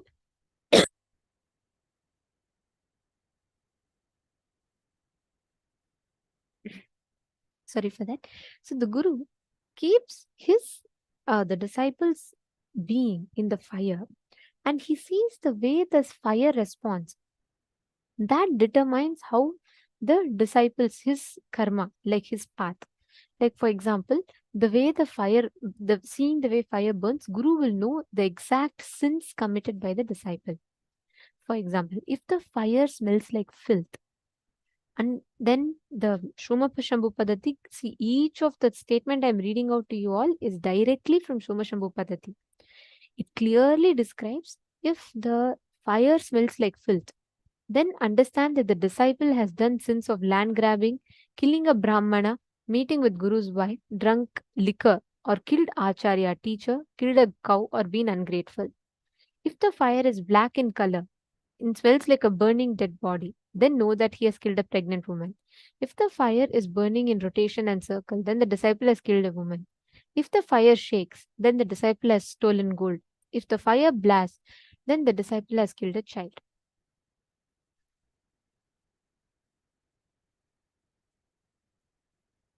After the homa is over, the Guru keeps the consciousness, the Atma of the disciple, which is like fire sparks, in the lotus of the heart of the Guru. And Guru takes his own being and reinstalls that consciousness to the disciple. So this process like literally shows us all the different ways in which you can experience the ultimate removal of sins. Of course, what I read to you all is the extreme sins that would have been committed. Even if not, the whole life span, all the sins that you might have committed, the Guru literally removes all of them and he replaces that with his own being, where he empowers you to manifest whatever you want as reality. So the Vishesha Dīkṣā is a very, very beautiful experience in itself to just have it. And lifestyle after Vishesha Dīkṣā. There are several lifestyle changes that we need to make. First and foremost important principle to follow is right after receiving Vishesha Dīkṣā, you will perform Nitya Puja daily to Guru Padukas and Shiva Puja to Atmalinga every day. After Vishesha Dīkṣā, you will not eat meat, fish, eggs. No non-veg. Even yeast is considered as non-veg. You will not be eating any meat, fish, eggs. You will not be eating any of this. If you are taking Vishesha Dīkṣā today, you should not partake any non-vegetarian food. So these are all given in the Agamas itself. So if anyone is getting initiated in Vishesha Dīkṣā, you will not be consuming any meat, and you will not be having alcohol. Understanding? Okay. Now, the receiver shall not engage in any activities of himsa, violence of any jiva, including the self. You are not going to be performing any act of violence. You cannot harm yourself or you can't harm anyone else. Understanding?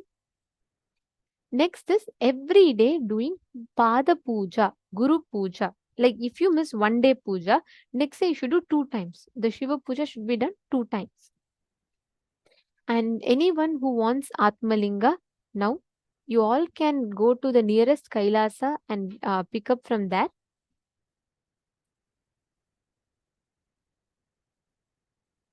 So can you tell us which material we need? You don't need any particular material for today's initiation, because today's initiation, the Homa is going to happen and you're going to be initiated. Ma Nithyananda Jnana Yogini is saying we're just beyond blessed to have this initiation. Yes, this is a very, very powerful initiation. Actually, only a person with 16 types of qualifications can receive this initiation. But Swamiji is making it so beautifully available to all of us. Alright. Now, Swamiji, the next thing is each day doing puja is like a mandatory. And you should not eat animal meat, no fish, no egg, no mushroom. You can have vegetarian food. There are no restrictions on onion, garlic, or dairy products in Agamas. You can have them. But Swamiji recommends that it should be non-violence based dairy products. And also, even if by mistake you eat without realizing something which contains egg or mushroom, immediately take Haritaki and detox your body. And all of you should have received Shiva Dīkṣā level 1. Only then you can receive Shiva Dīkṣā level 2. So if you are receiving Shiva Dīkṣā level 1, if you have received Shiva Dīkṣā level 1, only then you can take Shiva Dīkṣā level 2. Without that, you can't take Shiva Dīkṣā level 2, Vishesha Dīkṣā. Are all of you clear? All right. Wonderful.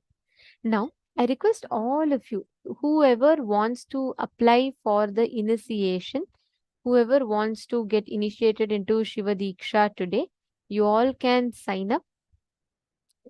We'll be projecting the link. If you have not yet received level 1, you can wait, because the level 1 initiation will again happen next time in the next Paramashivoham. Now, if you have received level 1,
initiation.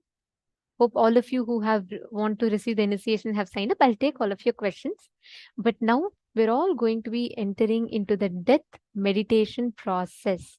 So all the viewers watching us on social media, all the viewers that are watching us on YouTube, Facebook, and various other social media platforms, we will now be ending the live stream on all the social media platforms. We request all of you to join us in the link paramashivoham.org, and you can join us on the two-way video conferencing on Zoom, and you can enjoy being part of all the initiations and receive the death meditation process today.